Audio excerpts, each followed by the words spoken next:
Linux is a popular operating system for server administration because it's secure, stable, and flexible. In this course, Shawn Powers from CBT Nuggets will detail every part of configuring, monitoring, and supporting a server setup that runs the Linux operating system. This course will teach you everything you need to know to configure Linux servers, including the boot process, kernel modules, network connection parameters, localization groups, and more. Let's get started.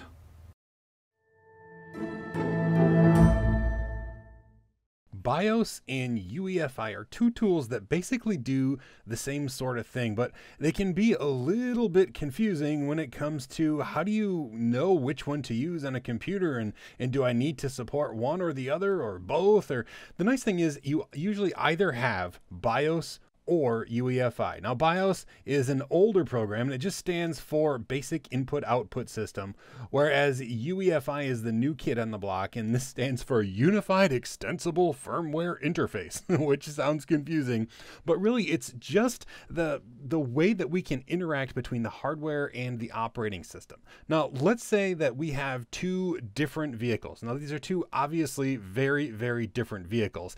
One of them is a sports car, and one of them is an awesome yellow Volkswagen Beetle. I actually have a Volkswagen Beetle that's yellow like this, and it's awesome. But nonetheless, you could be a sports car person. Either way, even though they're ridiculously different vehicles, they both have some common interfaces, right? They're both going to have brake pedals. They're both going to have steering wheels. They're both going to have windshields, and those interfaces are fairly common across all vehicles. Now, the brakes in the underlying system are going to be different. This sports car probably has really nice disc brakes, whereas these old Volkswagens have drum brakes. Now, drum brakes aren't as good, but the interface itself is very, very similar. You push the brake pedal and you stop, and that's kind of what BIOS and UEFI are. They're interfaces between the hardware and the operating system itself. Now, they do work a little bit differently. So here we have our hard drive on our system. Now, using BIOS, like the old method of booting a computer, you would have like the very first sector on the hard drive would be the boot sector, and that's where the MBR, the master boot record, would live. And then that would tell the computer where the partitions are and point it to where to boot. Now, there's a lot of limitations with BIOS. You could only have 4 partitions using the BIOS and MBR combination. There are some hacks to get around that. They would take a partition and do extended partitions inside that, but that's a whole nother nugget. Still, there was this limitation, also a limitation of size with the drive. How much this boot sector or this master boot record can actually reference. It can be a small amount, like 2 terabytes instead of exabytes of data. And so UEFI is a replacement for the BIOS technology. And rather than just have the single boot sector, what it does is there's an entire partition on the system, and that partition is where all of the boot code is for whatever operating systems might be on the computer. So rather than just the boot sector pointing to, the rest of the hard drive, this is an actual specialized partition on the computer, and that's where the UEFI code is stored. Also, it uses a different partition scheme, so you can have tons and tons of partitions, and it can address a much larger hard drive. There's also other things like secure boot that UEFI supports that BIOS doesn't. Basically, just know that UEFI is the replacement for BIOS. It replaces the functionality of connecting the hardware to the software of the operating system.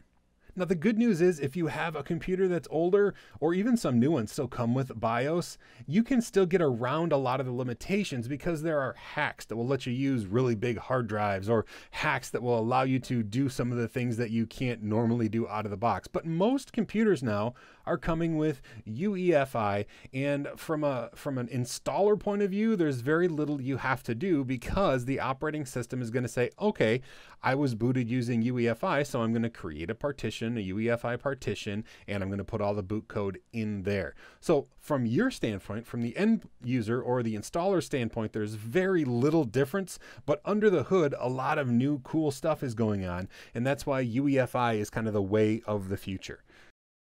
Remember when you were a kid and in the doctor's waiting room, there were these magazines, and one of the games inside the magazines was that you had to find the difference in one of a bunch of similar looking figures. Like, for example, here are, what do I have? 9 different jokers, and one of them is a little different. Now, it's not terribly difficult to see which one is different here. If you watched while they appeared, this one has a tiny little spot right there on his shirt that's different than all the others. So we've been able to identify it, but you can see they're very, very, very, very similar.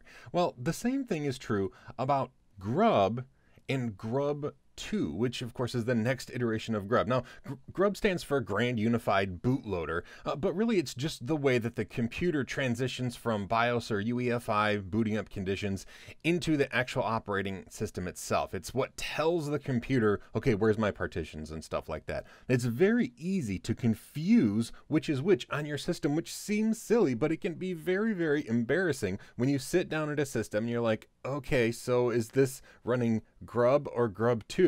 Because they do the same thing, right? They both boot the computer, but they do have some minor nuanced differences. Grub, of course, is older. You probably guessed that by it not having a 2 at the end of its name. But Grub is often called Grub Legacy because it is older, but it's still on a few operating systems. Not many, but a few. I think Slackware still uses Grub Legacy. Now, the biggest and easiest way to figure out if you're dealing with Grub or Grub 2 on your system is to look inside the boot Grub folder. And if you see menu.lst or grub.conf, that means you're running Grub Legacy because Grub 2 does not have those configuration files. Grub 2 has this configuration file, grub.cfg.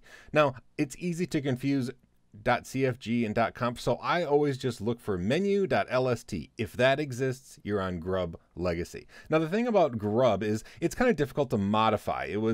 It's very easy for automated systems, like when you install a new kernel, to figure out how to update the menu and update the boot code. But it's really difficult for the end user to modify that stuff. And the boot menu, usually when it's booting up, it says, press something in 10 seconds in order to change the way it boots. So this usually just appears for you and you can see it.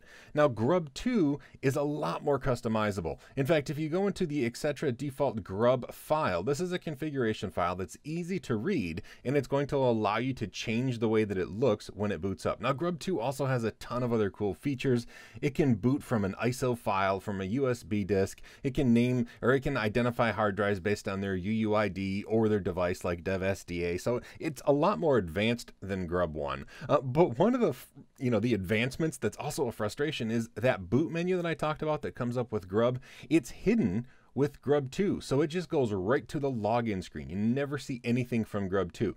And if you don't know this little trick, it can be a real bugger to get into that menu if you want to change something during boot. So be sure to just hold down the shift key when the computer is booting up, and then boom, all of a sudden you're going to get into the Grub 2 interactive menu that you can change boot code things on the fly. It's really, really cool. I'll show you what I mean, but it's not difficult once you know if you have Grub or Grub 2, which allows you to do a lot more configuration stuff. Now, I'm here on an Ubuntu system. This has Grub 2, and if we were to look at, let's just look at it, etc. default Grub, we're going to see this is just a configuration file. We can change these things. Once you make a change, you do have to do sudo update grub. When you do that, it's going to update the boot code inside the boot folder. And if we look in that boot folder, so go into boot, grub, type ls. Well, look at that, grub.cfg, there's no menu.lst, so we know that this is Grub 2. So that's how you manage things in Grub 2. I'll show you really quickly before we end. This is a computer that's turned off.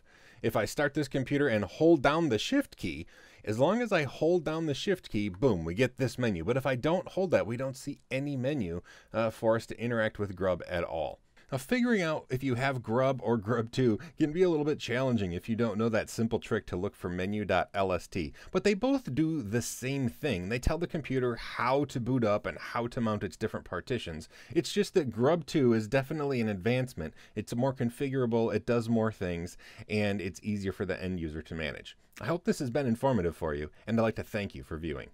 Linux is so flexible. It can boot from an incredible number of methods or sources. Now, there are several different things we need to understand about the boot processes, like is it hardware based or is it software based? And I'll tell you what I mean about that in a minute. But there are just this multitude of ways that a Linux system can boot. It can boot over PXE or Pixie boot. If you haven't seen that, it's just the coolest thing ever. It's when it boots up completely over the network. We can boot from USB, from CD. iPixie is a more advanced version of Pixie. I'll talk about that too. And then ISO images, just like the .iso file, you can actually make a grub2 entry that will boot directly from the ISO, even though you don't have it burned to a disk or to a USB drive. It can live on your system, and you can have a grub menu item that boots directly to that ISO image. It's really flexible what it can do.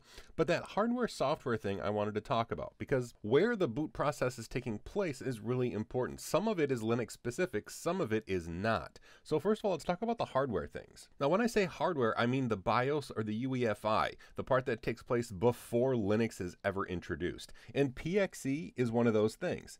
PXE, which stands for Pre-Boot Execution Environment, is the way that the hardware says, okay, I don't see a hard drive, or I'm not set up to use a hard drive, so I'm going to query the network. And it just queries a DHCP server, and the DHCP server responds with not only an IP address, which is what DHCP servers normally do, but also a boot file and a TFTP location. A TFTP server is just a place you can store files on a network. And then basically the computer then downloads that image, that boot image, from the TFTP server, and that's where Linux comes into play. That kernel or that boot file is the Linux kernel, so it downloads it off the internet, off of your local network, and then it puts it in memory and boots itself from there. So PXE starts as just a hardware thing and then turns into a software. There's also iPXE, which is very similar, but instead of using TFTP to download that thing, it allows you to use HTTP, which is faster and usually more reliable than the old-fashioned TFTP. But it's very similar in concept, iPXE, if your computer supports it. Then USB, this is also right on the hardware. Now, the hardware determines exactly how to boot from the USB, but on the USB itself is where the Linux code is, right? So the hardware knows that it can boot from USB. Same thing with CD. And to be quite honest, same thing with a hard drive, right? The hard drive is booted to because the computer itself understands how to do that. But when Linux comes into play, we'll say the software side of things, this is once it loads into Linux, Linux does some things on its own, like the ISO booting with grub2. That's after Linux starts, right? Or after grub starts, it says, okay, I'm in grub now. What are we going to do? We're going to either mount a partition, or we're going to look at this ISO file and actually use that as our operating system, just like it was burned to a CD. So some of this stuff is software. This is where you select a kernel. This is where you can have memtest. So a lot of the stuff is done in software, but most things, actually all things, have to start in the hardware. Otherwise, you're never going to, get to the point where the software takes control. But it's important to know that PXE, iPXE, these are not Linux specific boot methods. These are boot methods the computer supports that Linux also supports, in that they can provide the boot file. So I don't want you to confuse PXE, network booting, with something specific to Linux. Same with USB and CD. We can boot Windows from USB or CD. And it works, because the hardware supports it. If I'm honest, probably the most fun way to boot a computer is using PXE, only because there's no media, right? It just boots directly off the network, and for some reason that's just really awesome to be a part of. It's really awesome to see. But there are multiple ways that you can boot Linux, and it's important to know that they're all there. It's okay if you don't know exactly how to, boot from an ISO file using grub2. Anybody's going to have to Google the specifics of that in order to make it work. But knowing all these different processes exist for booting a computer, that's vital, because that will help you learn and help you troubleshoot when you run into a booting issue. When it comes to actually booting the Linux kernel, there are a lot of problems that need to be solved. And it's sometimes sort of like a chicken and an egg scenario. You have to do one thing, but you can't do that thing until the other thing is done. And what do you do first, and how do you do it? It can be really confusing. But basically, we want to get the full kernel with all of its modules running. So the boot process is very complicated, and it might seem overcomplicated, but the issue is to try to get the kernel running and then allow it to access the modules that are stored on the hard drive on your system. And it ends up being, like I said, fairly complicated. And if I'm honest, I've been system administrator for over 20 years. I've passed lots of certification tests, and I have never fully understood every step of the process of booting the kernel. So you're going to be like the king of the next nerdy party that you go to, because you're going to know all the Trivial Pursuit answers when it comes to Linux kernels. So let's look and see what the boot process actually is, and then I'll show you on a system where those files live. So I have sort of a little flow chart here. Now, a lot of these steps we probably are already familiar with. First, the computer either has BIOS or UEFI, and that's the hardware on the computer which looks for something that Grub or Grub2, it's one or the other here, will provide. And then that boot code of, that Grub uses points us to the kernel. Now, this is the stuff where it starts to get a little, not confusing so much, but complicated. It's almost like this fine dance that has to be done. Now, what the process is normally is we have the actual Linux kernel itself, which is a file, one file, and it's called VM Linux. Or you'll probably currently see it called VM Linux with a Z. And the only difference here, these are the same file. The only difference is that this is compressed, right? The Z means that it's compressed. So it's just a space saving method. So usually we use VM Linux just to save some room on the system. And then this is the kernel itself with no modules, right? So there's no modules. This is just the base kernel. And then once the kernel boots up, it will mount all the file systems, and then it will have access to all of the modules that it needs to insert to make things work, like, your USB mouse and your keyboard and your monitor and your video card. All those things are modules that are loaded into the kernel. They're not part of the static kernel, right? I mean, we could build this huge kernel that includes everything, but that's just a waste of resources. And so we have this stripped down kernel that has just enough stuff to make sure that we can mount the file system so that it can have access to all of its modules and then become the full running kernel on our system. There's a few problems. What if this full kernel and all the modules, so basically what if all the modules here are on a file system that this stripped down kernel doesn't know how to mount, right? It's like, well, I don't know how to get onto a RAID device, or I don't have any idea how to mount this fancy new SSD drive that you put into the PCIe slot or something. Well, that's where initrd or init RAM disk comes into play. This is just enough information, like module information and driver information, to be able to have the Linux kernel access the file system so that it can get to its modules. So rather than make, a custom, a bigger kernel for every specific system, what we've done is we have a generic stripped down kernel, and then this initrd has the stuff we need in order to load the modules by mounting the hard drive, or whatever we need. Maybe this is stored on a network drive, so we have to have the NFS stuff in order to mount a remote disk on the computer so it can access its modules. So this is just like the temporary staging area for kernel stuff that we need, and this is kind of inserted right into this running stripped down kernel. Okay, now I want to mention this because a lot of people confuse the init RAM disk with the init RAM file system. And they seem similar conceptually. They are fairly similar conceptually, except that the init RAM FS is actually part of the actual kernel itself. It's part of this VM Linux or VM Linux kernel. And this is, just like it says, it's a file system that it creates and mounts in RAM. And I want to mention this tool, even though we're not going to go into it much. Dracut is a tool that has made this extremely generic using UDEV and stuff like that, so that it's very flexible. But this is basically the tiny little file system that the Linux kernel uses in order to do what it needs to do to get to the point where it can load the full kernel by loading modules. So initramfs is a file system that it loads into RAM, but that's part of the kernel itself. This initrd is a RAM disk that is mounted alongside of the kernel that allows it to get to the point so it can use the full kernel. Initram disk is not used after the system is booted up. This is just like a temporary staging ground to get to the full kernel. Wow, that was a lot of information, but it's really fairly straightforward when you see why it's doing all of those complicated things. Now, I want to show you really quickly some of the files that we talked about. So here I am inside Ubuntu, and this is the boot folder, and we can see we have, here's the initram, sure enough, and this is, I have a couple different kernels in here. There was an update, but the kernel numbers are listed here. But here's the initram disk, and here is the actual kernel file itself. There's a couple other files. The system map actually tells the kernel where on the file system all of its modules live.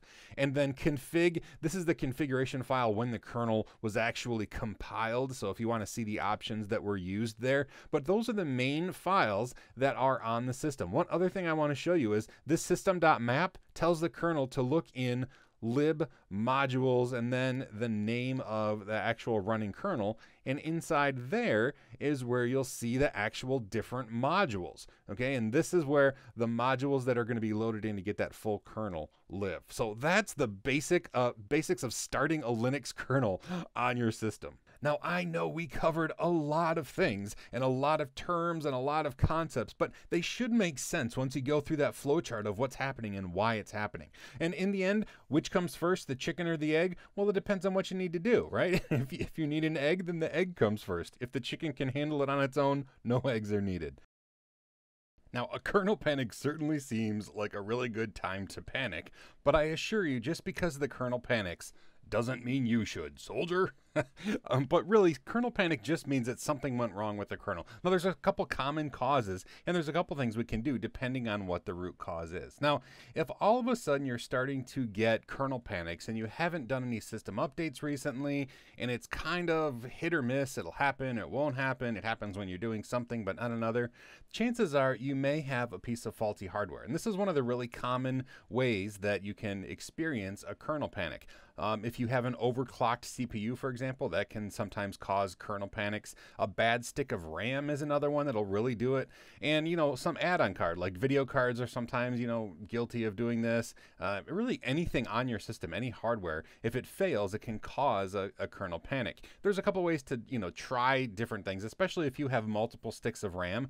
Sometimes you can pull out a stick of RAM, see if you still get a kernel panic. If you do, then put that stick back in and keep pulling them out one at a time and see if the kernel panics automatically go away when you remove one certain stick. Hey, chances are that's what's wrong with, that certain stick is a bad stick of RAM. It can be frustrating to track down hardware-related kernel panics, but there's also another very common kind of kernel panic that happens, and that's when you upgrade your system. So let's say that you just ran a system update on your system and it installed a new kernel. You reboot the computer and then boom, it says something like failure to init or kernel panic, blah, blah, blah, blah, blah. If that happens, there is something that you can do, which is fairly easy to do, and you can, rescue your system, so to speak. So when it boots up, we're just going to go into Grub and we're going to pick an older kernel, because when you update a system, it keeps the older kernel for this exact reason. If something goes wrong, you can pick a different kernel and boot the system and then fix it. So I'll show you what I mean. Here we are on our Ubuntu system, and let's say I just recently updated it, and during the update it says now I need to restart my system. So I'm going to restart the system and everything should go well, blah, blah, blah, blah, blah. And then boom, we get a kernel panic. Now this doesn't actually give us the words kernel panic because I did something fairly simple to simulate what would happen if there was some corruption in the kernel. But it says here, it's unable to find the initrd. Sometimes you might see kernel panic init or unable to kill init or something like that. It says press any key to continue, but there's nothing that's going to happen, right? It's kind of locked up on me because it errored out. There's no initrd. So what we're going to do is restart the system. And when we do that, we're going to initiate the grub menu by holding down the shift key. So first of all, we do need to restart the computer. I'm going to hold down the shift key and we should get presented with a grub menu. Sure enough, here's our grub menu. Advanced options, and we're going to see here we have multiple kernels. This is the kernel. The newest one is the one that it tried to boot by default. So I'm just going to go back to the last successful kernel that we had. Press enter, and it should boot this up, and our system should be just fine. Then all we need to do is remove that kernel package with the failed thing using our apt system, reinstall it again, do an update so it reinstalls, and then it should install that, init-rd back in place, and we should be fine. So it's nice that Linux keeps a few of the older kernels kind of in line so that we can do exactly this. If something goes wrong with one kernel, or we've deleted modules, or just something doesn't load, or we get a kernel panic, we can select a previously successful kernel, and then here we are on our system working perfectly, and now we can go through and remove that package and fix it, etc., etc., etc.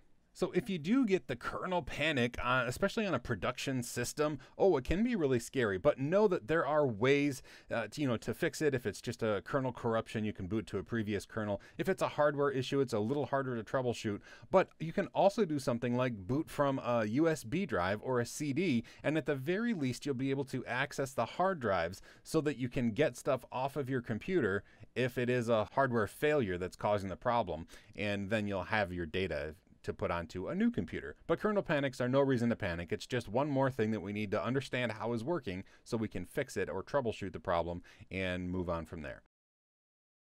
We know that the Linux kernel is modular in that it doesn't load all of the drivers that it could possibly ever need automatically by default. It has these modules that it dynamically loads when it discovers that it needs, like a driver for a certain sound card on boot. Now we can configure it to automatically load those modules by setting it up in a config file, which we're going to look at.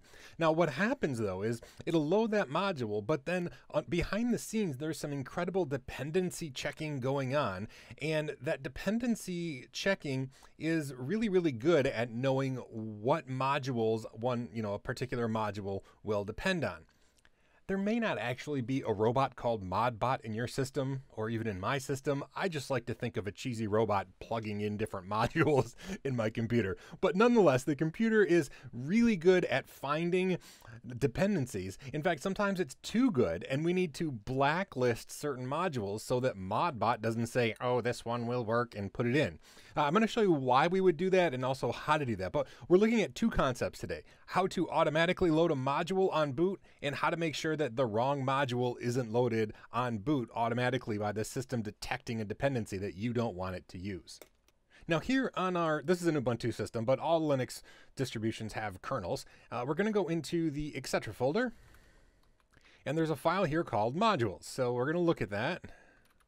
We can see right now it's empty. It says kernel modules to load at boot time. This contains the names of the kernel modules that should be loaded at boot time, one per line. Lines that begin with this are ignored. So what we would do is put the name of the module, and we would add something like E1000, which is the name of an Intel network card module. Now, normally the system automatically detects the hardware and it knows what to load, but I want to give you an example of how you can manually load a kernel module and have it done automatically on boot, even if the system doesn't, detect it on boot, like, oh, I have new hardware, I need this particular module. So this is how you would manually do it. All right. Now we're not actually going to save this because I don't want to load that module, but let's say that's loaded. Now, if there are dependencies, it will also load those dependencies. Let's say that the Intel E1000 network card also requires the PCI bus to work. Well, then it would load the PCI bus module. So it's really smart. But let's say that there are two different PCI modules. There's like PCI version 1 and PCI version 37. And by default, it's going to load PCI version 1, and we don't want that. So what we would do is blacklist it. So if we go into etc modprobe.d, first I want to show you there's a bunch of files in here. Anything with .conf is read in, right? So it doesn't matter which one you put it in. There's just some conventions here. Anything we're going to manually put in, we're going to put into blacklist.conf. So let's actually edit that file. And we're going to see there are a bunch of things that are already blacklisted. Now, what this does, it just makes it so that the kernel doesn't automatically load it. Like let's look at this Ethernet one, okay? So this is an ETH1394. This is a FireWire network device. All right, it's saying here we never want to use a FireWire network device. So if you detect a FireWire device, I do not want you to load the ETH1394 or the Ethernet module for a FireWire port. So if we put blacklist here, it's not going to load it. Even if we put in the FireWire module itself so that it activates that port, this will make sure that the kernel or modbot or whatever, however you like to visualize it, doesn't say, oh, well, you're putting that in. Why don't we also activate the Ethernet ability of that port? We don't want that, so we put blacklist in here. Same thing like that. I've done this the most with sound cards because there are like 150 different sound card drivers for the AC97 model of sound card. So a lot of times you have to blacklist a bunch of different models, and see there's a blacklisted sound card right here, right? This is saying don't load this module. That's not what I want. And this looks like it's because of an Ubuntu bug. All right. So anyway, this is where we tell it what not to load. Even if it's compiled in and it's part of the module, we would put it in here or any of the files in this folder. Anything that says blacklist space blank is going to be blacklisted. Honestly, like I mentioned, the Linux kernel is usually really good at automatically detecting hardware and loading all of the modules all on its own by detecting new hardware on the system. But if there are times where you want to manually load something, but you want it to be done on boot, that's where we would put it in the etc modules file. And then blacklisting is really important, especially if you're having problems with something like, it just doesn't work with this kernel module. Let me blacklist that so the kernel will pick another module and try to activate that one. One of the things that makes the Linux kernel very special is that it's modular. So we don't have to install all of the drivers for all the potential hardware in a system. We just install the drivers and the modules for the things that exist. It makes the Linux kernel very efficient because we don't have all that bloat, all those unneeded things sitting in memory where they're never going to be used. So the kernel can be very, very efficient because of its modular design. But in order to take full advantage of that, we have to make sure that we're putting the right modules in the right place with all the dependencies, so we don't end up with a kernel looking like this, right, with pieces that don't belong. Thankfully, there are a handful of tools that we can use to properly manipulate the kernel modules. And the first two I want to look at are insmod and modprobe, because on the surface they appear to do the same thing. Insert modules into the running kernel. This is after we're booted. It'll insert them into the running kernel. So let's compare them to scientists, right? So insmod is a very basic program. You have to give it the full path of the kernel module that you want to install. It doesn't do any dependency checking. It just kind of slams it into the running kernel. And if the kernel doesn't work, like it's the wrong kernel version or it doesn't have the proper dependencies, it's just going to fail, and it's not going to give you an explanation as to why. It's just going to say, well, I crammed it in there and it didn't work. Boom. But modprobe, on the other hand, is a more advanced program. It's a more efficient model. And what it does, you can give it just the name of the kernel module. You don't have to give it the full path. You can give it just the name of the module itself. It will look and determine all of the dependencies that that module needs. So if one module needs, depends on another module, it will say, oh, let's load that other one first. It does a really good job. Now, it does need us to have a map of all the needs and dependencies on a system, but there's a program to do this. We just make sure we type dep mod when we're done installing a new kernel module, and it will recreate that map so modprobe knows where to find the dependencies. Now, you might be thinking, okay, well, obviously I'm going to use modprobe when I insert modules, and exactly, that's what you should do. Why does insmod even exist? Well, here's the deal. Modprobe actually knows what modules to install, and then behind the scenes it uses insmod to do the actual inserting. So modprobe is really kind of a front end that's very intelligent about what to do on the system, but that's why insmod still exists. It's still the basic tool that is used to cram modules into the running kernel. Modprobe just knows which kernels to load and in what order to load them. So modprobe is what the humans use, and insmod is what modprobe uses, if that makes sense. It's really easy to see that in action on our system. So I'm root on Ubuntu here, and let's go into lib modules, and we're going to see we have folders for each of the kernels installed on the system. We're going to go into the one that we're currently running, which is the latest one. And inside here, we'll see this is where we have a lot of like the map files for the modprobe, so it knows where the kernel modules live. Let's go into the kernel folder where the modules live.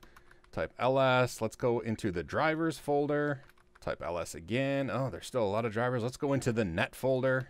All right, there we actually see some kernel modules here. Okay, so we're going to play with Thunderbolt-net. But let's say we wanted to load this in so we could use Thunderbolt as a network device. If we wanted to use insmod, we would say insmod lib modules generic kernel drivers net Thunderbolt-net, because we need the entire path. We're going to press enter, and it's going to say, well, I can't do that. Unknown symbol in module. It doesn't work, blah, blah, blah. It has a dependency. It doesn't tell us what the dependency is. But if we were to use modprobe, and we were to say, modprobe, I want you to put in Thunderbolt-net, and that's all. We don't have to say a path. We don't have to put KO at the end. Just press enter.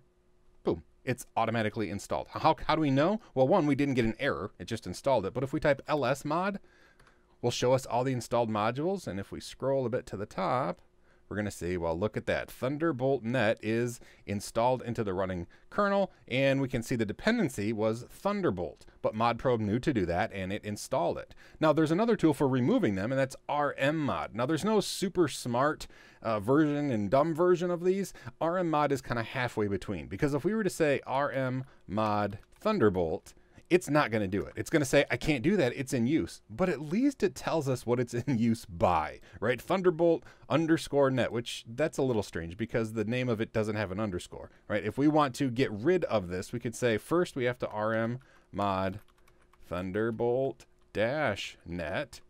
Okay, no errors. And now if we do the up arrow twice, now we can rmmod the Thunderbolt module.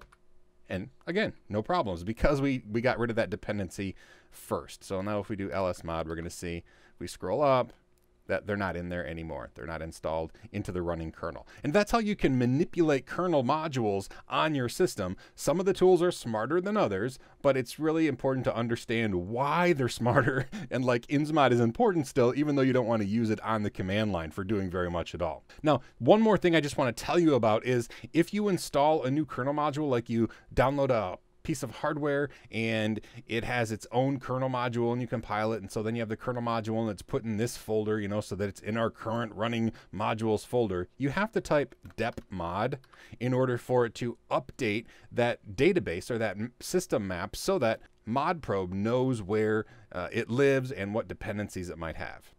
It takes a while, and now we have it updated, so now we can install that new kernel module because it knows all the dependencies on the system.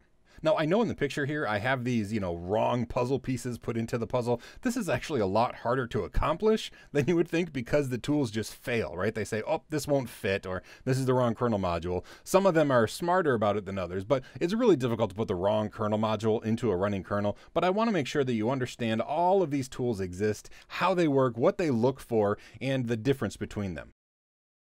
First off, we're talking about network connectivity today, and the first thing I want to show you is always check the cable. Now, it seems silly, right? Of course the cable's fine. This is plugged in just fine.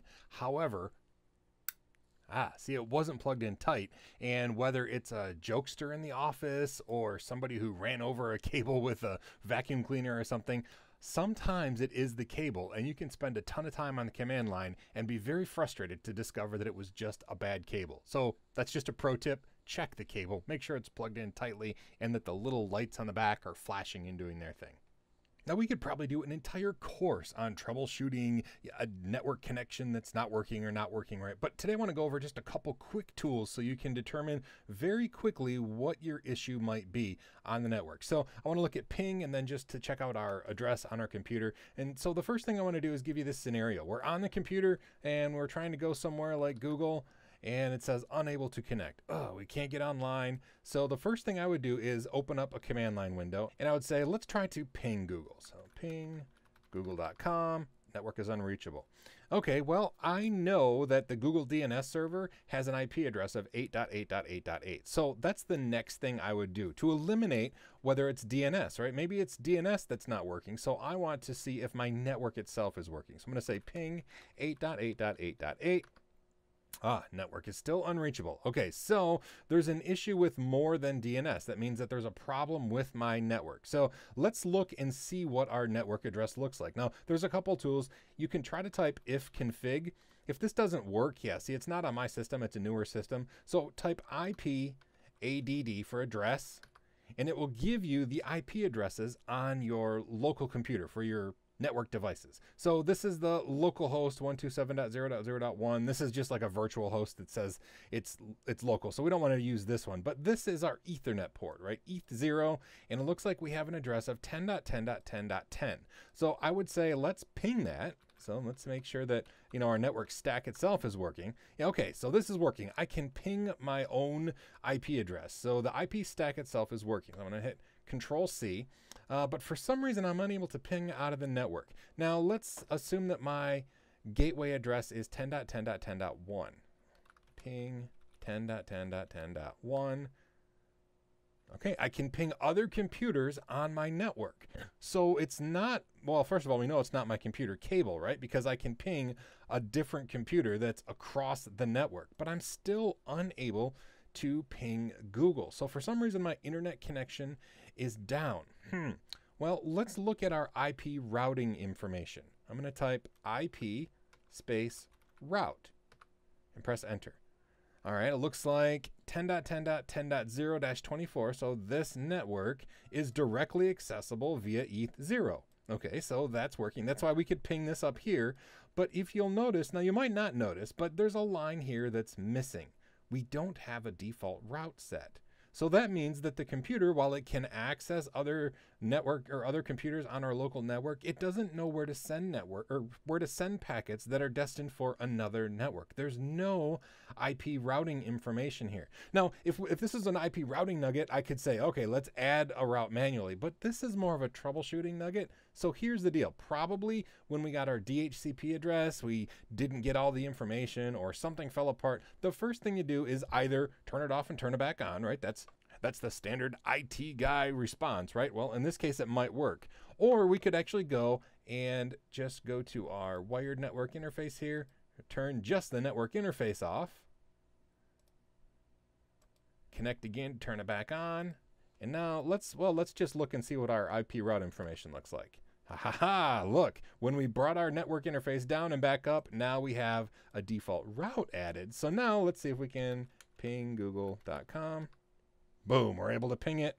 We go over here and we should be able to access Google as well. And sure enough, there's Google. So we've successfully troubleshooted the problem with our network connection. In our case, it was a route thing. And really just turning off the network interface and turning it back on was the way to solve it. But the important part is going through the process of determining where the problem is. We knew it wasn't a network line or the network cable because we were able to ping other computers on our network. So it's just a matter of troubleshooting and going down the list of where can I connect, and what might cause those issues. Figuring out connectivity problems is sometimes more of an art form than it is a science. You just have to kind of put yourself in the mindset of a packet and say, okay, what information do I need to go from point A to point B, and what is stopping me from getting in between there? Tools like Ping are able to make sure that you can or can't connect to remote computers, and then using the IP-ADD, you can see what your address is.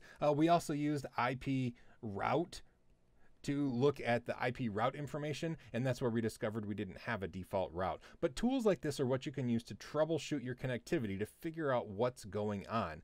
But don't forget, always check that cable because sometimes it's just a physical cable unplugged. DNS, or domain name system, is the way that your computer converts a URL or a domain name like google.com into the numbers, the IP address that the actual computer knows how to connect to using IP routing. So google.com isn't really helpful for anything except for DNS. Really what the computer needs is that IP address so that it can get there. Now there's a couple tools that we can use to test DNS on our system. One of the most common is Ping, right? You just ping and see if it can reach it. If it can reach it and get a response, hey, it's working, great.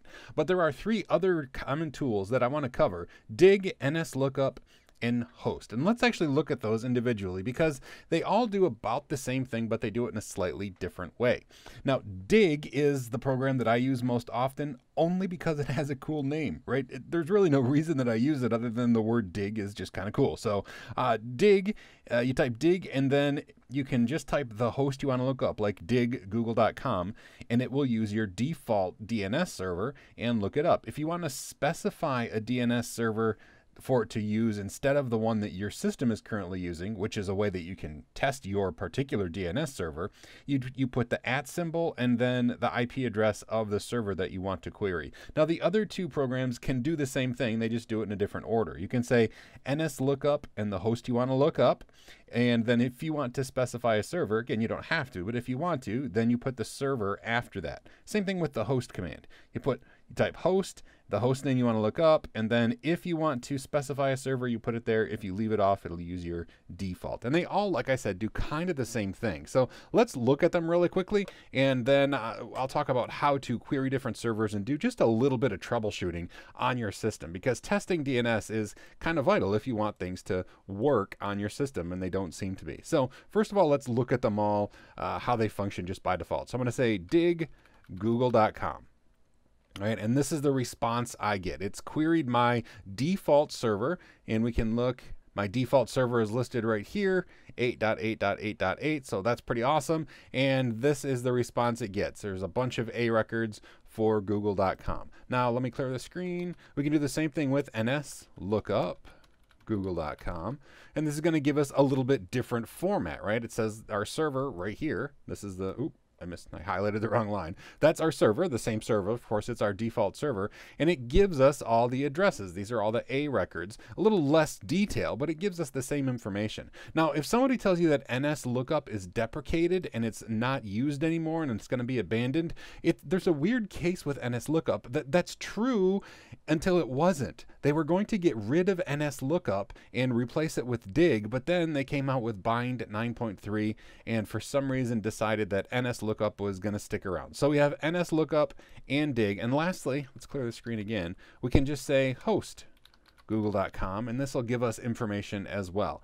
It actually doesn't tell us what default server it's using, but it gives us a lot of information. These are all of the A records for it. These are all, the IP addresses. This one actually also tells us the mail handlers, the MX records for google.com's domain, which is kind of interesting as well. So just pick the one that you like the best, and that's what you can use. And the reason that it's important to pick one that you like and use it often is so that you're comfortable with it, right? Like I said, I usually use dig, and that's weird, I know, because it's the least common way to handle specifying a server, right? The other two you do, like nslookup, what you're looking up, and then a server. With dig, you say dig at, and let's say 127.0.0.1. That's localhost, right? So dig at localhost for google.com.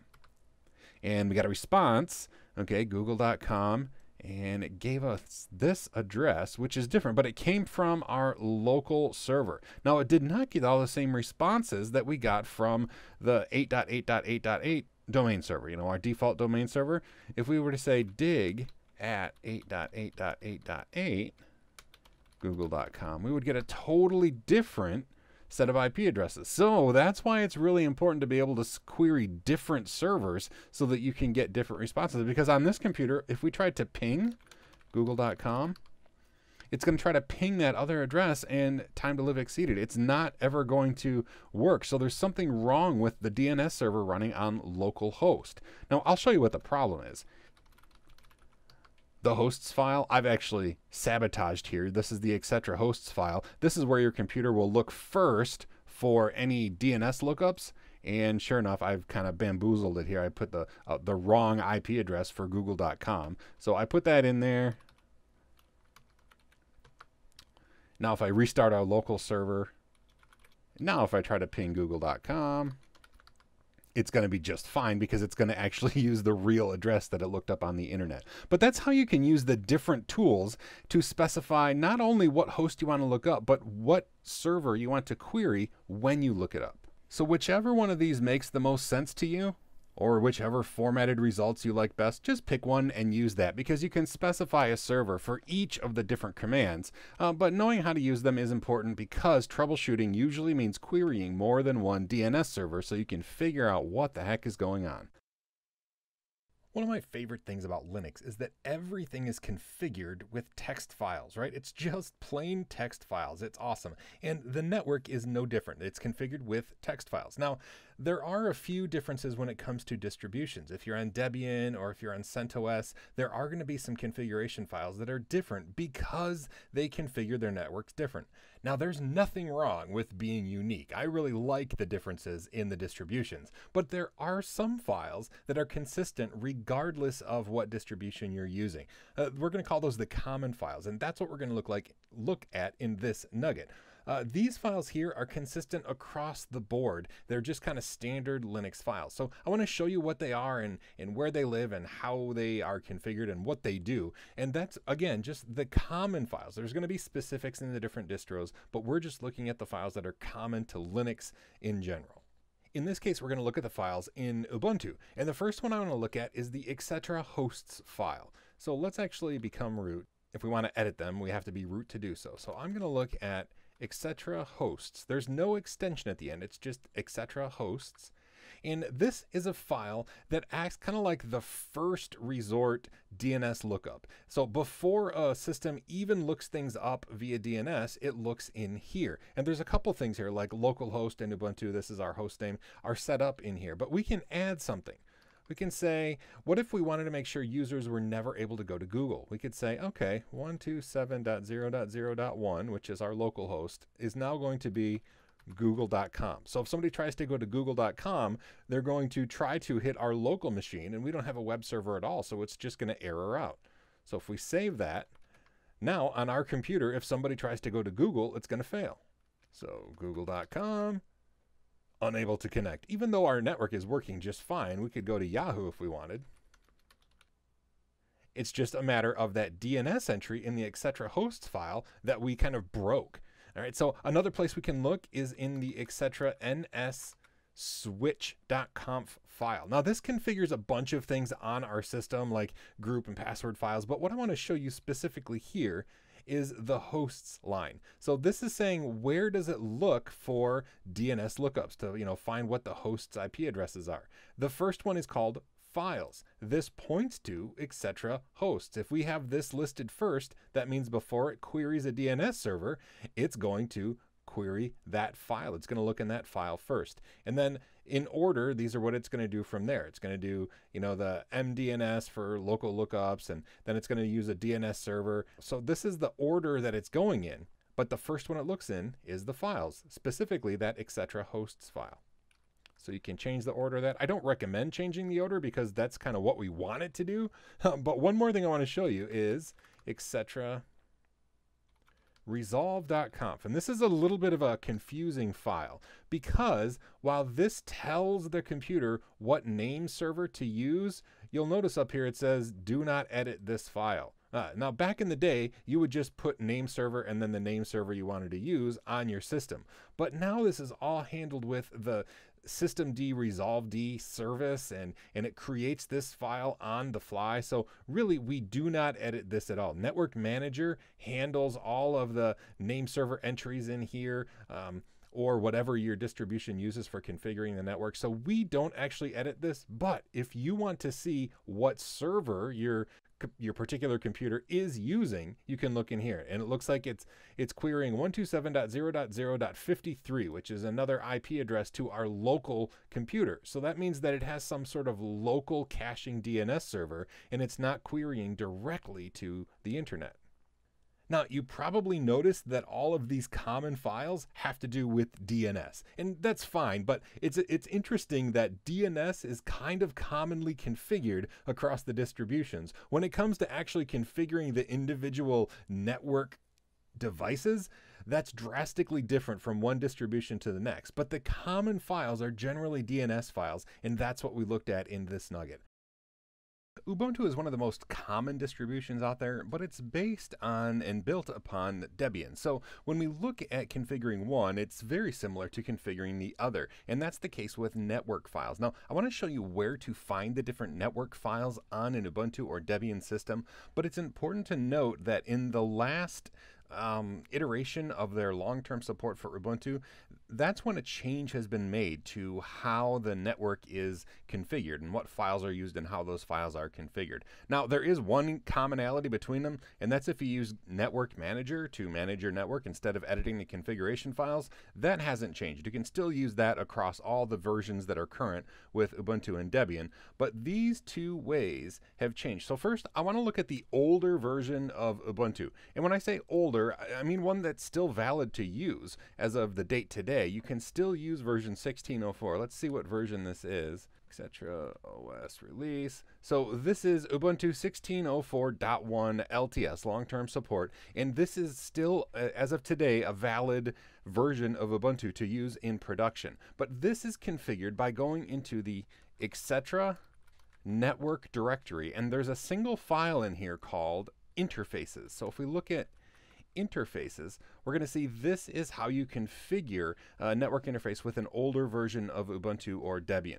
Now, this is pretty much the stanza that you configure. There's usually something in here you can look at and base it off of, but this is the format for it. We're not going to go through the, configuring different things. It's pretty straightforward. You don't have to indent. This is just for ease of readability, but this is how you configure a network interface via the configuration files. Now, we could still use the network manager if we were on a GUI system. Like this is a GUI system, we could use that, but I'm actually SSH'd into a server that doesn't have a GUI interface, and that's where we use these network files to configure it. So let's quit this one. This is how you configure an older version, but a modern version like 18.04 or the most modern version of Debian uses a completely different network configuration system.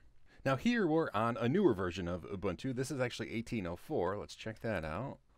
So this is 18.04.1, another long-term support release of Ubuntu, and this one uses the net plan system for configuring network interface. So if you go into etc. net plan and you look in here, depending on what kind of system you have, you're going to have some sort of file in here. It's either going to be like 01 networkmanager.yaml or 50 cloudinit.yaml if it's a server.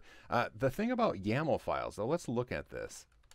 YAML files do depend on indentation in order to be properly configured. So while with the etc. network interfaces of the old Ubuntu system, it didn't matter how things were indented, here it really, really does. And so here, this is where we would configure like a static IP address. And we, here's our IP addresses, gateway, name servers. The format's a little different, but it's fairly similar conceptually to the old system. Like I said, except for that white space. That's really important that it's indented properly. So if you make a change to this, then you just would do sudo netplan apply, and then it will activate the new changes that you made. Now, I do want to point out, again, this is a GUI system, so it has Network Manager, but there's also NMTUI, which is Network Manager Text User Interface, and then you can edit interfaces using just the text boxes on your screen if you don't have a GUI system installed. So that's just one more way that you can edit your file in Ubuntu or Debian if you don't have a GUI, but you want to use Network Manager as opposed to just configuring those files on your own.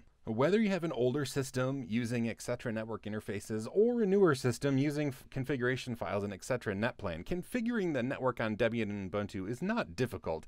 And, it's usually just a matter of changing what's existing. But if you want to use the network manager to manage all of those interfaces, either using GUI or text tools, you can do that as well. It's very flexible, and even with the change in versions, it's not a whole lot more difficult to do one over the other.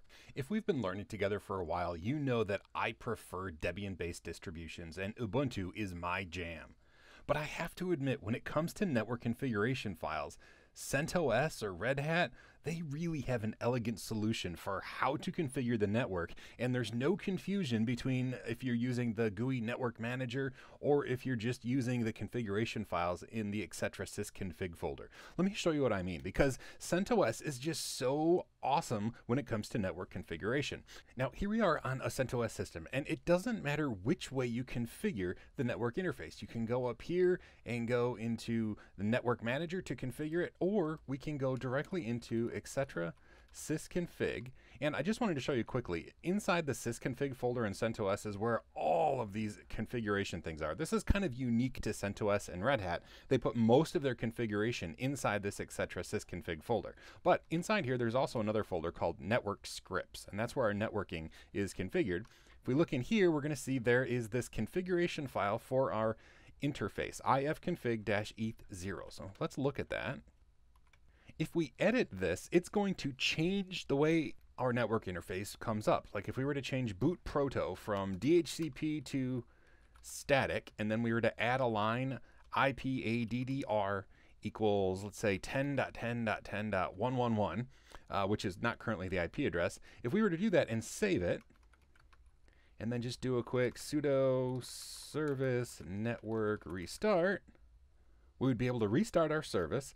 And if we were to do ifconfig, we're going to see, scroll up here. Sure enough, that is our IP address now. Now, there are a couple problems. We didn't add like netmask or anything. So let's go up into Network Manager, wired settings, click on the configuration thing. So we're going to edit this in Network Manager.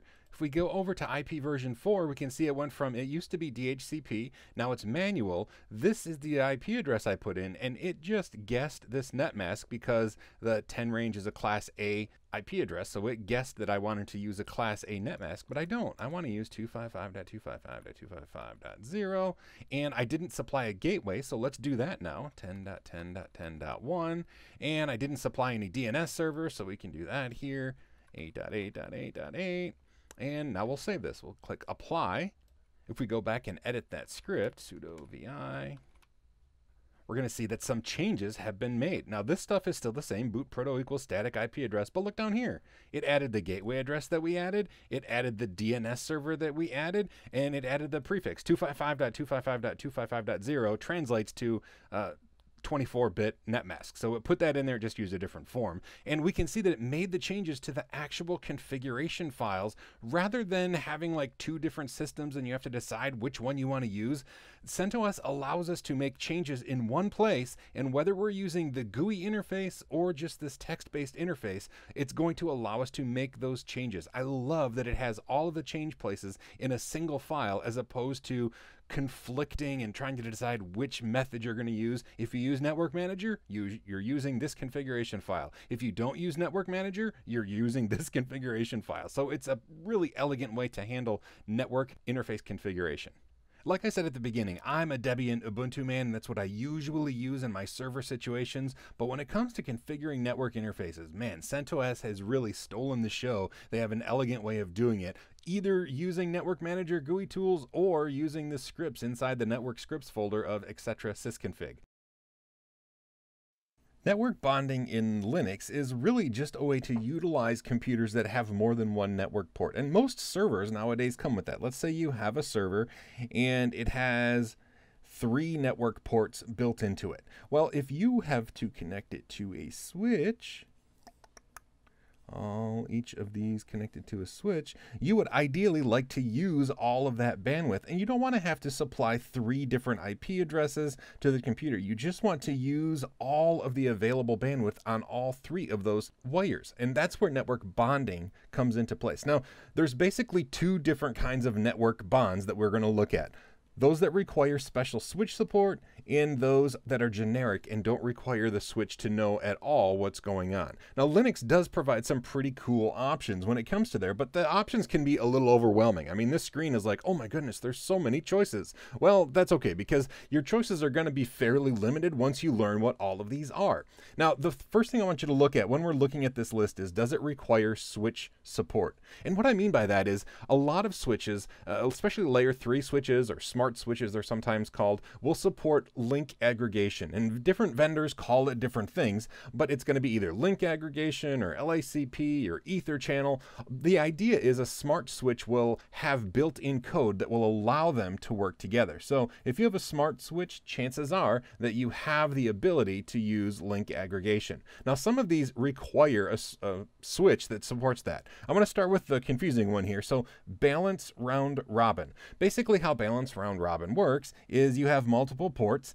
and it says, okay, when I transmit packet 1, I'm going to use this port, packet 2 is this port, packet 3 is this port, packet 4 is this port, packet 5 is this port, packet 6 is this, and it just keeps going through packet by packet and transmitting across all of your interfaces. Now, the reason I said it sort of requires switch support is if you're plugging these into a switch, it does require a switch that supports link aggregation. But what a lot of people do is they'll use this balanced round robin, and they will connect two servers together with crossover cables. And actually with gigabit, we don't need crossover cables anymore, but they'll connect two servers together and they'll use balanced round robin. And in that case, you don't need a switch support or a switch that supports it because there is no switch involved, right? They're just directly connecting the two computers together. And so like if you have a file server that you want to connect to your other server, a lot of times this is a way that you can increase throughput without requiring any special switch support. So if you're connecting directly computers, you don't need to have switch support. If you're connecting to a switch, you do.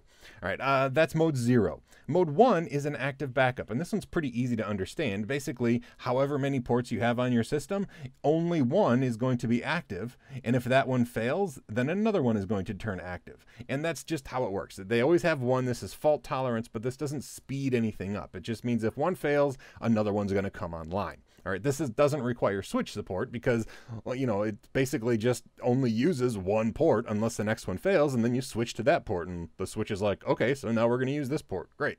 Balance XOR does require special switch support, and this is kind of cool how balance XOR works. Basically, you have your computer here, your Linux computer, and it does a hash based on your MAC address and the client's MAC address. And so here's another client over here.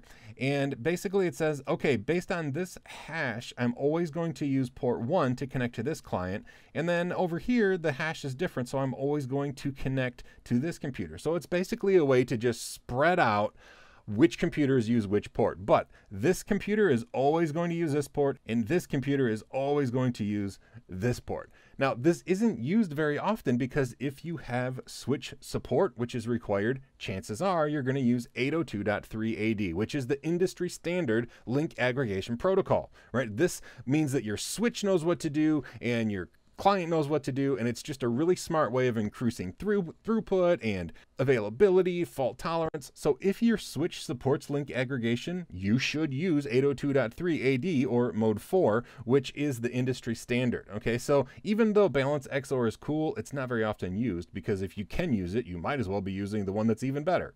Broadcast, I kind of skipped over that. Broadcast is only in very specific cases that you would use it. It just takes all of your ports on the server and spews all of the data out all of the ports at once. It's not used very often, and it definitely requires your switch to know what on earth is happening. Now, the two I do want to focus on a little bit are these bottom two. Let's say you have a dumb switch. It's not a switch that supports link aggregation. It's just one you bought from Amazon for 40 bucks. It's gigabit, but it doesn't have any smarts built in.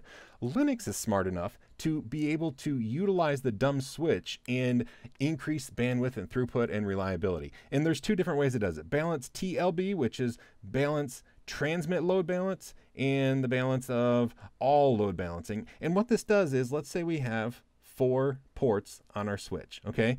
With TLB, it's going to transmit from whichever port is currently the least busy. So all the transmit is going to be balanced out. Now, incoming is still going to always go to one active port. So that's not as good as ALB, which is the same concept, except it does it for incoming and outgoing. So basically, the least busy port gets the traffic. And this is really brilliant. And how it does this is it constantly changes the MAC address on these ports or on these Ethernet cards. So the switch is like, oh, you moved again. Oh, you moved again. Oh, you moved again. And from the switch's standpoint, it doesn't care how many times you switch the MAC address, so it generally works just fine. Now, some people have issue with this. I've used this in production for years and never had a problem. So balance ALB, if you have a dumb switch, I highly recommend you use mode 6. Okay, if your switch supports link aggregation, I highly recommend mode 4 because that's the industry standard. And if you're just connecting 2 servers together with multiple cables, why sure, mode 0 works really great. To be honest, the most difficult part of Linux network bonding is figuring out which mode to work, but really it's not that tough of a decision. If your switch supports it, use 802.3 AD. There's really no reason not to. If your switch is a dumb switch and doesn't support it, I highly recommend mode 6 or balance ALB if you want to take advantage of bonded network interfaces, but you don't have the expensive hardware that will support it. Once you know the type of bond that you want to set up for your two or more Ethernet connections on the computer, configuring them is pretty straightforward, although it's drastically different depending on whether you're on Ubuntu or CentOS. So I'm going to show you how to do it on both, and then show you also how to test it to make sure that the bonding modules are working. So here I am on Ubuntu. I've actually already configured it. So I've gone into etc. netplan, and I have my file in here. So let's look at this file.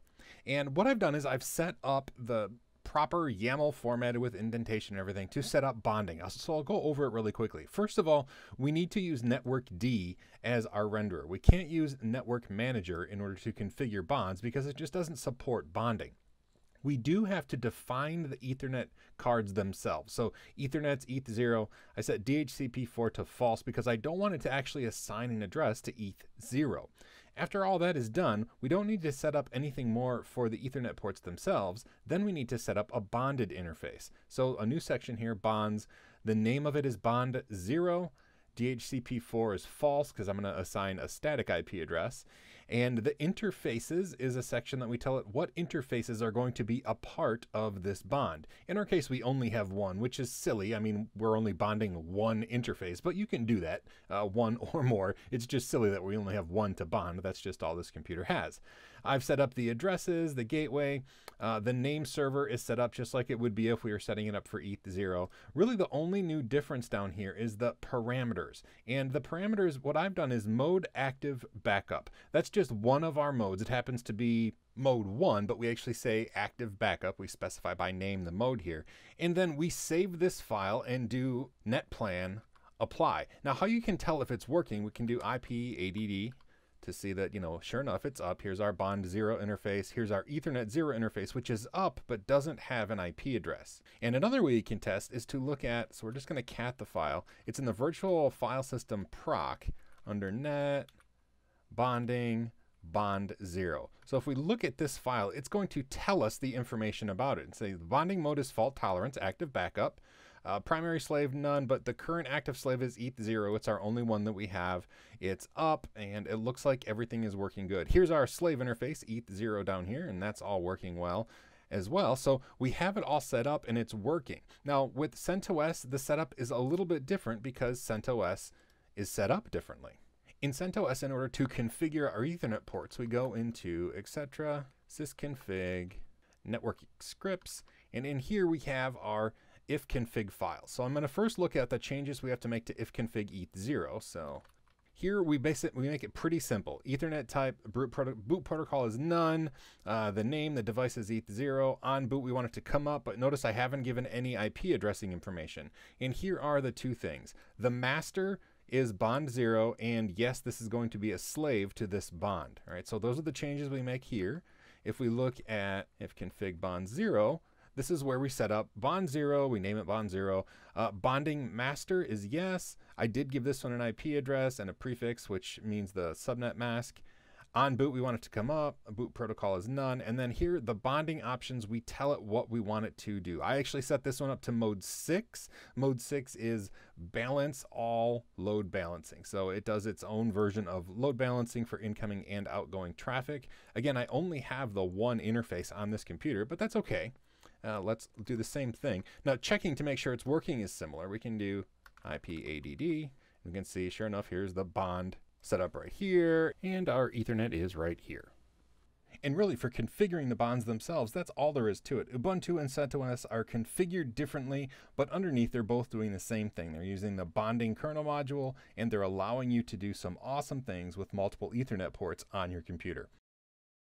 GPT and MBR are two different ways of taking a hard drive and chopping it up into pieces so that those pieces can be recognized and mounted as different drives and stuff on your system. So they do the same thing, but GPT is much newer and much more feature rich than the old school MBR. Now there's also a really cool thing called protective MBR I want to talk about, but basically we're going to talk about the differences between GPT and MBR. Here I have two big squares, and I'm going to say that these, actually they're rectangles. I'm going to say that they represent the drives themselves, and they're going to be partitioned with two different systems. So we'll start over here with the old one, MBR, which stands for Master Boot Record. Okay, now how this would work is, let's say this drive is device SDA. Okay, so this is the device on the Linux system. It recognizes this drive.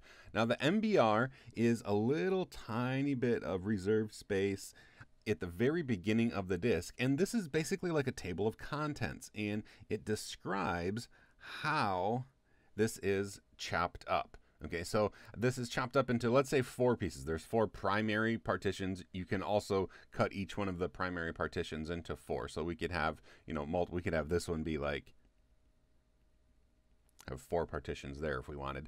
But basically what this means is, once the MBR defines in this little first part of the drive right here, what is what, we come up with other devices on the system. We have dev SDA1, dev SDA2, and it goes on down the line. And so each of these chunks is referenced on the system as their partition name. Now this is the raw device. Dev SDA doesn't go anywhere. It's still there, but the individual partitions get their own device, and that's how we reference them on the system. So MBR has this, this little tiny table of contents at the beginning, and it says where things are chopped up. Now GPT, or GUI ID partition table, which I think is interesting because there's an acronym wrapped inside of an acronym.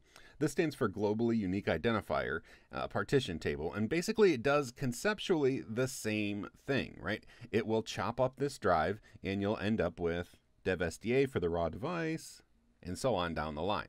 The differences are, though, GPT does have a spot at the beginning with the table of contents, but then it also scatters them, copies of them, around the drive, so that if something were to happen with one of the copies of the GPT, it can still figure out what's on the disk. It also does some CRC correction on the files itself, or on the file system itself, so that it knows if there's some corruption and it can fix it. It's just very, very robust, along with the ability to use much bigger drives. MBR is limited to 2 terabytes.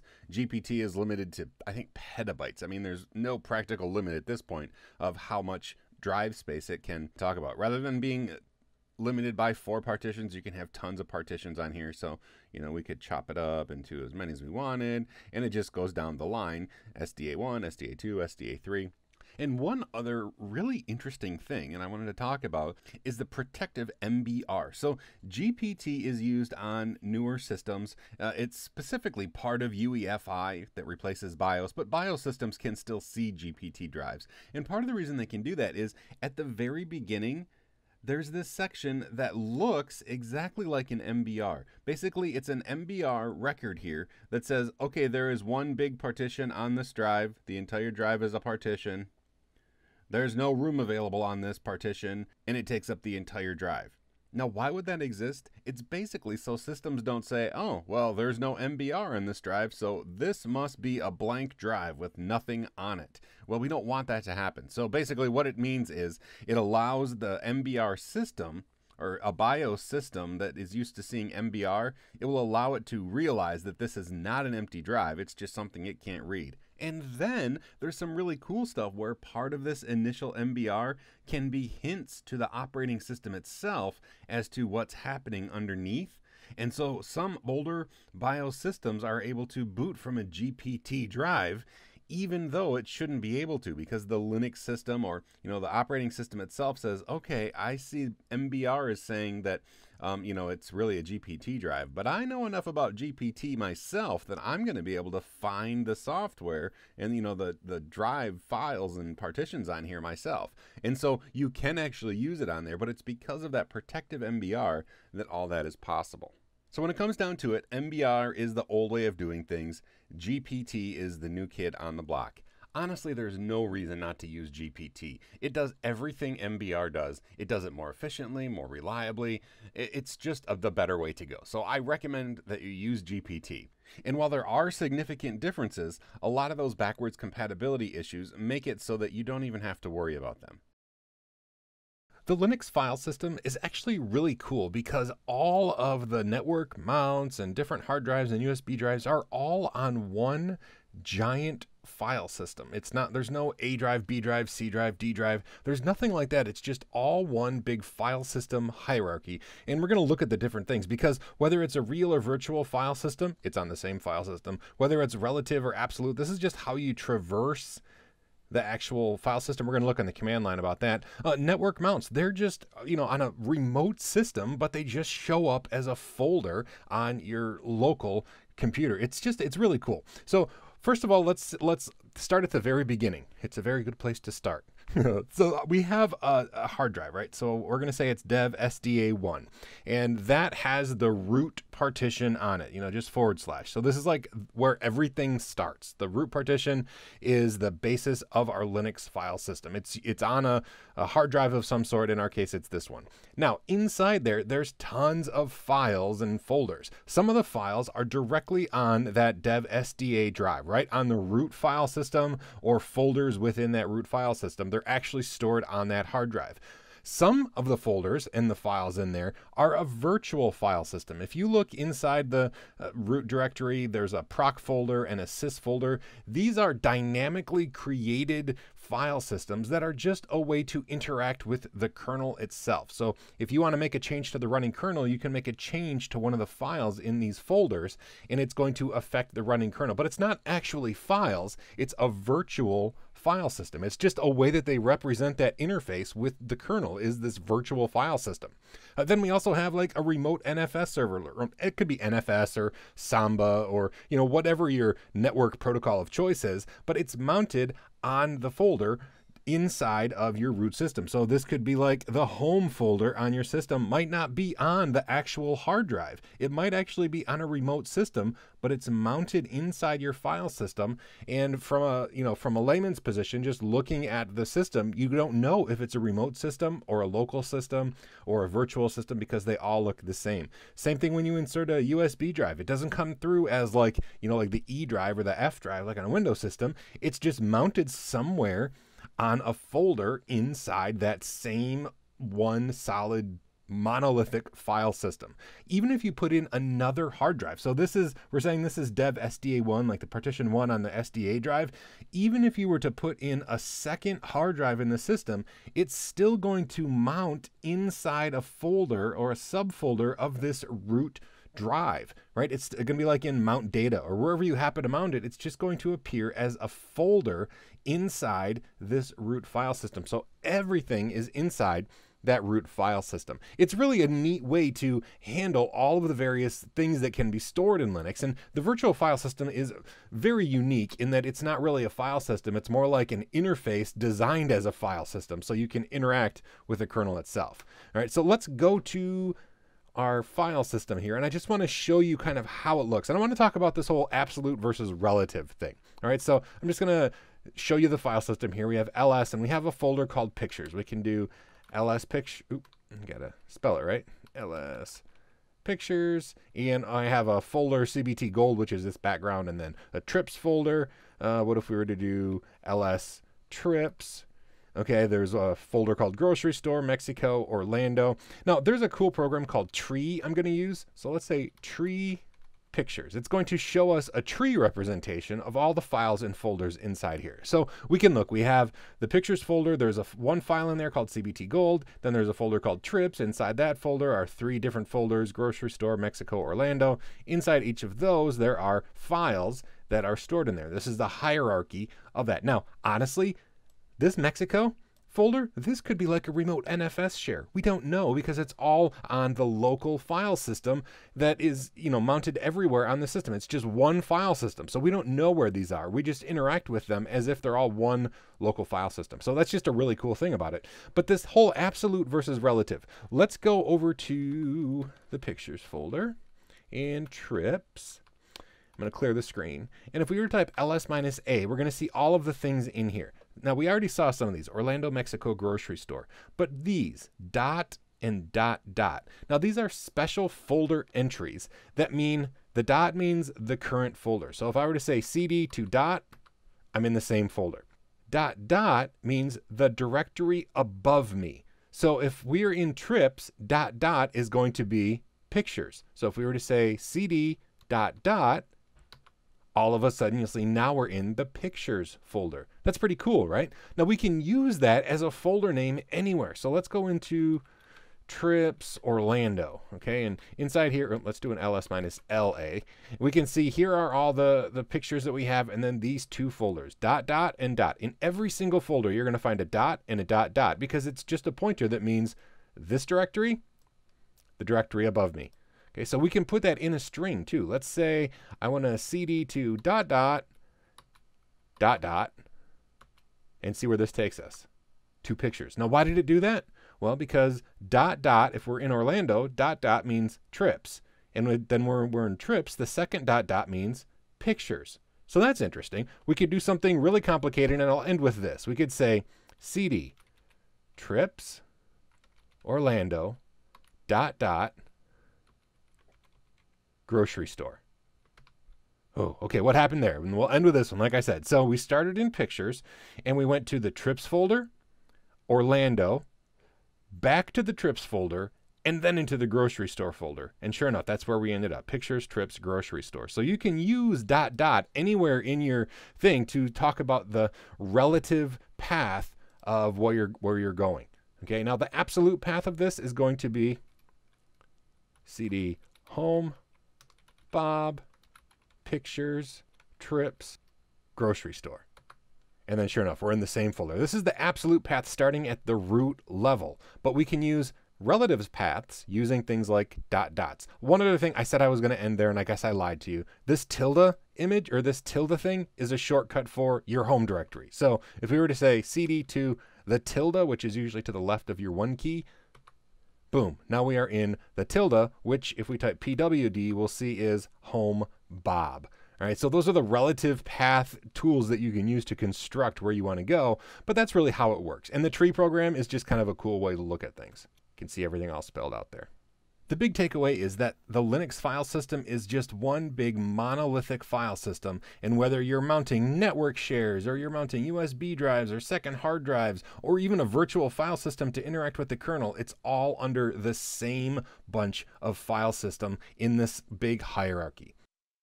Partitions are really just organizational units that are on a hard drive. You kind of chop a hard drive up into different partitions, and those partitions are used for different things like swap space or, a particular folder on your system.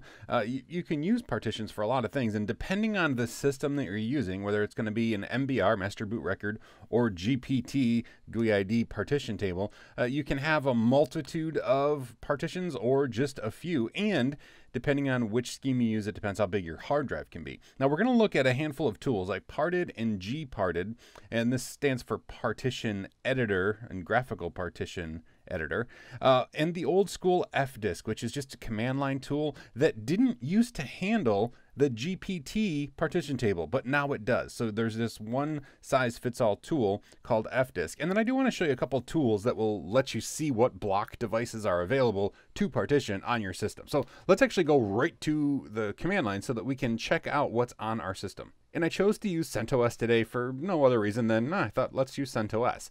So I want to show you, first of all, how we can identify the block devices on our system. We can type lsblk, and it's going to show us this really nice little cool tree thing, right? So we have FD0, floppy disk, which actually is a lie. There's not a floppy disk on this system. It's a virtual machine. But then SDA is the main hard drive on the system, and it's partitioned to 2 partitions, the SDA1, which is the boot partition, and then SDA2, which is used in LVM, which we'll talk about in a different nugget. Then there are a bunch of other hard drives installed in the system that don't have anything on them at all. There are 4 10 gigabyte drives, SDB, SDC, SDD, and SDE. And we can also see these things if we look at proc partitions. This is, again, the virtual file system that shows us an interaction with the kernel, and we can see, sure enough, here they are, SD, B, C, D, and E, and this is how big they are, the number of blocks, so they're 10 gigabytes. And of course, if we just looked in the dev folder and grepped for SD, we would see all these devices too, right? SD, B, C, D, and E. So what I want to do is just partition one of them. We're going to pick SDB, and there's a couple ways we could do this. We could use gparted. Now notice I'm root. We have to be root if we're going to do the system level stuff like partition a hard drive. But we could say gparted, and it'll start up and scan for all the drives available. And there's a little drop down here, SDB, very cool. We would have to start by creating a partition table, and then we could create a partition with GUI tools. It's really, really easy to use gparted, but a lot of times the system doesn't have a GUI, so I don't want to do it that way. Now we could also use parted, or partition editor. This is the CLI version of the program that we just used. We can type help, and it'll show us it does the exact same things. It's just use text to tell it what to do. All right, so I'm not going to use this one either, but I want you to know that they exist. And if you're more comfortable with them, they're a little bit newer and they have a few more features and that sort of a thing. But what I want to show you is the old school fdisk. And I want to show you this because if you're on a server, it may not have partition editor, parted, or especially gparted, the graphical one. So I want to show you what almost every Linux system is going to have, and we're going to use that one to actually do our work. So we're going to say fdisk dev SDB. We have to tell it what device we want to use, so it's a good thing we know how to find the available devices on our system. Type this and type M for help.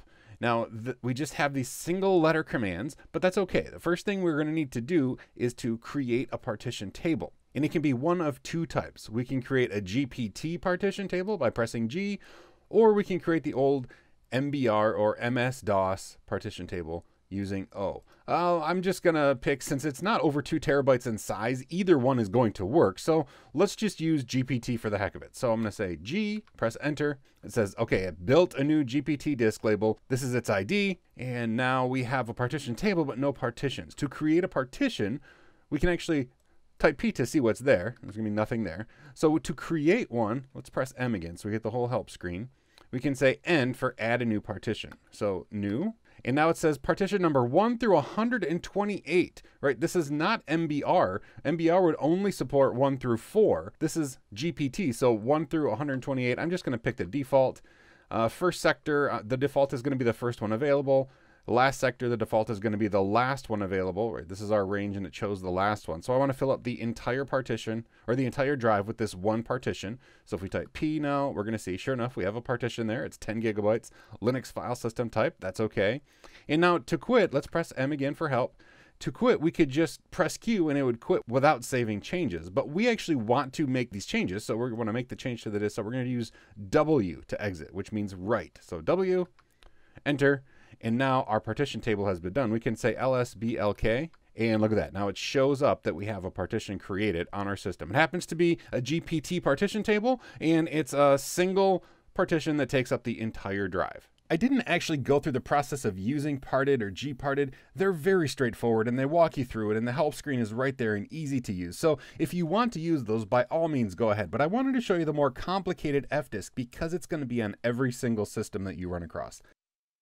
There's a wide variety of file systems that you can put on an empty partition in Linux, but the idea of all of them is the same. You take a big empty partition, like a big field, and you divide it up so that you can store data efficiently. Like if this parking lot were an example of a file system, each car would be a piece of data that is stored logically in its place. And some file systems have, bigger spaces for parking buses, some have littler spaces for parking compact cars, but conceptually they all do the same thing. Now, like I said, there's a bunch of different options available in Linux.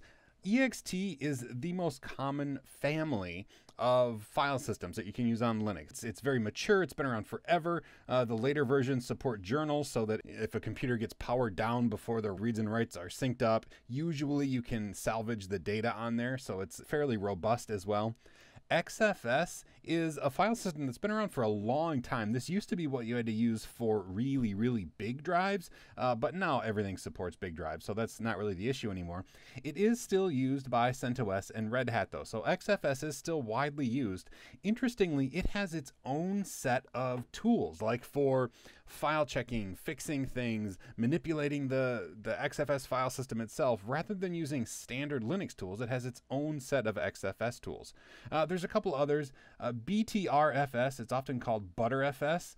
This was the new kid on the block, right? This has awesome features like snapshotting, and it's just awesome. Unfortunately, it's kind of been abandoned, which is weird, but nonetheless, it's kind of what happened. So BTRFS is still functional, but it's not widely used anymore. And then, of course, I'm just going to mention them. DOS, or the Windows world, has their own file systems like NTFS, VFAT, FAT32, things that you're familiar with if you're in the Windows world. And Linux can usually read and even write to most of these file systems, but when we're talking about Linux file systems, we're generally talking about Linux-specific ones, and ext is awesome. I'll be honest, I like ext. There's generally three. There's ext2, ext3, and ext4. Now, this isn't necessarily like one is better than the next. They each have their own features, but ext4 is the newest and has the most features. I'll be honest, I almost always pick ext4 as my default file system. Not because it's necessarily better than any other option, but because it's so widely used. That means there are a ton of tools and utilities and tutorials online to get data back if you have some corruption. So ext4 is my file system of choice, mainly because it's used in so many places. When it comes to creating a file system, basically you need a partitioned hard drive so that you can, have a partition or that empty field in order to draw the lines for your parking lot or put that file system on. Now I'm going to say LSBLK, and we're going to see these are the different block devices on our system. I have two partitions created. I have SDB1 and SDC1. These are just 10 gigabyte partitions on 10 gigabyte drives, so it takes up the whole drive, and we're going to format each of them. All right, so I'm going to say, now, here's another really cool thing about Linux. The file formatting or the hard drive formatting programs all start with MK for make FS file system, and then just hit tab a couple times, and you're going to see all the various tools for creating the different types of file systems. So let's say we're going to make a ButterFS file system. So we would say mkfs.btrfs, and then what partition we want to create that file system on. In our case, dev SDB1. All right, so it's created it. It says we have 10 gigabytes, ID is 1, that's the path. Okay, so it looks like it did that without any problems. Let's create another file system. So mkfs, hit tab a couple times so I can see our options. Now, like I said, I usually use ext4, so I'm gonna say ext4 dev SDC1, which was the other partition that I had created on this system. And it went through and it created that file system. And now a really cool thing, if we use the LSBLK, but we add the -F, it's going to show us the file systems that are on the particular block devices as well. So if we do that, we're going to see up here we have SDA1, which remember I said Red Hat and CentOS use XFS. Well, sure enough, there it is. XFS is used. SDB1 is that ButterFS file system that we created. And then down here is an ext4 file system that we created on our system. So that's all there is to creating the various file systems, and really you can pick whichever one you want, but you do have to have a partition in existence before you can create a file system on it. And while yes, there are a whole bunch of file systems that you can use on Linux and it supports a bunch, I really recommend that ext family of file systems if you have a choice and you're just trying to decide what one to use, largely because it's used so often. There's so much support. If something goes wrong, you can find a lot of help online. If we want to be able to access the data that's on the drives or the partitions of the drives that we put into our system, we have to mount them into our local file system. Now we can do that manually using tools like mount or umount, or we can use the etc.fs tab file to do it automatically on boot. But conceptually what's going on is that we have a new hard drive or a partitioned hard drive, and we want to incorporate that into our file system. Now it's really important to note that when you mount a partition or a hard drive, it goes into a folder, and that folder becomes what is in that drive. Now, we couldn't mount it on this folder because this folder already has things inside of it. It has to be mounted on an empty folder because it doesn't make sense to have all the things in this hard drive in this folder and then have these other folders alongside of it. So it has to be in an empty folder that we mount a partition or a drive. So we could actually take this hard drive and mount it into this folder if it's an empty folder. And that's what we're going to do on our system, is find an empty folder, and then all the files inside this drive will become part of our bigger Linux file system starting at this mount point. Now I'm here on an Ubuntu system and I have the regular root mounted hard drive, and then I also have an additional 10 gig drive. And if we do lsblk, we can see that we have, well, a bunch of things here, loopback devices, but we have down here SDB1. Okay, this is a 10 gigabyte partition, and it's all set up and ready to mount, but it's not currently mounted on our system. So in order to mount that, I actually want to mount it in a folder. If we look inside MNT, there's a folder called 10 gig, and inside that folder is nothing. It's an empty folder. So I want to mount it on there. Now, if we do BLK ID, we can see a little bit more information about the device itself. So here is dev SDB1. Now here is the universally unique identifier for this partition. Keep note that this is something that's specified about the partition. We'll look at that in a second. But we know that it's type ext4. Okay, that's good to know. And we know that this is where the actual partition lives. So we can say mount. Now I'm going to say -T for type ext4. Usually mount can automatically figure out what kind of file system it is, but if we know, there's no reason not to do that. So I'm going to say mount dev SDB1, and where do I want it to mount? On MNT 10 gig. Press enter, and now if we go into MNT 10 gig, we're going to see, sure enough, now there's a lost and found thing. This is the root level of that hard drive, but now it actually lives in our file system right here. We can type mount alone on the line, and it'll show us where it's mounted, right? So right here, it's mounted on MNT 10 gig. So let me type CD, and then we can unmount it by typing umount MNT 10 gig. It's not unmount, it's umount. All right, so there. Now that's how we manually mount it and unmount it. If we wanted to have it mount automatically on boot, we would edit the file, etc. fs tab. All right, and I'm actually going to stretch this out so we can see everything on here. We can see there's already an entry in here for the root file system, SDA1. But notice it doesn't specify it by its device. It specifies it by its universally unique identifier, which we could get by using that blkid command. It'll get us that UUID for the particular partition. Now we could use the UUID for dev SDB1, and we could put that in here to mount it, but I'm actually going to use, let me make another entry here. I'm actually going to say that the file system is on dev SDB1. We can specify it by device or by UUID, or we could even use the drive label if we want. But in this case, I'm just going to use the device itself. And then tab over. The next field here is the mount point. So I want this mounted on MNT 10 gig. Tab over. The next thing is type. It's an ext4. Options, I'm just going to say defaults. And then the last two fields are dump and pass. Now, dump is an old school backup program. It used to dump the files to a backup. This is really deprecated. It's not really used anymore at all. So dump, you're going to want to put 0 for dump. The last line, though, pass, this means, do you want it to run a file system check? 0 means never run a file system check. 1 means run this file system check first. So you put a 1 on the root partition. Any other partition that you want to have checked when the system boots up, you're going to put a 2. So I'm going to put dump of 0. You always put 0 for dump. And then pass is 2. It's the second most important because the root is the first one you want to have scanned, and then everything else is going to be 2. So you can have like 5 different partitions mounted. They could all have pass of 2. Now there's more to it to get it to scan automatically on boot, but when you're setting up the fs tab file, this is where you do it. So save this, and now we could just type mount -A, and it's going to mount everything that is specified in fs tab. And we can look by saying mount, and it'll show us that sure enough it remounted that because we defined it in fs tab. And if we reboot the computer, it's going to automatically boot it, or it's going to automatically mount it as well. It's really easy to mount partitions using the manual tools. It's also pretty easy to use the FS tab file to specify it. And you can either specify it by device name or the UUID that we can find out using the BLK-ID program. To scan a Linux file system, generally you use the tool FSCK, or just FISC as it's often referred to.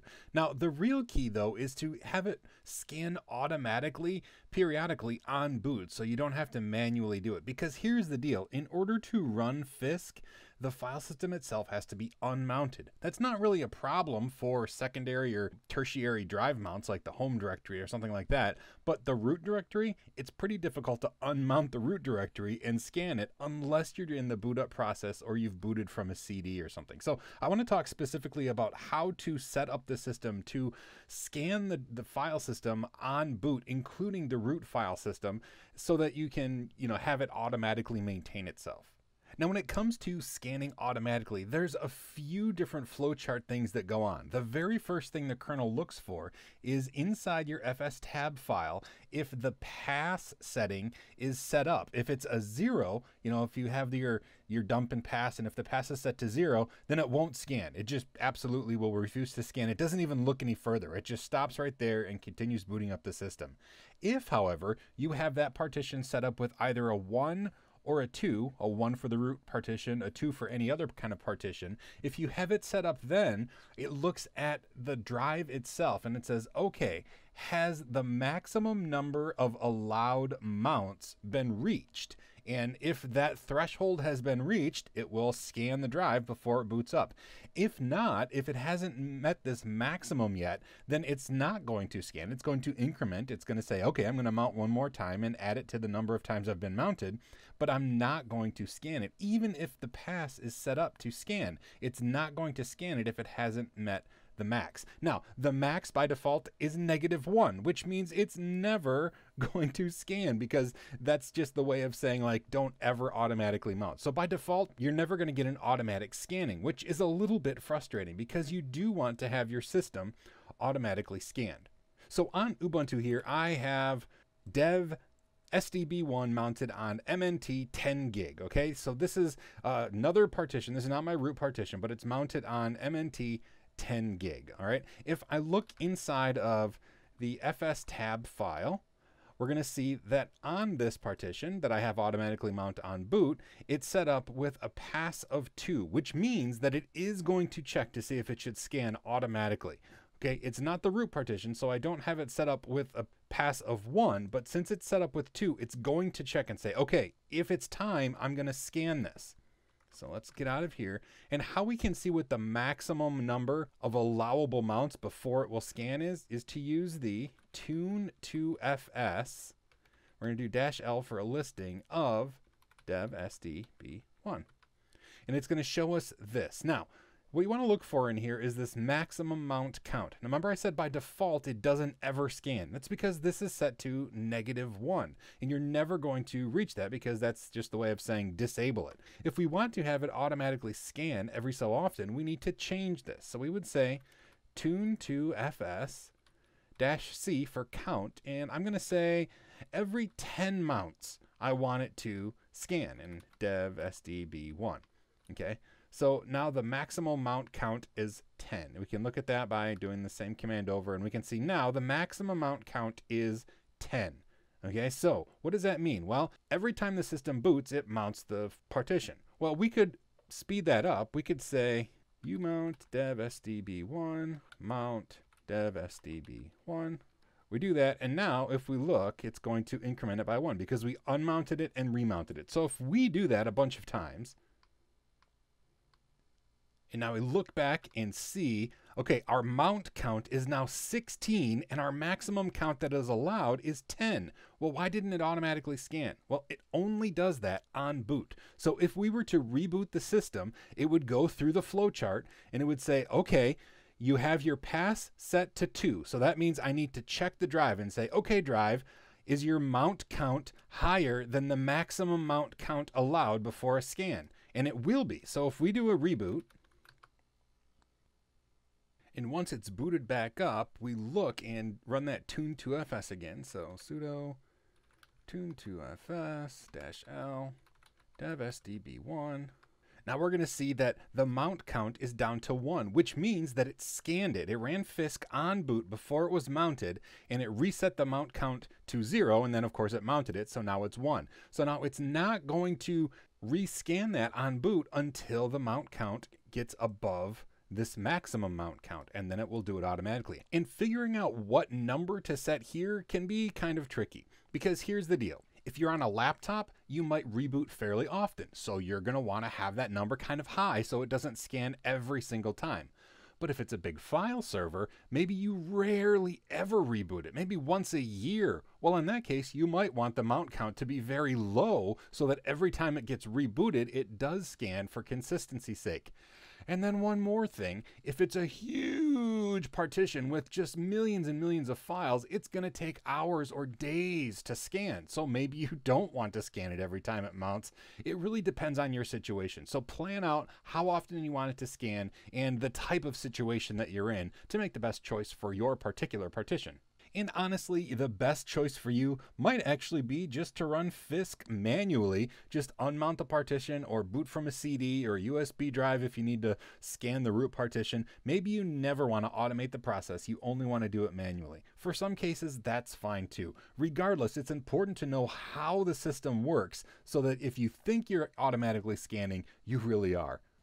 LVM, or Logical Volume Manager, is basically like a software version of a storage area network. It allows you to take a whole bunch of physical devices and lump them into one big group that allows you to kind of carve out slices of storage for the use in your local system. It consists of a bunch of parts: physical volumes, volume groups, and logical volumes. They use the word volumes a lot in there. But nonetheless, it's a way of taking raw storage and combining it into a thing that you can just slice up and expand and contract and add more things to it without disrupting the existing services. Here's how it actually works or looks in practice. So we start with physical volumes. I'm just calling them PV. And we're going to say that we have 4 10 gigabyte drives. Now in the standard practice, these could be actual hard drives, they could be RAID devices, or they could be partitions on a hard drive. It doesn't really matter what they are, they're just chunks of storage. And you create physical volumes out of them, and then you combine those physical volumes into volume groups. And so then all of these are combined into a volume group, and if you add 10 times 4, you get 40 gigs. So then you have this volume group, which is like just a big bucket of storage, and that bucket of storage has no protection. Now, I know that's not like a feature, right? But I really want you to know that if you just have 10 gigabyte drives all in a bucket, so you have 40 gigabytes of storage, and you're just going to take and carve out chunks of that, that doesn't offer you any protection. So if one of these drives fails, all of a sudden you could have your end result be completely corrupt and useless. So physical volumes being raw devices and not having any redundancy is a little bit scary. So anyway, just wanted to throw that in there. So once you have this volume group, you carve out a slice of it, and it can be a small slice. Like here, I just said this is about 7 gigs. I just kind of like spatially guessed how much of 40 gigs that would be. But you can carve out a big chunk. So you could have like a 30 gig slice, or you could have like a 32 gig slice that would use like 2 plus a little of another drive. Basically, you don't know underneath what's going on. The volume group is just a big chunk of storage that you carve out a slice of. And then this slice is called a logical volume. That logical volume is what you format with a file system and mount on your local hard drive or on your local file system and what you install Linux on. So it's a long step process, but it allows for a lot of flexibility. And so I want to show you what it looks like in practice. Even though it's not this robust system with multiple physical volumes, if you have CentOS installed, they actually use LVM even if you only have one drive. So I'm going to show you here, if we look at the etc fs tab file, what we have here is our device is called dev mapper CentOS-root. Okay, now this is like dev mapper. What is that? Well, this is where Logical Volume Manager creates those logical volumes for us to use. And you'll see here, this dev mapper CentOS-root is mounted on the root of the hard drive or root of the file system. It has XFS as a file system and it's installed. Same thing down here. They have another carved out slice called CentOS swap, and that's mounted as swap space on the system. So if we look inside dev mapper, we're going to see we have CentOS root and CentOS swap. Now I want to show you really quickly a handful of commands so you can see what's going on. If we look at PV display, this is physical volume display. It's going to show us what's going on behind the scenes, right? Like what makes up the bucket of data that we're going to use. We only have one physical volume. I know it seems weird, right? Why am I making a bucket out of one device? Well, you can expand it if you want. So they're giving you the room to expand later if you want to do it after it's already installed. So we have one physical volume and it's a partition. It's dev SDA2. All right. It's in a volume group named CentOS. And that gives us, it looks like about 19 gigabytes of storage. Okay, so this physical volume is inside a volume group called CentOS. So our bucket with all the data is called CentOS, and it looks like we carved out root and swap from that bucket. So let's look at that really quick. We're just going to look at LV display, logical volume display, and we should see two. And sure enough, we have two logical volumes. I'm going to scroll up a little bit here. Our first one is named swap. It's in the CentOS volume group because that's the only volume group we have. It happens to be 2 gigabytes in size and it lives in dev CentOS swap. This is an interesting thing. You can use dev mapper and the name of it, or you could use dev, the name of the volume group, the name of the logical volume as like in folders here. So that's another way that you can reference it and find the actual logical volumes. And then the same thing down here, dev CentOS root. The logical volume name is root. It's carved out of the CentOS volume group. And this one looks like it's about 17 gigabytes. So if we look inside dev CentOS, we're going to see, sure enough, there we have root and swap as our two different logical volumes that we could, one is formatted, right? This is formatted with XFS, and this is just swap space. I know we didn't go through the process of actually creating all of the different parts, but hopefully you understand exactly what LVM is doing, taking physical volumes, whether they're partitions or hard drives or RAID devices, combining them into a volume group, and then carving out logical volumes that you can use as regular devices on your system. And that just allows for flexibility, kind of like a software-based SAN in your own computer. Building an LVM is actually one of the most straightforward things that you can do when it comes to block storage devices on Linux. It's surprisingly consistent all the way through the process for the names of the tools, and it really is kind of fun. And once it's built, you can expand it by adding more drives to the system, or stretching your existing volumes. But let's go ahead and actually create from start to finish an LVM system on our Linux device. Now here I am on Ubuntu, and if we do lsblk, we're going to see that, well, we have a bunch of stuff. But down here, this is the drive that our system is installed on. So we're not going to touch this one. We're going to use these 4 devices. So SDB, C, D, and E, which are 10 gigabyte devices. Notice I don't have partitions created on these. Now you can create partitions. Some people prefer to use partitions for their physical volumes in an LVM. Some people prefer to use the raw devices. Either one works fine. They work the same. The advantage of setting up a partition is that if somebody else comes to your system, they're going to see that there's partitions on the system, and they're going to know that something is already done there. Whereas if you leave them raw devices, they might think, oh, look, empty drives. Now, it's kind of far-fetched. You're not just going to start formatting drives in somebody's system, but that's the reason some people like to use partitions. I'm just going to use the raw devices. And to turn these raw devices into physical volumes, we use pv create, and we just make a list of the devices we want to use. So dev SDB, dev SDC, dev SDD, and dev SDE. So it created them. Now we can do pv display if we want, and it's going to show all the devices that we have. Now each of them is 10 gigabytes, and the name of it is just the device itself, dev SDC. So the next step is to create a volume group. Now to do that, we just do VG create, which is very, very nice.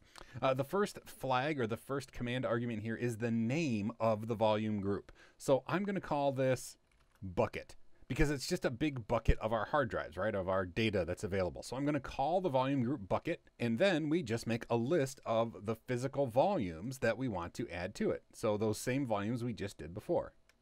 and then press enter. Our volume group bucket was created. We can look at that by doing VG display. There's 4 metadata areas, meaning we have 4 devices. Our current active PV are 4. We have 40 gigabytes of storage just about all together because each one was 10. And now we have this thing called bucket that we can carve a slice out of if we want and use that slice and put a file system on it. So to do that, we're going to use, I'm sure you guessed it, LV create. I love the consistency of these tools. It's really nice. Here we do -L and how big of a slice we want. In this case, let's do something that's going to span all 4 disks. So I'm going to say 32 G for 32 gigabytes. And then -N, the name that I want to call it, I'm going to call this big_slice. And then we have to tell it where we want to get the data from. Well, in our case, it's in bucket. The name of our volume group right there is bucket. So what we're doing is creating a 32 gigabyte slice called big slice out of the volume group bucket. Press enter. Logical volume big slice is created. So we can do LV display. And sure enough, LV size is 32 gigabytes. So we know that worked. The name is big slice. It's in bucket. The LV path is dev bucket big slice, which is exactly what we would expect because we've created this volume group called bucket. And now this logical volume lives inside there. So the last step is that we would actually use this as an actual block device or as a hard drive in and of itself. And then we could just do something like mkfs ext4 dev bucket big slice. And there we go. So now we've done that. We could mount it somewhere. And every time the system starts, it's going to be available in dev bucket big slice. And then if we put it in FS tab, it's going to be mounted on boot. And then there are other tools that we can go and like LV extend if we wanted to make it bigger. So we could do something like LV extend -L. I'm going to say +5 gigs dev bucket big slice.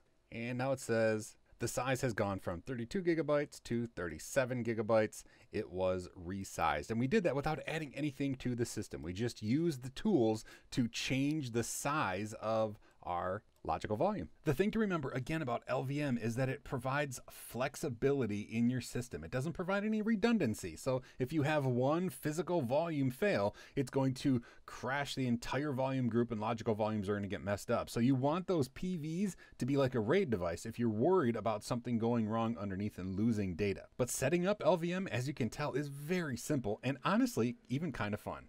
RAID is a redundant array of independent disks or drives. And basically what it means is that you take a bunch of drives and put them together and you end up with a larger pool of storage. Now the cool thing about RAID is that it doesn't just pull things together like LVM and give you a bunch of data.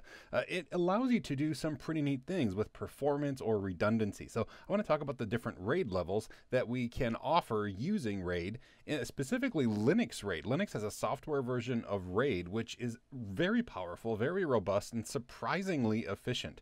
So basically, I want to make sure we cover all the different RAID types. And to do that, I want to show you this big, scary dragon. Now, here's the idea. I'm going to talk about RAID, but instead of a redundant array of independent drives, we're going to say they're a redundant array of independent Knights of the Round Table, okay? And in true 80s fashion, our knights are going to be just squares like from Atari's Adventure. Anyway, here's the deal. With RAID 0, our drives are set up in a stripe, which means that they work together.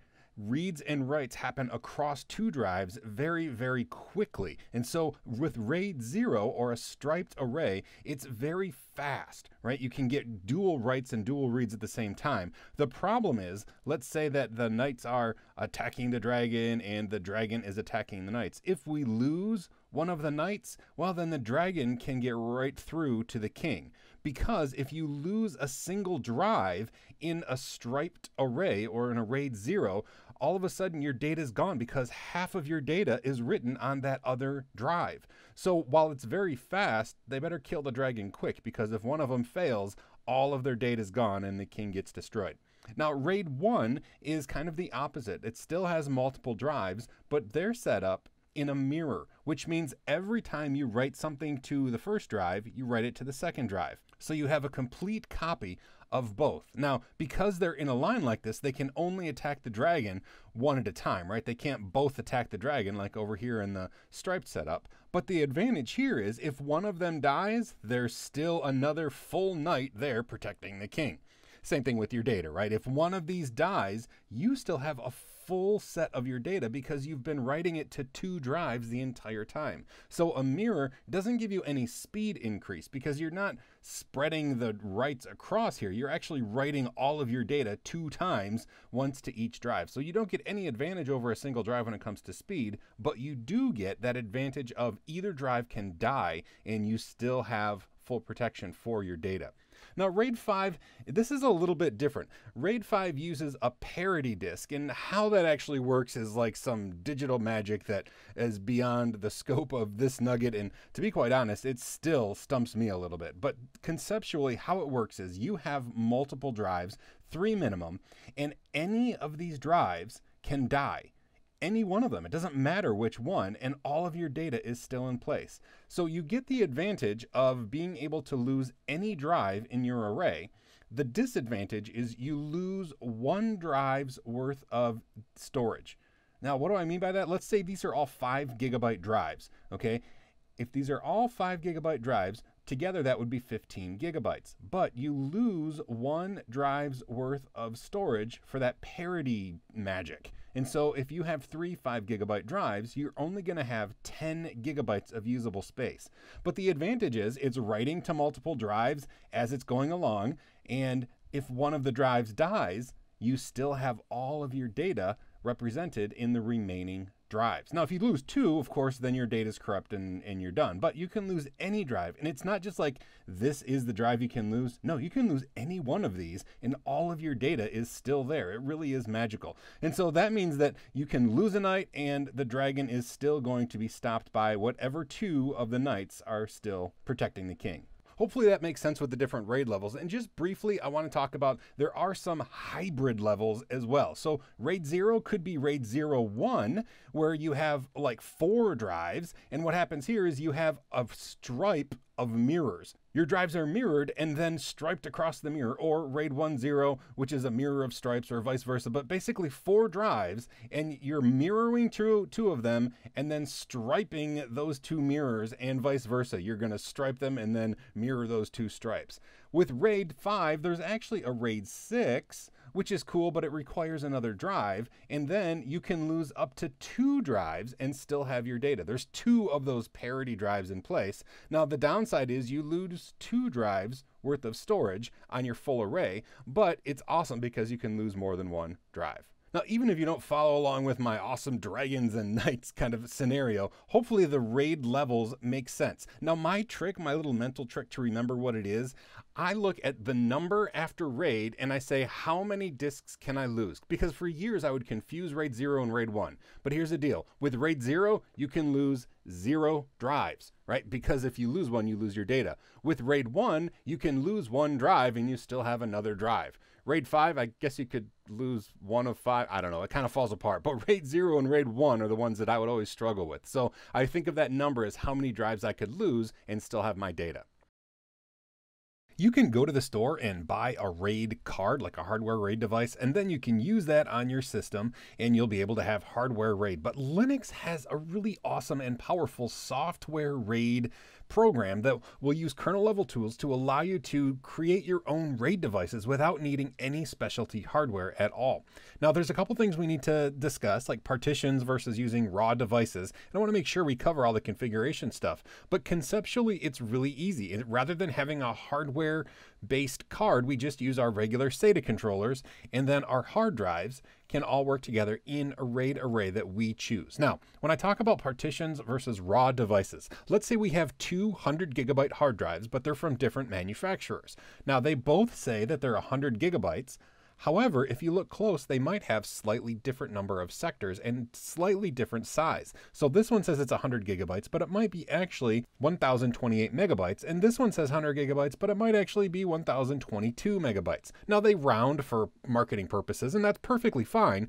And usually on a system, it doesn't matter. But if you have like this drive fail in a RAID array and you need to replace it with another drive, and you try to use this drive, and all of a sudden, oh, you created a raw disk device RAID array unit and it has 1028 megabytes of space, and you try to replace it with another 100 gigabit drive, but this one only has 1022 megabytes, you're not going to be able to work it because this isn't big enough. So generally what people do is you take and make a partition inside of your drive that is slightly smaller than the hard drive itself. So it might be 99.9 gigabytes. And then the same thing, when you have a new drive, you're going to have enough room to create a 99.9 gigabyte partition. And so even though this drive itself is slightly different, the underlying partition is going to be the exact same size, so you're going to be able to use it to replace a failed drive in an array. So that's why we generally use partitions, even though using a raw device would work until you need to replace it with a smaller drive that is your replacement. Now here on our Ubuntu system, if we do lsblk, we're going to see we have 4 10 gigabyte drives that are installed in here. We're going to make a RAID array with those. This SDA1, this is our root partition. This is where our system is installed. But these drives down here are the ones that we're going to use to create our RAID array. Now I've already partitioned the first 3. You'll notice it's a 10 gigabyte drive and the partitions are 9.9 gigabytes. Awesome. We're going to do the SDE, the last one, together. And so fdisk dev SDE. And the first thing, well, we can press M to see all of our different options, but I'm going to go kind of quickly. I'm going to say O to create a new partition type, and it's going to be a DOS one. It doesn't have to be DOS, but I just decided DOS. And then I'm going to say N for a new partition, and I want the partition to be primary. So default, number 1, default, the start point on the drive, default. And here's where, rather than, if I choose default, it's going to be 10 gigabytes in size, and that would be fine as long as our replacement was the exact same kind. But I want to do it slightly smaller than the drive itself. So here I'm going to say plus 9.9 G and press enter. And now we have it 9.9 gigabytes in size. So any 10 gigabyte drive we'll be able to replace it with because we'll just create a 9.9 gigabyte partition inside. Now the one last thing, if we do T for type and press enter, it's going to say, okay, what partition type do you want? Here it says it created a new partition with type of Linux, but if we type capital L, we're going to see all of the available codes here. Now, this is not a format. This is just like a flag to give the kernel a hint as to what sort of partition this is supposed to be. So the one that we want to put on here is actually FD for Linux Auto RAID. So I'm going to type FD. And now it says change type of partition to Linux Auto RAID or Linux RAID Auto Detect. I'm going to press W to write this change to the disk. And now if we do lsblk, we're going to see we have all of them here. Now that partition type is just to give the kernel a hint. If you put these drives in a new system, it's going to say, oh, look at those partitions. Those are part of a Linux array or of a RAID array. So we're going to treat it as such. So it's just a hint, but it works even if you don't change that partition type. All right, so now it's pretty easy to create the actual RAID device. We're going to create a RAID 5 device with 4 10 gigabyte devices, well, about 10 gigabytes. And so we should end up with about a 30 gigabyte usable space with our RAID 5 array. Now the tool we use is mdadm. And then we're going to say -- create because we want to create a brand new one. I'm going to say verbose just so we can see it do things as we type it in. And now what device do I want to create? Well, the devices are dev MD and then the number of the RAID device you're creating. So we're going to start with MD0 because that's our first device and we don't have any RAID devices on here yet. I'm going to do -- level equals 5. I want it to be a RAID 5 device. And then -- RAID devices equals 4 because we have 4 devices. And now we need to list those devices out. And we're going to list the actual partition. So dev SDB1, dev SDC1, dev SDD1, and dev SDE1. We'll press enter. Boom, it created it that quickly. Now we can see the details of it if we were to look at proc md stat. This is the virtual file system proc, and this is going to show us the md stat, which is the current RAID arrays in our system. So here we have, it's currently a RAID 5 array. It shows our devices here, lots of information. It says recovery, that's because it's building the array, but we can use it while it's currently using the array, which is really awesome. Okay, so we look into dev grep for MD. We're going to see there we have MD0. So we have a device all created, and we can now use this as a hard drive in our system. Before we do that though, I want to save this configuration of this RAID 5 array into our system so that on boot, it knows exactly what sort of array to build. To do that, we just do mdadm detail scan. And if we do that, it's going to show us the configuration. So that's the configuration for our current array. What we want to do is save that. So I'm going to redirect it into etc mdadm mdadm.conf. So we're going to save that result into this file. And now every time we boot the system, MD0 is going to be created. And then we just treat it like any other hard drive on our system. So mkfs ext4 dev md0, and boom, it created it. And now it's part of our system, and it's going to be about 30 gigs in size. Let's see, lsblk. And we look down here, MD0 shows up as 29.6 gigabytes, about 30 gigabytes of RAID 5 storage on our system. If you're thinking that was a little bit too easy, well, you're right. Linux RAID is awesome. It's super simple to set up. It allows you to use the regular drives in your system and set them up as a RAID device. So as long as you can save that file into mdadm.conf, that detail scan that we did, and you can check for the progress or the status of your current RAID array in mdstat, you are really set. That's all it takes to use RAID on a system using nothing but software provided with the Linux kernel. Installing tarballs sounds like some sort of prank you might pull on somebody in high school, but really this is the way that we would install software on Linux for years before package management systems came out. Now you can still download tarball files of source code for programs and install them, although it's not terribly common anymore. Now we used to refer to this as the 3-step. We would extract, compile, and install. And this is the process to convert source code into an executable program. Now, I'll show you how to do that really quick. I've downloaded already a very simple program as a tarball file. It's called sunwait. It's just a simple program that waits until the sun goes down and then executes. So if you have a script that you want to run at sunset, that's kind of a cool tool to use to do it. But the first step is to extract it. So we're going to say tar -zxvf sunwait. We'll go into the folder that's created. If we type ls, we'll see there's a couple files in here. This is the source code and also a make file. Now, sometimes there's more complicated things like dependencies. Sometimes there's going to be a config file. So we'll run config and go through that process, and it'll tell you if you need other dependencies. Since we don't have a config file, I'm just going to type make, because make will compile it into an executable program. Now you'll notice we got some warnings, but we didn't get any errors. A lot of times if it's a big program, it'll say, oh, I need this dependency, or oh, you forgot this library, and you'll have to download and install those dependencies before you can compile it. But this one is very, very simple. If we type ls again, we're going to see now we have a result here. We have the sunwait program. Now we can execute it right here by saying /sunwait, and we'll see, sure enough, there it runs, and we could use this to wait until sunset to execute a program.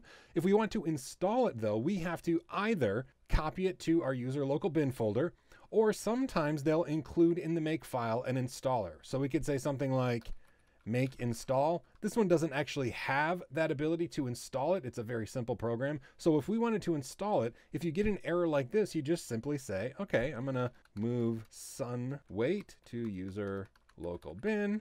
And now if we type sunwait, it's going to execute because it's in our path. Now I told you that 3-step process is really, really simple, and it is. You just basically type make and it compiles, and then you have a binary that you can install, either using a script or just putting it in your user local bin file. There is a big disadvantage though if you compile things from source, and that is there are no update mechanisms for getting a newer version. If you use a package manager, it'll update old software, but if you just compile it yourself and install it manually, there's no way to update it, and that can be a real problem, especially when security concerns come up. So while it's important to understand how to use tarballs to compile and install programs, it's not really the best way to go about it if you have any other options. Deb files are the way that programs are packaged up in the Debian and Ubuntu world. Now, there's a couple different ways that we can manage the subsystem, and there's a little bit of confusion as far as what tool to use. Now, behind the scenes, they all use dpackage, which is like the lowest level of interaction with Deb files. And I'll show you why this is not what you use on a regular basis in order to actually install packages on Debian or Ubuntu. There are 3 different options, though, for installing packages using the proper system: apt, apt-get, and aptitude. Now, I want to talk about them because they do the same thing, but it's just a matter of being replaced by something better. So apt, just APT, all on its own, is the newest program to interact with the apt system. It's new, it's simple. This is the one to use. So just use apt. I'm going to try to use apt if I can. Aptitude, you may find online instructions, people telling you how to install packages with aptitude. This is older, but it still works. I don't recommend you use it though. It's a little bit strange when it comes to dependencies, but it's been outmoded and now apt is the way to go. Now here's the other thing. apt-get has been around for a very long time. It's the oldest of the three. It still works, but I don't recommend you use it because, again, apt is by far the best way that you can go about installing packages. Here's the real problem though. I've been installing packages on Debian and Ubuntu for so long that sometimes if you're watching me in a nugget, I might use apt-get by mistake just because it's a habit. It still works. There's nothing wrong with doing it, but the proper way to go about installing packages is to use apt. That's what I'm going to try to do, and that's what I'm going to show you now. Now on our Ubuntu system, if we type ls, we're going to see I have a deb file. So it's Kate. Kate is a text editor that works in the KDE environment, and this is the installer, the deb file. Now remember I said that dpackage is the program that is used behind the scenes. It's how you interact with deb files. Here's the problem. So I'm going to say sudo dpackage -i for install kate.deb. It's going to try to do it, but here's the problem. It doesn't resolve any dependencies. So if I want to use dpackage to install it, I'm going to have to find every one of these deb files on the internet, download them, install them one by one, find out if they have dependencies, and it can be a real mess. So thankfully, the apt system takes care of all the dependencies for us. So I have to erase this. So I'm going to say sudo dpackage -r Kate, and it's going to undo the mess that I made. And now we're back to square one. Rather than downloading the deb file, we can use the apt package management system and just say sudo apt install Kate. And it's going to look for the latest version and get all of the dependencies. And you can see there are a ton. It would have taken me a week to come up with all these dependencies. So if I say yes, it's going to install them all. And it's finally finished. That took like over 3 minutes. I sped it up so you didn't have to sit here with me the whole time. But now all we have to do is run Kate because it's installed with all of its dependencies on the system. And here it is, our little text editor, Kate. Now another nice thing about using a package management system is we can keep things updated. So we could say sudo apt update, which is going to download the latest repository information to find out all the updates that are out there for us to install. And then once we have the freshest versions of what's out there, we can use that same program, apt, and say sudo apt upgrade. And looks like we have a couple things we could upgrade, hit enter, and it's going to keep our system up to date. That easy. Not worrying about dependencies. It does all that on its own. So while all three of these will technically work for installing and updating packages, you really want to use just the simplest one, which is apt. It's the newest and it's the easiest to remember. RPM is the Red Hat Package Manager, and it does just that. It manages packages on a Red Hat base, meaning Red Hat or CentOS or anything else that uses the RPM system. That's how it manages their dependencies and their installation and their programs and updates, etc. Now there's a few tools we need to know how to use in order to really utilize RPM. Yum is kind of the de facto standard, but there's a new kid on the block called DNF. I want to talk about that. And then of course, RPM itself is not only a package management system, but it's also the tool, the low-level tool that we use to actually handle packages. Now, the cool thing about RPM is there's no 2 steps required when it comes to installing. Now, what do I mean by the 2-step process? Well, here we have our multiple programs I just mentioned. Now, Yum is Yellow Dog Updater Modified, which may seem silly, but just for a brief second, Yellow Dog was a Linux distribution that ran on PowerPC or old Apple hardware, and its claim to fame was actually that it started this Yum program for managing packages. Now, the operating system itself didn't do well after the PowerPC platform kind of faded out, but Yum is still around today. And in fact, that's the program that we use on almost every RPM distribution. It handles dependencies, it updates the repo information as it's installing and upgrading. So unlike apt, you don't have to say like Yum update and then Yum upgrade. When you upgrade, Yum updates before it does anything else. Now DNF, which, and I'm not kidding here, it stands for Dandified Yum, but DNF is the new program. It's in Fedora right now. It's not in CentOS, but it's going to replace Yum. It's just a rewrite. It has some features that work better, but similarly structured in how it works. And then of course, RPM is what happens behind the scene. There's a program called RPM, and this is the low-level tool, but it doesn't handle dependencies. So we generally don't use the RPM tool on its own. Let me show you what I mean. I'm on CentOS here, and we're going to use yum to install packages, but first I want to show you RPM. Now, if we look, I have downloaded this program called Kate. This is just a text editor that works in the KDE environment, but if we were to install it with RPM, we would have a problem. If we say RPM-I for install, the name of the package, it's going to say, I can't do that because you have 11 billion different dependencies that aren't installed. So what you'd have to do is find every dependency, every RPM, install them one by one. These probably have dependencies of their own that we'd have to track down. But thankfully, that's where the package management system yum comes into play. So we could simply just say yum install Kate. And it's going to go to our repositories. It's going to update the cached information, like show us the latest information from those repositories. And then it's going to search for Kate. It's going to find all of the dependencies right here. See, it's looking for all the dependencies and the dependencies of the dependencies. And now it says, would you like to install it along with the 77 dependent packages? Okay, I'm going to say yes. Actually, I'm going to say no. If we install it, then it would just download and install all of those packages and life would be good and we would have Kate installed. But what I'm going to do is now show you, that's how we would install a package. But if we want to update the system, all we need to do is type yum upgrade, and it's going to query all of our repositories. It's going to download all the package information, dependency information that we need. And now it's just telling us if we want to get our system updated, we're going to have to download 116 packages, install one new package, and it's going to take 308 megabytes of space. Do we want to do that? I'm just going to say yes. And it's going to go through the whole process of downloading all those RPMs. It's going to use the RPM tool in the background, install each one of them one by one until they're all updated and all installed to the latest version. So yum is very simple to use, and knowing that it comes from, a distribution that's no longer even a valid distribution, I don't know, that's just cool for me that, yum is still around even though Yellow Dog hasn't been a distro for many years. Now, I don't have a Fedora system to show you DNF firsthand, but it's a very similar program to yum. It's going to work very, very similarly. So if you find yourself on Fedora, just use it very similarly to how you'd use yum, and you'd be fine. One of the big things I want to point out, though, is that there's no two-step process like there is with the apt environment, meaning you don't have to update your repositories before you install it. You just run yum, and it's going to update and upgrade all the information before it does any installing or upgrading.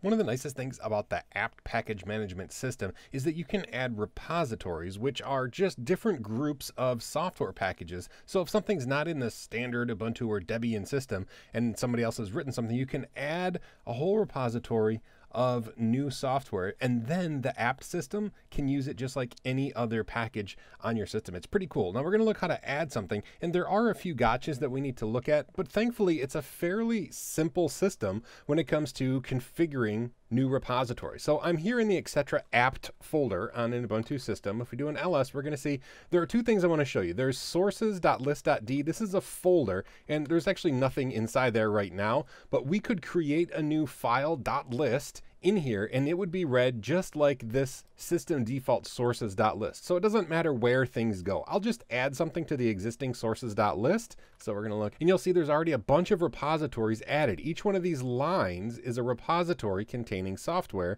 that the apt system can install. Now, some of them are commented, so we would just uncomment the existing ones. Like here, this is a partner archive. We could uncomment this, and then this would be an active repository. But if we want to add a third-party repository, we can, like I said, either add it at the end of this file or create a new file in that sources.list.d folder and call it like new program.list. But I'm just going to add it in here, and I'm going to add the Opera browser repository in here. Let's say we wanted to add the Opera browser. It looks like this.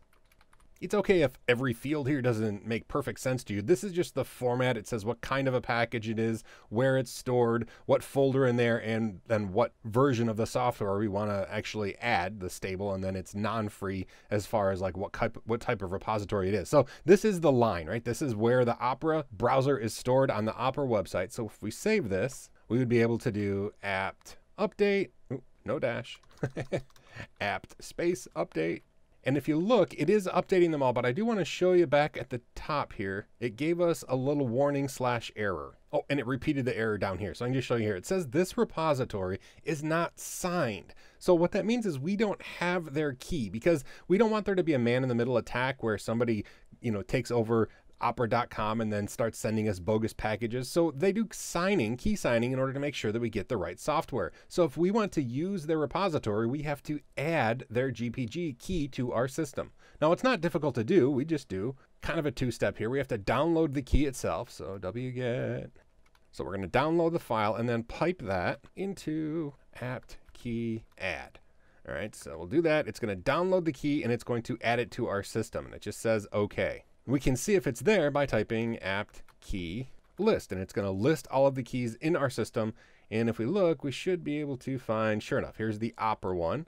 So there's the Opera key that we installed. Now if we do apt update, notice there's no errors at all. It updated, and now we could just install it using our apt system. Apt install Opera stable.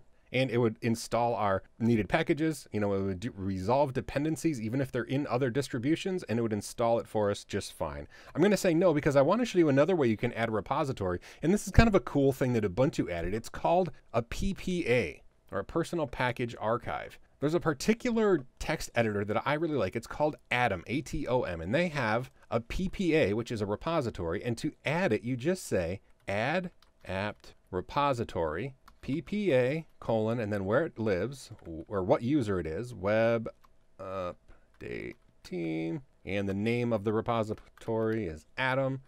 Press enter. It's going to do a couple things. It's going to add it to our sources.list, but it's also going to download that key for us. So all we have to do is say press enter, and it's going to install the key. It even does an apt update for us, and then we would just do apt install Atom, and sure enough, it would be able to do it from that package or from that repository that we just added. It can be a bit overwhelming once you have to start adding GPG keys for the repositories that you put into your sources.list, but PPAs make it really, really, really simple. They do everything for you. I really like PPAs. I think it's been a wonderful addition to the way we handle apt packages. Repositories in an RPM system using Yum are very similar to that of an apt system. Adding them is maybe even easier, and editing the config is about the same, just with different files. Let me show you what I mean. Now, the main configuration file in CentOS is going to be the yum.conf file. So let's look at that. It's in etc. and it's yum.conf. Here's where we can do a couple things. One, we set the main configuration things, like where the cache is stored and things like this. One thing I want to point out in here is this GPG check. Now you can actually turn off Yum's ability to verify using signed key pairs, and this will just allow it to install any repo or install from any repo that you install in your system. It's not a good idea to turn this off though, because again, this is a safety check to make sure you're not getting a man-in-the-middle attack. But the main section is at top. You can put new repos in the bottom, or like it says right here, you can put them in etc yum.repos.d as individual files with the format file.repo. That's usually what's done, but we could add them here. Let's look inside the yum.repos.d folder. So let's get out of here. Go into etc yum.repos.d. And here's where all of the repos that are currently installed on our system live. So let's look at one really quick. Look at the base file here, and we're going to see how it is set up. So there's the base configuration up here, the name of it, the release, where the actual files are stored. GPG check, you can turn this on and off for individual repos as well. So if you set up a repo and you don't have a signed key pair, you could turn it off for just one repo. And then this tells us where the actual key file, if it's turned on, lives. So we can put it in there manually so that Yum knows where to look to find that key. Now, normally these aren't added manually, but you could type all of these in. These are all individual repos that are defined in here in this bracketed section. Usually what you do, though, it's really elegant, is let's get out of here. You just install the package. So one of the really popular packages is called EPEL, which stands for Extra Packages for Enterprise Linux. And to do that, we just do yum install EPEL release. I'm going to say yes to install it. And now if we look in here, we're going to see, here we go. The epel.repo has been added. So now if we were to install packages, EPEL would also be one of the places that we could pull packages from. You can just cat this to look at it. And we can see it's enabled, the GPG check is on, it tells us to use this key file for checking the signatures, and that's all there is to installing a repository in Yum. And since Yum automatically updates, we don't have to update the cache. When we install a package, it's going to automatically fill in the blanks for us. Yum is an incredibly awesome and powerful package manager, and we can tell just by how easy it is to add a repo and edit that config, either using the yum.conf file or the individual files inside, etc., yum.repo.d. apt and Yum are certainly the most common package managers out there, but there are a few less common package managers that you should still be aware of. Now, Arch Linux uses a program called Pacman for managing their packages, and OpenSUSE uses Zypper. Now, I'm not saying that the mascot for Zypper is a purple horse, but I'm just saying maybe it should be. Nevertheless, it's not too difficult to use them, even if you're not familiar. Now here I have two terminal windows to two different Linux distributions. The first one is Arch Linux, which uses the Pacman package manager. So if we just do pacman -h, we're going to see here are a list of the commands. Now, it's not immediately clear how you go about installing a package. Unfortunately, it's not just install, it's actually capital S for sync. We kind of want to sync the system into a state that we want it. So to install a package, it isn't difficult once you know what to do. Just pacman -S, and let's install Vim, my favorite text editor. You have to actually spell Pacman correctly. Pacman -S, Vim. It'll say, do you want to install it? And say yes. It's installed it. And now if we type Vim, we can see, sure enough, there's Vim, my favorite text editor. Now over here in OpenSUSE, it's a little bit different. Here we use a program called Zypper, Z-Y-P-P-E-R. We're going to do Zypper -H, and it'll show us all of the help commands that are available. This one, it is pretty easy. You just do install, or you can shorten it to just in. So we could say Zypper in Vim. We'll install Vim again. Press enter. It's going to retrieve the repositories online, just like Yum or apt would do, and then it's going to install the Vim package for us, and we'll be able to use it on OpenSUSE. It'll ask us if we want to continue. I'm going to say yes, and it installs all of the packages and the dependencies. So now, same thing here. We could start up Vim, and sure enough, there's Vim, this time on OpenSUSE. Pacman and Zypper are really two of the more popular alternative package managers, but there are some others. If you're on Slack, where you're going to have to install things by hand using tar.gz files, but these two, along with apt and Yum, will get you through most systems.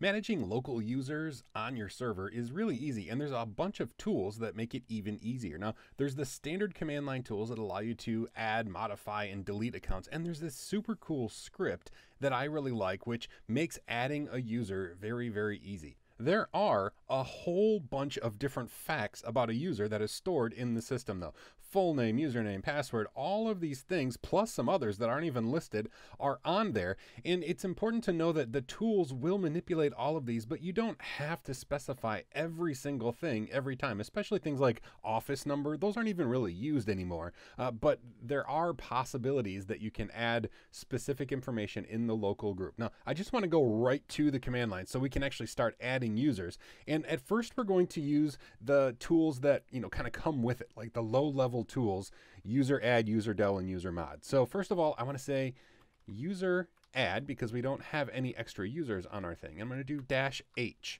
and that'll give us the help screen. Now you can see there are tons of options for adding users, but the format is pretty much the same.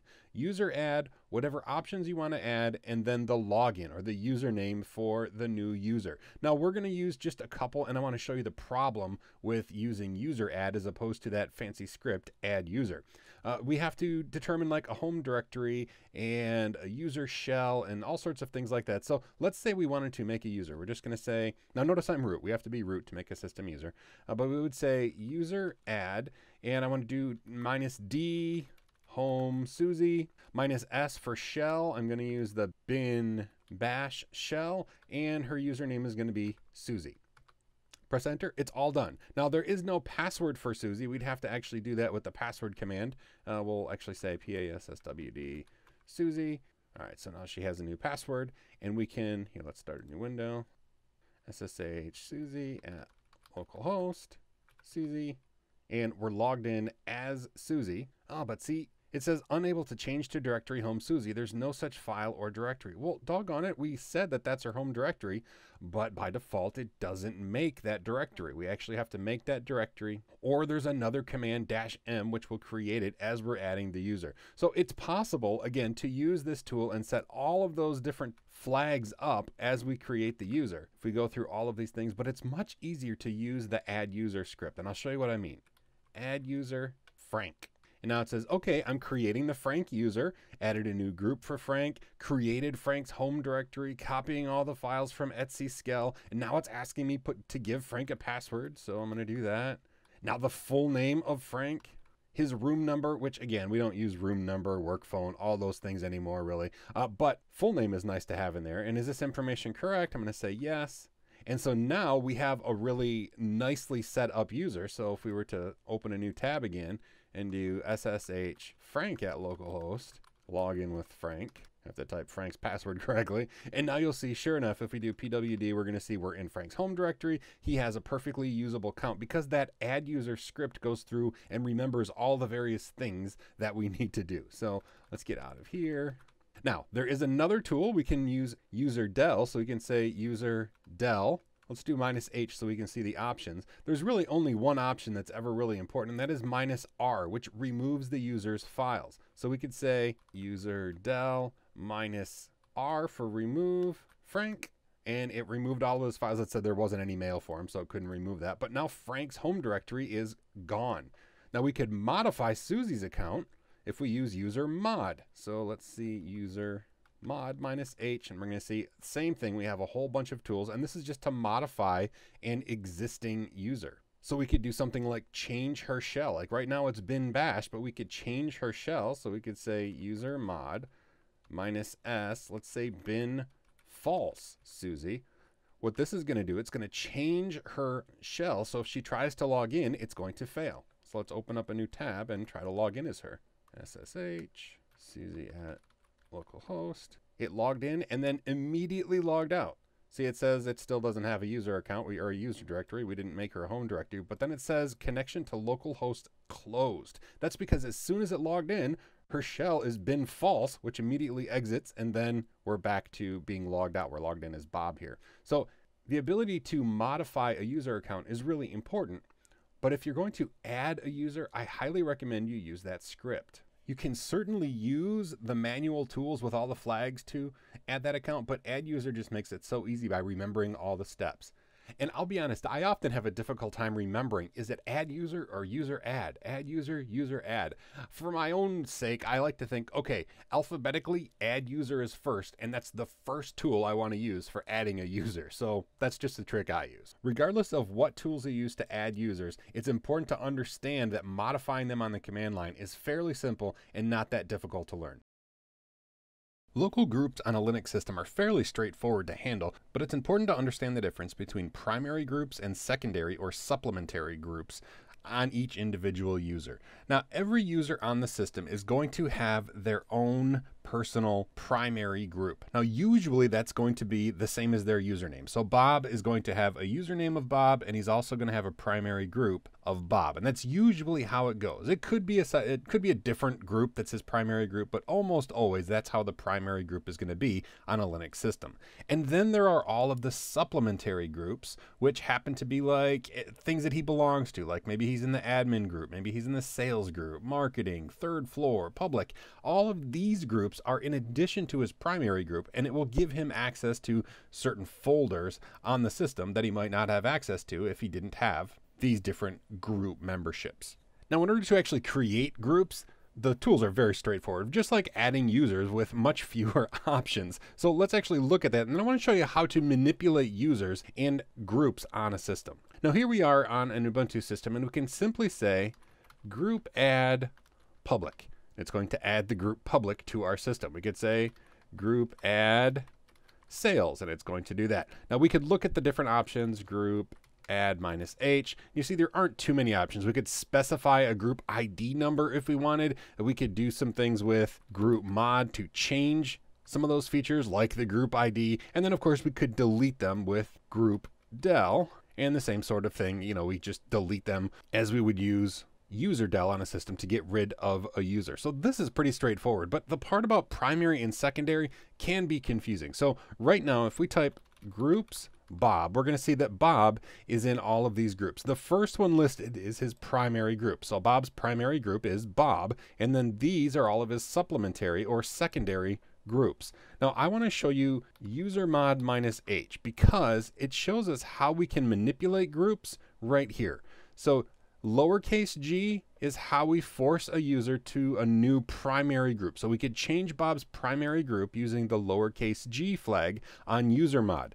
In order to change his secondary or supplementary groups, we use a capital G. But here's where the gotcha comes into play. If we do like -G public, it's going to delete all of his other supplementary groups and only make him part of the public group. And that's not what you almost ever want. So there's this nice -A, which means append the user to another supplementary group without getting rid of the additional groups that he already belongs to. So let's actually do that in practice. So we're going to say user mod -A for append -G public Bob. Okay, and now if we do groups Bob, we're going to see that Bob still belongs to all those secondary groups and also to the public group, which is exactly what we wanted to have happen. Because if we wouldn't have used that A, this is what would have happened. If we would have done user mod -G, let's do sales for Bob.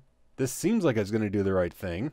No errors, but then if we do groups Bob, we're going to see, he still has his primary group of Bob and then just sales. And so we'd have to manually go back through and add him to each individual group, which is really a pain in the butt. So you don't want to do that. You want to always remember to use the -A. Now in function, the difference between a primary group and a secondary group, the primary group is what is used if Bob were to create a file. So let's open up a new tab. Here we are, Bob.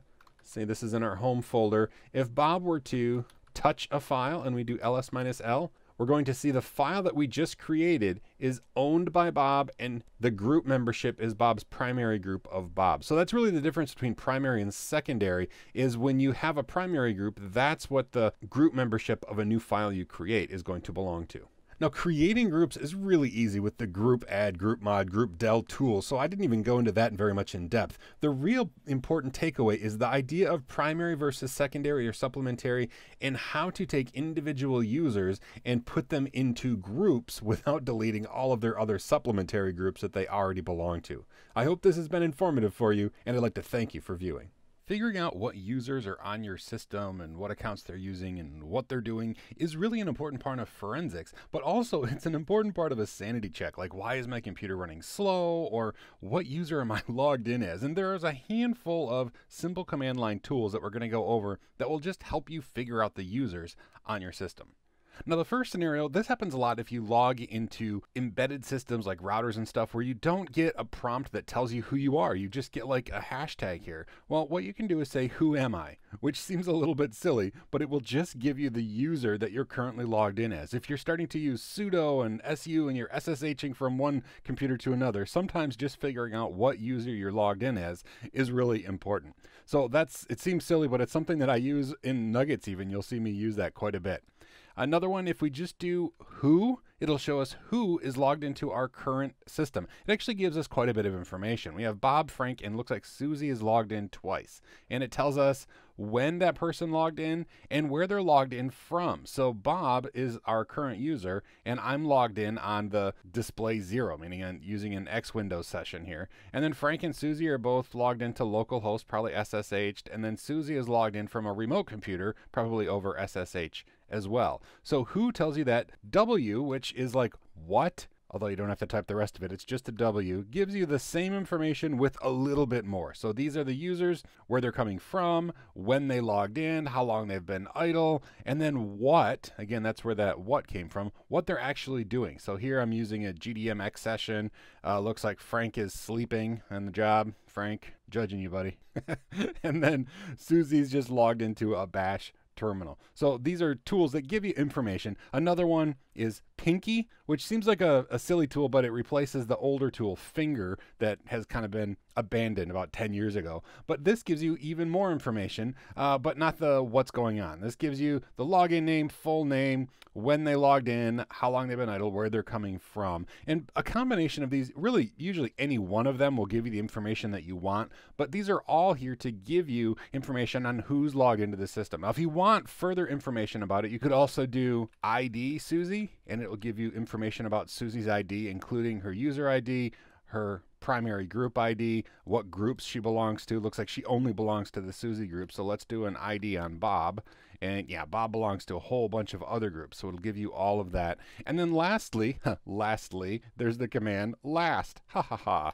If you type last, it gives you a history of the people that have been logged into the system recently. So it looks like we go back all the way to March 7th here. Today's March 13th, and I logged in a bunch of times just so we would get some results here. And we can see who logged in, where they logged in from, and when they logged out, or if they're still logged in. So you can see I logged in at 10:01, logged out at 10:01. Up here, logged in at 10:03, still logged in from the local host computer, and that is Susie. So there's a lot of tools that you can use to figure out who's logged into your system, how long they've been there, where they're coming from, what they're doing. And these really might seem like throwaway commands, like why would I need to figure out who's logged into the system? But knowing the simple little tools like who and W and last can really be convenient when you're tracking down what's going on your server, who's logged in, who was logged in. Did somebody log in? Bob said he logged in. Did he really log in? Well, check out last and it'll tell you. The point is there's a bunch of tools that are available that'll give you information on users on your system, whether they're logged in, not logged in, or have been logged in the past. Passwords and group memberships are things in Linux that are stored in text files, just like everything else. But the problem is we don't want people to have access to our passwords. And so there's kind of this elegant system of shadow files that has been invented. This is fairly recent in the world of technology. It used to be everything was stored in a single file called etc password. But things have been changed now so that everybody doesn't have access to seeing the encrypted password. So how it works now is this. Let's say this is our user Bob. Now Bob, when he logs into a system, has to be able to see what his home directory is. So he needs to have access to a lot of information about his account. However, we don't want Bob to have access to everybody's encrypted passwords. So that's kept over in another file called a shadow file. So what we have in the password file is we have Bob's username and then literally just an X that takes the place of where the password used to be stored. And if this X is here, then the system knows, okay, I need to go over and look in the shadow file for the actual encrypted password of Bob. And then it does system authentication with root access as opposed to Bob's access, which is to read the password file, but he doesn't have access to everybody's encrypted password. The reason we don't want that is if he were to do like a brute force attack, if he had access to everybody's encrypted password, he could just keep hammering away at it until he finally figured out what the password was. We don't want that. So we don't want every user to have access. We just want root, or the system, to be able to authenticate and check out, the encrypted password file. So anyway, there's a neat and elegant system of how this works. Now notice obviously the etc password file is readable by all. The etc shadow file is only accessible by the root user. But when it comes to editing those, there are special tools to make sure that we do it properly. Now first let's actually look at the file. So if we do an ls-l of etc passwd, we're going to see that sure enough it's owned by root and everybody on the system can read it, right? Only root can write to it, but everybody can read it. But if we look at the etc shadow file, we're going to see that only root can write to it and only people in the shadow group can read to it. Everybody else in the system can't even read it, so our encrypted passwords are protected. Now there's also, if we do ls-l etc group, we'll see the same scenario where this is the group definitions for users on the system and the same settings permission wise as etc password has. And if we do ls-l etc G shadow, we're going to see it's the exact same thing as the shadow file. Now groups don't normally have passwords associated with them, but they can. So the shadow system does the same with the group file as it does with the password file.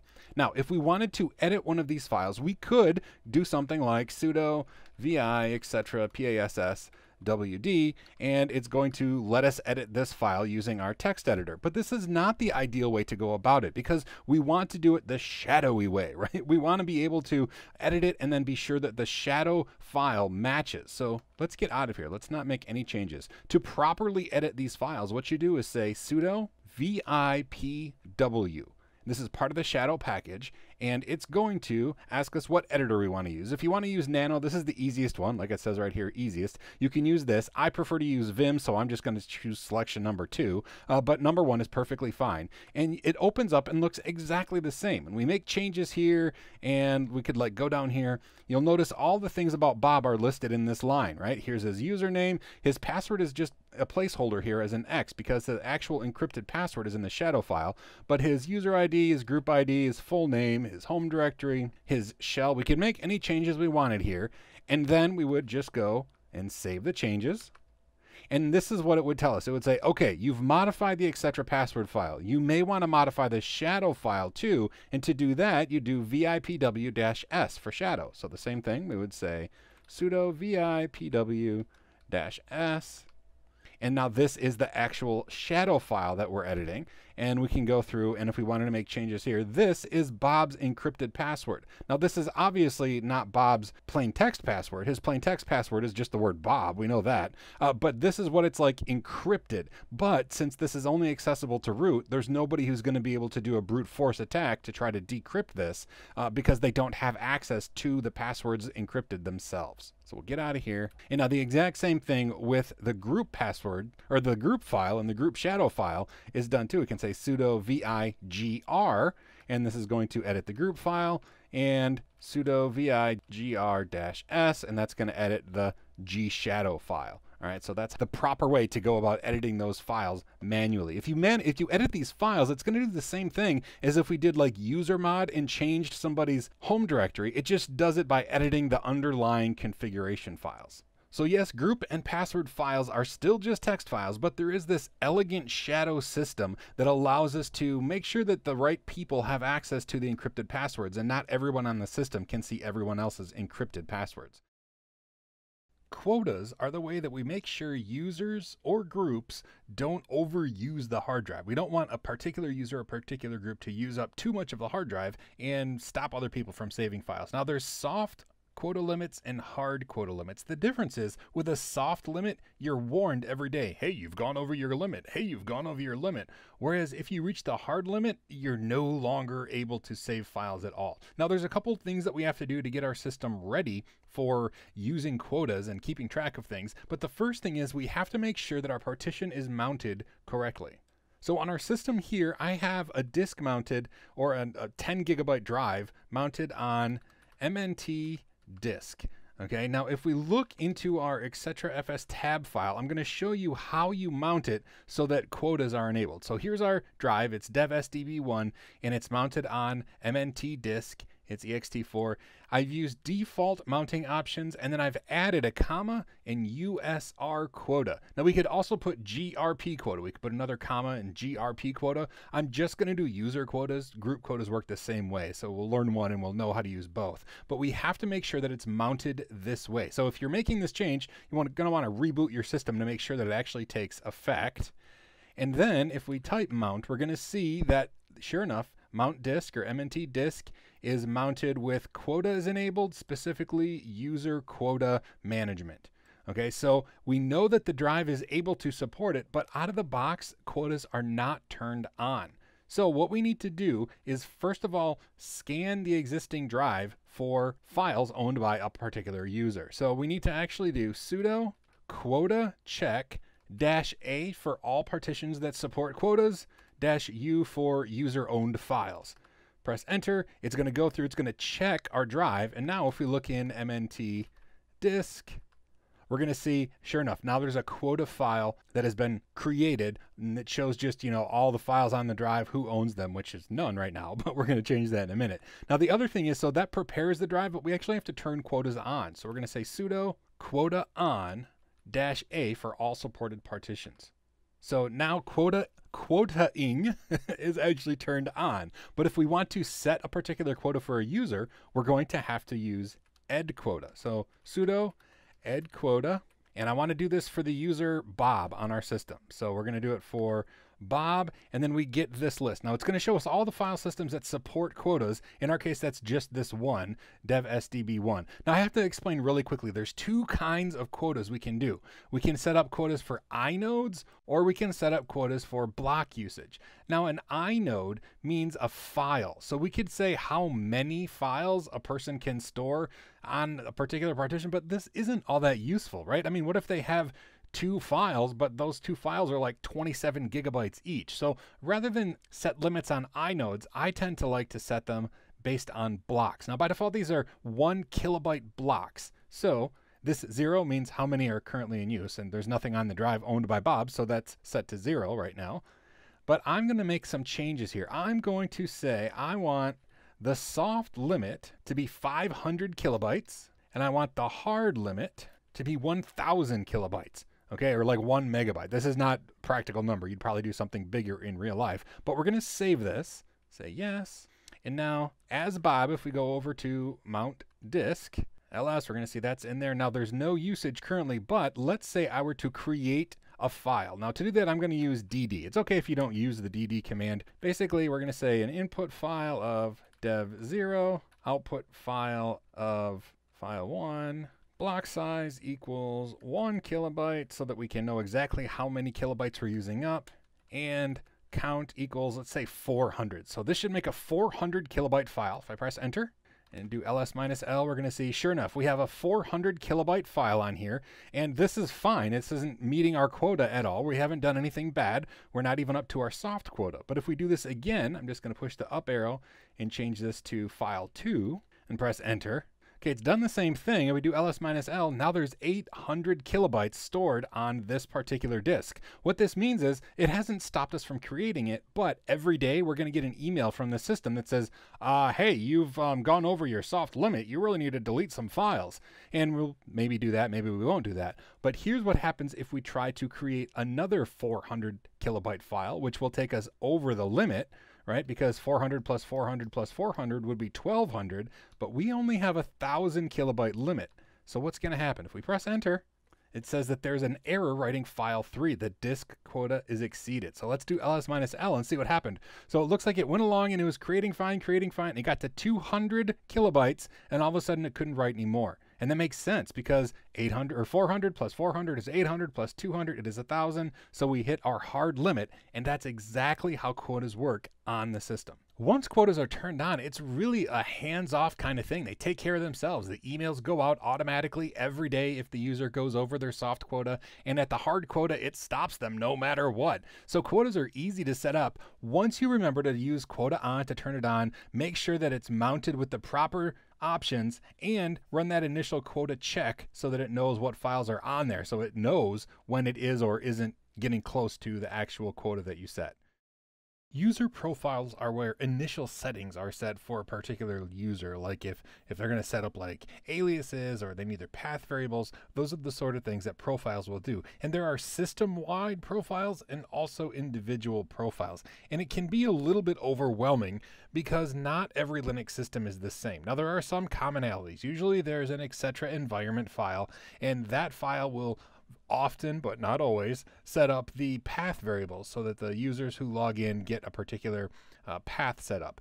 Now, there's almost always an etc profile in the system-wide file, and a profile is something that is run on a login shell. So like the very first time you log into a system, like if you're logging into a GUI, that first time you log in, you will execute the profile. These are settings that only need to be executed one time. Like it doesn't matter if you're going to open a new terminal, you only need to set these settings one time. And then there's also going to be one of these, not both of these. It's usually either one or the other, either the etc bash rc or etc bash.bash rc.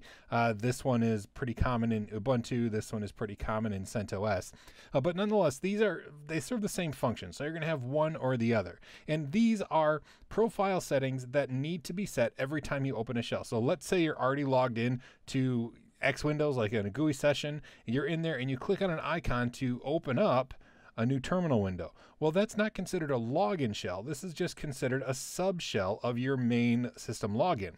So you will not execute a profile. You will only execute your bash RC. Now, this is, again, system-wide. So that happens to everybody. When you log in, you get the system-wide profiles applied. And then every individual has the possibility to have these individual files in their home folders. Now, they all start with a dot, so they're all hidden. You have to do ls-a if you want to see them. But these are the same thing as up here. It's just if you have any changes or additions you want to make to the system-wide settings, you put them in your own personal folder, and you put it in like bash RC, and that'll run every time you open a subshell. Everything in here will be set up. And then the dot profile or bash underscore profile, depending on which system you have, you're going to have one or the other one of these. But this is executed the very first time you log in. Just like the system-wide profile, your personal profile only gets executed that initial time when you log into the system. Any subshells will only apply the bash RC files. But that's the way it works. I'll show you really quick how it's set up on a system, but the hierarchy is really the important thing to understand. Now, this is Bob's home folder. I did an ls-la, so you can see all of the things in here. He has a .bash RC file, and he also has a .profile. That means that these are going to be applied after the system-wide settings, because the system-wide settings are given to everybody. And then any personalizations, like if you have an alias that you want to set on your own, you would put it in your own personal bash RC file. Now, inside, etc., there are those common files like ls-l grep for profile. We're going to see we have etc profile and also etc profile.d. This is a folder. If we go in there, we're going to see there's a bunch of sh scripts. All of these are included in the .profile. In fact, I'll show you what I mean. vi ... Let's look at that system-wide profile file. And if we look all the way down on the bottom here, it's going to call in all of those files inside profile.d. So when I say that the profile is executed by everybody, not only etc profile, but also etc profile.d, everything in here is going to be executed as well to every user on the system. Now, there's a couple important things to remember.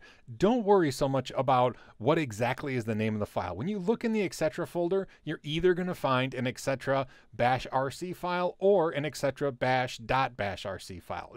Don't worry too much about which system has which. Whichever one is there is the one that you need to use. Now, as far as the hierarchy goes, it's important to remember that the system-wide stuff is executed for everybody. So everything in etc is executed for all users. And then if you have changes or additions, you put them in your personal .profile or .bash RC. User profiles are pretty easy to track down, and once you understand how the system-wide and individual settings work, it's a snap to figure out which comes first.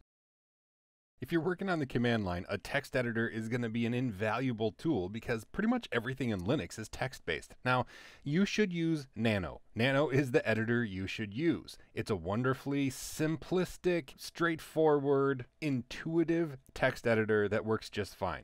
And then there's VI. VI is clunky, it's hard to use, it doesn't make a whole lot of sense, and it's the editor that I use almost exclusively. Now, I know that doesn't make any sense, but here's the deal. VI has been around for a very, very long time, like since the beginning. So even though it's difficult to use, I've managed to learn to use it, and it's just what my fingers do with muscle memory. So I encourage you, use Nano unless you've been using VI long enough that it's the only option that seems to make sense. Now, there is one scenario that you may want to learn at least the basics of VI.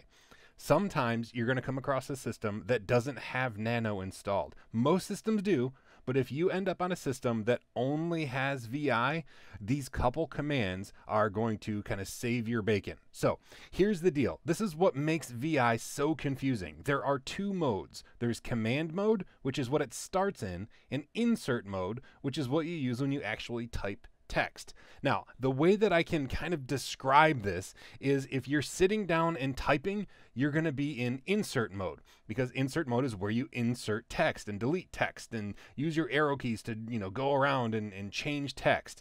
But then if you need to do some command like save or quit or anything like that, you're going to go into command mode. And the way I think about it is, let's say you are on a standard word processor. If you're typing, you're in insert mode. If all of a sudden you need to reach for the mouse and click on something, you're going to be in command mode. So while it's not a perfect analogy, if you want to do something like save, you're going to want to go into command mode so that you can save and quit. Now, since there's no mouse, it's all still text things that you're doing, but think mentally, okay, I'm in the mode where I'd be using my mouse to save things instead of just typing out text. Now, to go back and forth, that can be confusing too. So you start out, when you open VI, you're in command mode. If you want to start typing something, you press either I for insert or A for append, meaning like, do you want to insert right where the cursor is or to the right of where the cursor is? But either one is going to work fine. So either I or A. And then if you want to get back into command mode, you press escape. So those are your magic keys to go back and forth, right? I or A, I usually use I to go into your typing text mode or insert mode, escape to go back. So that back and forth, that's how it works. Now, the actual commands to save or quit or save and quit are right here. And they may not make sense, but if you're in command mode, you're going to press colon and then type W and then Q and press enter. That's going to save your document and quit. A lot of times people get stuck in VI and have no idea how to get out. It can be so frustrating. So this will get you out. Also, if you want to quit without saving, like you've accidentally made changes and you didn't mean to, you press escape again to get into command mode, and then you press colon, Q, exclamation point, and press enter, and that will exit without saving. And then if you just want to save halfway through a document, you can just do colon W enter and it's going to save, but you'll stay in. Then you'll press I to go back into insert mode and continue making edits. I'll show you really quickly, well, I'll show you what Nano is, and then I'll show you VI just so you can see it in practice. Like I said, almost every distribution is going to have both Nano and VI. So I'll show you Nano first. If we do an LS, we'll see I have this text file.txt. So if you just type nano text file.txt, it's going to open the editor with this, and you can just use arrow keys and you can start editing right away. This is like you would expect any text editor to work. Okay, so press enter, it's going to insert blank lines, and then if you want to save, you can look right down here. We have Control X to exit, and you can do other things too. There's all sorts of commands, but I'm going to show you the basics here. Control X to exit, and then it says, would you like to save your changes? And you can say, see the options here, Y for yes, N for no, Control C for cancel. I'm going to say yes. And then it says, what file name would you like to write? Well, it'll default to the current text file, but if you wanted to save it as like copy to, you could. I'm just going to hit enter.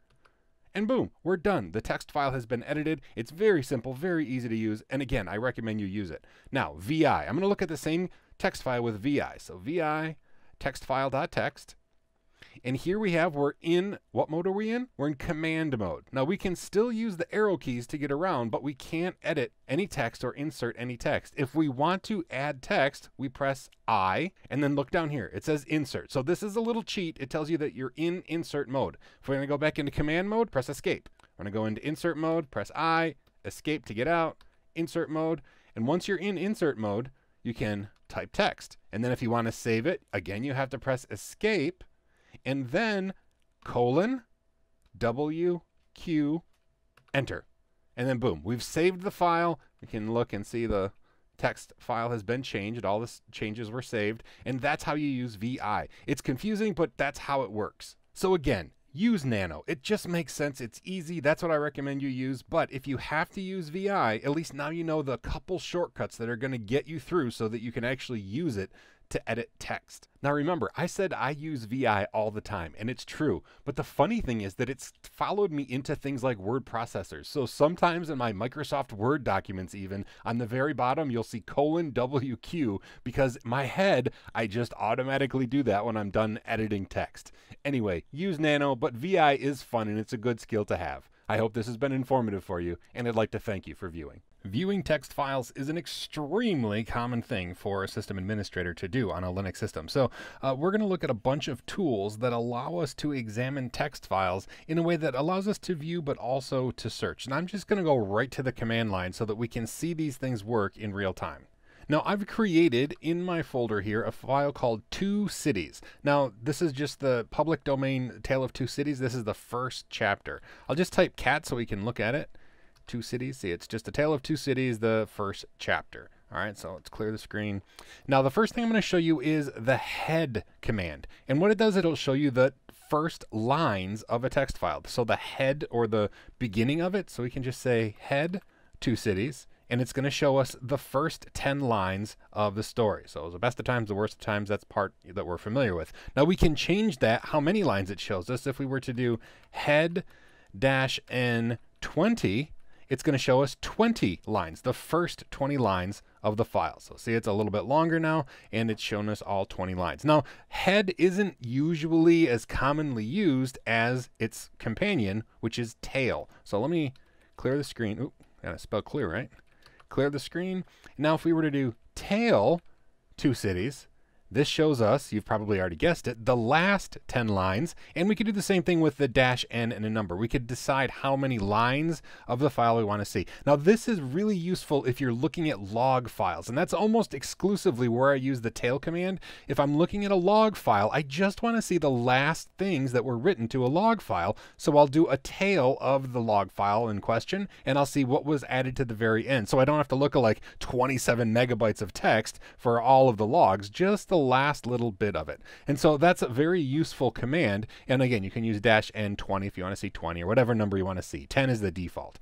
Now the other ones I want to show you are less and more. We'll start with more. This is the older command. So let me clear the screen.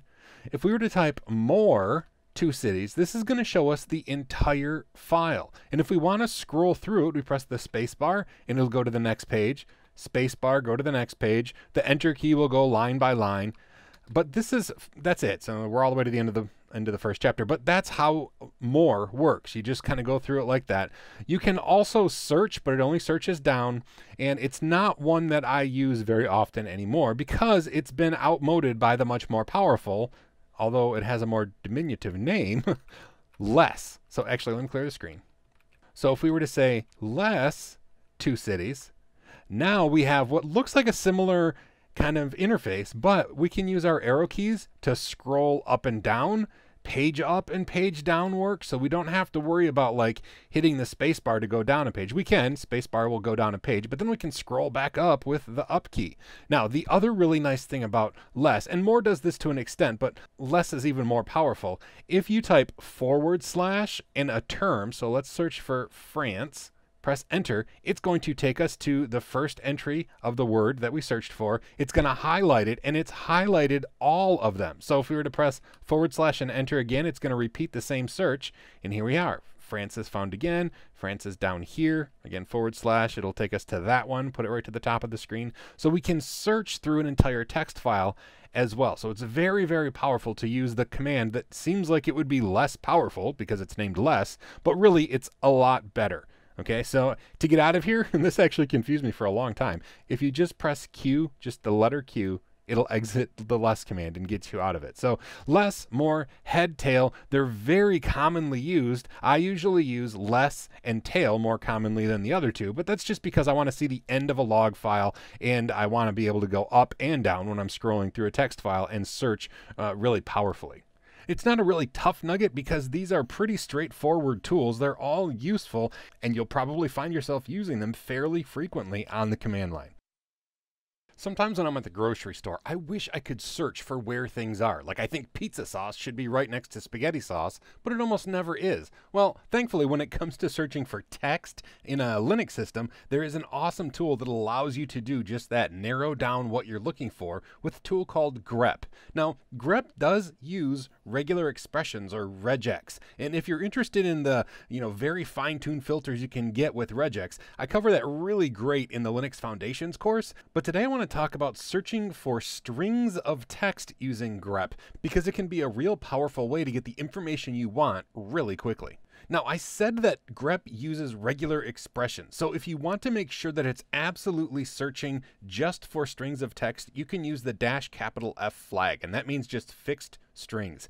Usually, you don't have to do that because if you just search for a string, it's going to generally find it in the file, but occasionally your string might be regular expression characters and you can cause yourself some headaches. So if you want to be safe, use $F. I usually don't because it's usually not an issue, but I just want you to be aware that if you do grep minus capital F. It's going to just search for strings. Now, there's two different ways that we can use grep. We can say grep the string from a file, and it's going to search the file for the string that we specified. And that works really well, but there's also another way you can do it. You can do this cat file or anything that has a text output, like ls or anything that's going to output text, and then you can use the pipe symbol and kind of push it through grep and search for a string. I'll show you why this is a really powerful way to use grep, because it seems a little backwards. Like, why wouldn't we just say, grep this string from this file? I'm on an Ubuntu system here, and I'm just going to search a log file. Okay, so I'm going to say grep. Now we can say -F, or we can leave that off. I'm just searching for strings. I just, again, want you to know that capital F is going to force it to just use strings. But I want to grep for DHCP from the var log syslog file. Press enter, and it's going to find all of the lines in that text file that have DHCP in it. It actually even highlights the DHCP, which is really convenient. Now, there's another place we could get some system log information, and that is using the dmesg command. But here's the problem. That's a command that has output, but it's not a file. We can't grep the dmesg command, so that's where the pipe symbol comes into play, and it works really, really well. We could just say dmesg, and instead of just having it print to the screen, we can use the pipe symbol, which is usually above the enter key in a US keyboard, grep. I'm going to use -F this time. We don't have to necessarily. DHCP. And then it's going to take all of that output from dmesg and grep for DHCP. And sure enough, there's two lines that have DHCP. Now, another really useful way that we can use the pipe symbol, let's clear the screen, because I want to show you that first one that we did, right? We actually grepped for DHCP from that file, and we got these results. Let's say we had just pages and pages of results, and we wanted just to look for things that mentioned init, I-N-I-T. What we could do is kind of like chain greps along. We could say grep DHCP from var syslog, and then pipe those results into grep init. And press enter, and now we're just going to get the lines that were in this result that also contain the word init. And so here now we filtered all the way down to these two lines of text from the log files. So even if you're not getting super fancy with regular expressions, you can do some really powerful searching of strings using the grep tool for things like log files or any kind of text that you want to search for. And remember, you can chain those grep commands together so that you get a really fine filter looking for exactly what you're looking for. Every application in a Linux system has three sort of like pipes. It has standard input, standard output, and standard error. And basically it's just a way to get information in and out. It's an I/O type situation for every individual app. Now I have just an application here drawn out, and I want to show you the difference between the three. So standard input is pretty easy to understand, right? This is like if you're putting something into a program. We use the pipe symbol if we're going to pipe something into it, or we can use less than if we want to just assign a file to the standard input. Now, a lot of programs don't accept things on standard input, but some of them do. So if you've ever seen me pipe a command into another command, what I'm doing is piping the results of one command into another command so it can work on it. I'll show you how that works on the command line. But then there's two other pipes, and one of them is the standard output. This is what happens if you type ls and it shows, the contents on the screen. That's the output that it shows you, is the standard output. Now there's also standard error. If an error occurs, it also prints the things out on the screen, but they're different pipes. Now we don't realize the difference because they both end up on the command line. That's like the default place for standard output and standard error to go, but you can treat them differently. So if you want to redirect the output of an application into a file, you use the greater than symbol. If you want to redirect the standard error, or like, an error message, you have to use two greater than, because it's a different pipe and you have to redirect it separately. So let me show you what I mean. First of all, let's talk about standard input. Now I have in here a file called file.txt. I'll show you what's inside of it. Okay, so this is what we have. Okay, just a text file with some text in it. Now if we wanted to use grep to search for text, we could just say grep text from file.txt, and it would show us the text that's in there. But we could also redirect to the standard input rather than telling grep what to use. So we could say cat file.txt, and then pipe the results into standard input of grep, and then have grep look for text. We should get the exact same results. Now what we've done though, rather than telling grep, what file to choose from, we just piped the results of cat into standard input, and then grep used that as its input for grepping for the word text. Now that is using the pipe symbol. We could also say grep for text, and I want you to use file.txt as your standard input. Now this looks very similar to this up here, but it's drastically different because what we've done is we've used redirection. So this is redirecting standard input. This actually functions exactly the same as this one, because here we're using the pipe symbol to redirect standard input. Here we're using the less than symbol to redirect standard input. So that's how you can do standard input. It's not something you do as often apart from with this scenario. I do this a lot, piping one thing into another so that you can get the results from there. Now the other thing is standard output and standard error. So I have a really quick way to show you. So we say ls and we get these are the contents of ls. We could redirect that by using greater than into a file called results.txt, and we should get no output because rather than redirecting the output to our terminal window here, it's actually redirected the standard output into results.txt. So if we look, there's a file now called results.txt, and if we look at results.txt, it has the contents of that ls command, right? It just dumped the contents into there. Here's a problem though. What if we did this? Let me clear the screen. What if we did ls ff and we tried to redirect the standard output into results.txt? Why did we get the error message here? And let's look at results. Well, there's nothing in results now because there was no standard output. This is an error. There is no file called ff for us to use ls on. If we wanted to redirect an error, we would have to do lsff to greater than error.txt. If we do that, nothing appeared. However, if we look at in the file here, now we have a file called error.txt. And if we look in that, sure enough, that was the error message. We redirected it using a standard error redirector. Using standard input, standard output, and standard error redirection is something you're going to find yourself doing a lot because you want to see the results of things when you're not there to see it happen on the command line. That's basically what log files are, right? They've taken errors and redirected them into a log file for you. Once you understand how input and output works with an application on the command line, there are some really cool tricks and tips that we can learn to make life a little bit easier. Now there's a handful of things we want to look at, but I've drawn a diagram so we can actually get a real good taste for what each thing is. Now dev null you may have heard of. People call it the black hole or the bit bucket, and basically dev null is a location on your file system that you can copy anything to and it will disappear forever. Now that seems like a weird concept, I know, but if you have like extraneous logs that you don't really want to ever see, you just want to like throw them immediately in the trash, dev null is where you want it to go. For example, you would not want to copy important information and redirect it to dev null because it will just disappear forever. So dev null is just a place that everything disappears when you copy it there. Now T is an interesting command. It doesn't seem like it does very much, but it accomplishes a task that's remarkably difficult to do without using the tool itself. So here's how it works. We take some sort of text like output from a file or something like that, and we put it into T's standard input. And then all it does is dump that same information out of its standard output, but it also writes it to a file. So it does like a T in the road or a fork in the road.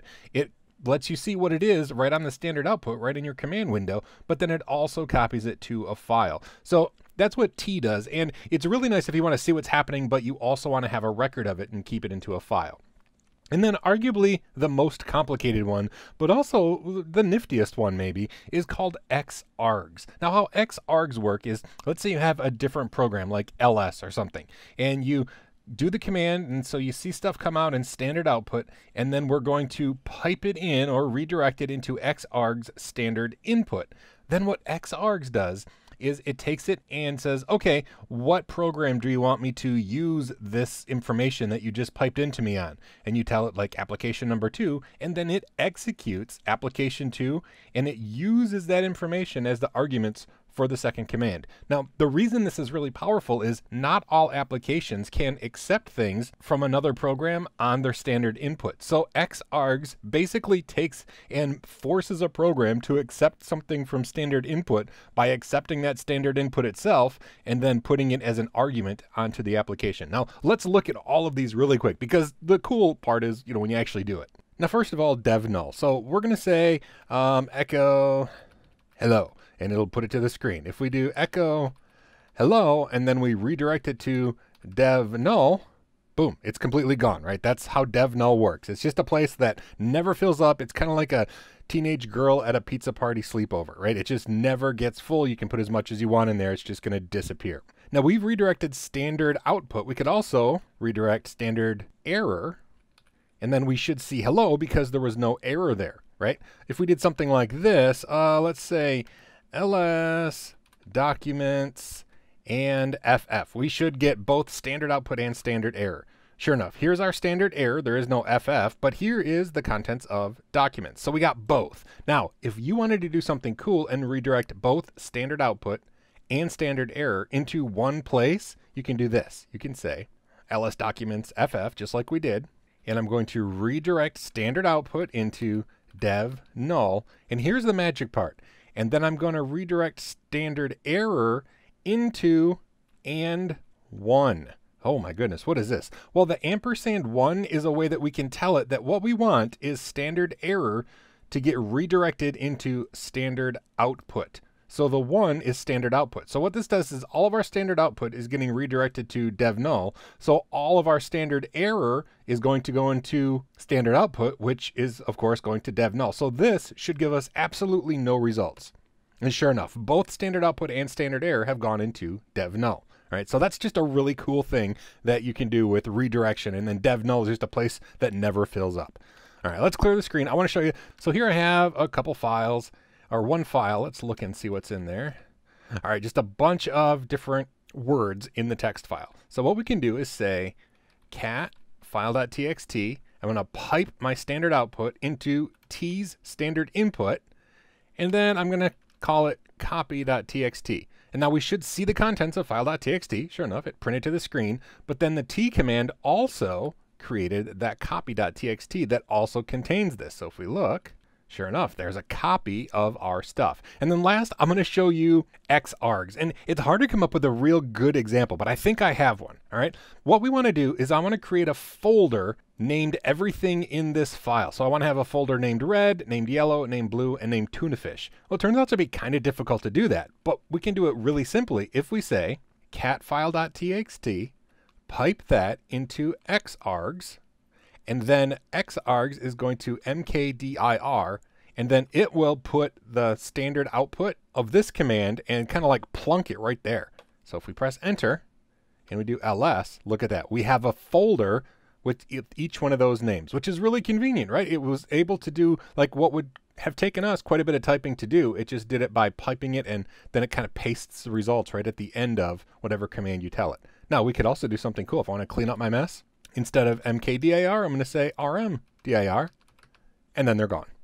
Standard input, standard output, standard error, they're really cool things, and there are some additional tips and tricks that make using them even more usable and more beneficial on the command line. Dealing with text on a command line is something that's kind of fun to do, to be quite honest, and there are some tools that are pretty nifty to play with. So let's look at a couple of them right now. We'll just go right to the command line. Now, I've already set us up with a few files. I have file 1 and file 2. So let's look at them just so we know what's in them. That's what's in file 1, and that's what's in file 2. Just a list of words. So I want to show you a few things. Now, you'll notice that these are not in alphabetical order. Okay, so we could use the sort command. So I could say sort file1.txt, and it's going to return the contents, but notice now they're in alphabetical order. Chicken, fish, monkey, turtle. So what we could do is if we wanted to save a file, call it sorted, then we could redirect the output to sorted.txt.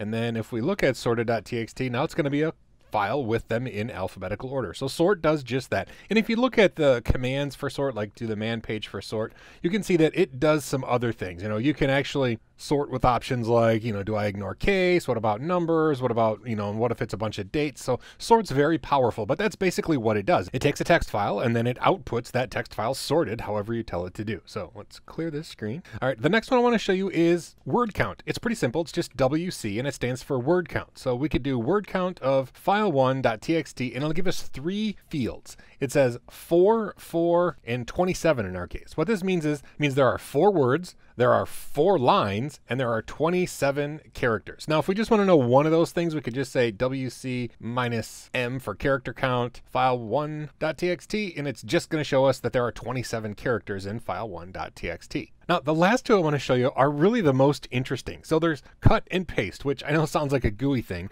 but let's actually look at our file again, just so we know exactly what we're dealing with. So file1.txt, this is what we have, these lines. If we were to use the cut command, we could say cut, I'm going to do cut by characters, and I want it to cut out character, let's just say 1 from file1.txt. If we do that, we should see just the first, I did file 2. My goodness, I'm like, those aren't the first letters at all. So let's look at file1.txt. That makes more sense. So the C in chicken, the F in fish, T in turtle, M in monkey. Okay, so we have those. We could do more than just one character, and we could do more than just the first character. Let's say we wanted to do cut minus C, the 3rd, 4th, and 5th character in the file1.txt. So now we should see ik, sh, urtol, and nk. And what it did is it took the 3rd, 4th, and 5th character, but you see fish only has 4 characters, so there is no 5th character. So it just did sh for the fish line. All right, but see, that's what cut does. It'll actually take it right out of the middle of the file, which is surprisingly difficult to do if you don't actually use the cut command. And paste does kind of the exact opposite. So let me clear the screen because it's kind of full. And I want to show again file 1 and file 2. Now, let's say we wanted to put this file, file 2, after file 1, right? We wanted to say chicken lips, fish whiskers, turtle feathers, and monkey flippers. Well, that's kind of difficult to do. If we cat them together, it's just going to put one at the end of the other. So that's where paste comes into play. We can say paste file1.txt, file2.txt, and it's going to output. Sure enough, it put a tab between them, and then we have chicken lips, fish whiskers. If we wanted to do this and redirect it into a file, and then we look at join.txt, look at that. Our file now has those 2 pasted together. Now, I know that most of what we did using these commands was really just playing around, but really playing around is one of the best ways to learn to use a tool, and you're going to find that every once in a while, one of these tools, like cut or paste especially, are going to be extremely useful because it's kind of hard to put things next to each other in a text file or cut out the middle bits of a text file without using simple tools like this. Awk and sed are text manipulation tools that for some reason most people are afraid of, and I honestly don't know why. Yes, they can be very complicated. You can do a lot of powerful things, but you don't have to. You can do some very simple yet still powerful things with awk and sed. Now, what do they stand for? Sed just stands for stream editor. And awk, I actually had to Google this because I had no idea. I mean, I've been using awk for decades, but I didn't really know what it stood for. It turns out it's the initials of the people who first wrote it. And I'm not going to try to pronounce them all, but that's what the A, the W, and the K mean. Basically, awk is a data extraction tool. It allows you to pull out certain bits of data from text, and sed, of course, is just a stream editor, which allows you to edit things without interacting with it directly. So let's actually go to the command line so we can see it work. Now, I've already prepared a couple files, so if we do ls, we're going to see we have file 1, file 2, and joined. So let's just look at them. This is file 1, this is file 2, and this is basically the 2 of them joined together. I actually used the paste command to do that. So I have these 3 files, and I'm going to use sed and awk to do things with these files. Okay, so first of all, sed is a stream editor, which means you can put files in and it'll output the edited version. And how it works, I'm just going to cat one of these files. So cat file1.txt. And I'm going to pipe that into sed for stream editor. And here's where I'm going to set up the rules. I'm going to substitute, so I'm going to say S, and then / what I want to search for is the word monkey. And a / what I want to replace it with, I'm going to say dolphin. and then a /NG for global. That just means that if it occurs more than one time, I want every occurrence of monkey to be substituted with dolphin. And then I'm just going to press enter. And what we get is chicken, fish, turtle, dolphin, because it took this initial file and it substituted monkey for dolphin. And really, that's what sed does. It's a stream editor. It allows you to edit things as it flies through there, so you can make changes to text as it's being manipulated. So you can put this inside of a script and do things without interacting on a GUI, like you'd want to have to open it up with VI and edit it out and change monkey to dolphin or anything like that. So that's what stream editor or sed does. Now I'm going to clear the screen. And we're just going to look at joined. I'm going to say cat join just so we can see it. Now, awk takes a text file and it will allow you to pull out bits and do things with them. So I'm just going to type this out and then we'll see what I'm talking about. So I'm going to say awk, and I'm going to put single quotes, open curly braces, print $1, close curly braces, close single things, and I'm going to use joined.txt as the file. So what this is saying, now this is maybe why people are scared. There's a bit of an odd syntax here, but we say awk, and then this is what we want awk to do with the file. I want it to print out the first field. Now it will auto detect that these fields are separated by a tab. They could just be spaces and it'll auto detect it. But basically this is on line 1, this is field 1, field 2. Line 2, it's field 1, field 2. So this should print out the first field of every line. So let's press enter.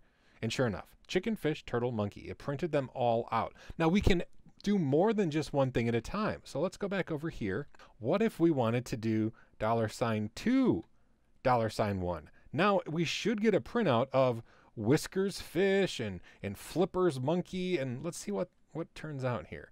Now it is going to be a little hard to read, and I'll show you why. See, it did do that, right? Here we had chicken lips, and it gave us lips chicken, whisker fish, feathers turtle, flippers monkey. Now the problem is it took those fields and just mushed them right together. So we could add another thing in there. We could kind of build this out longer, and we could say, I also want a space in there.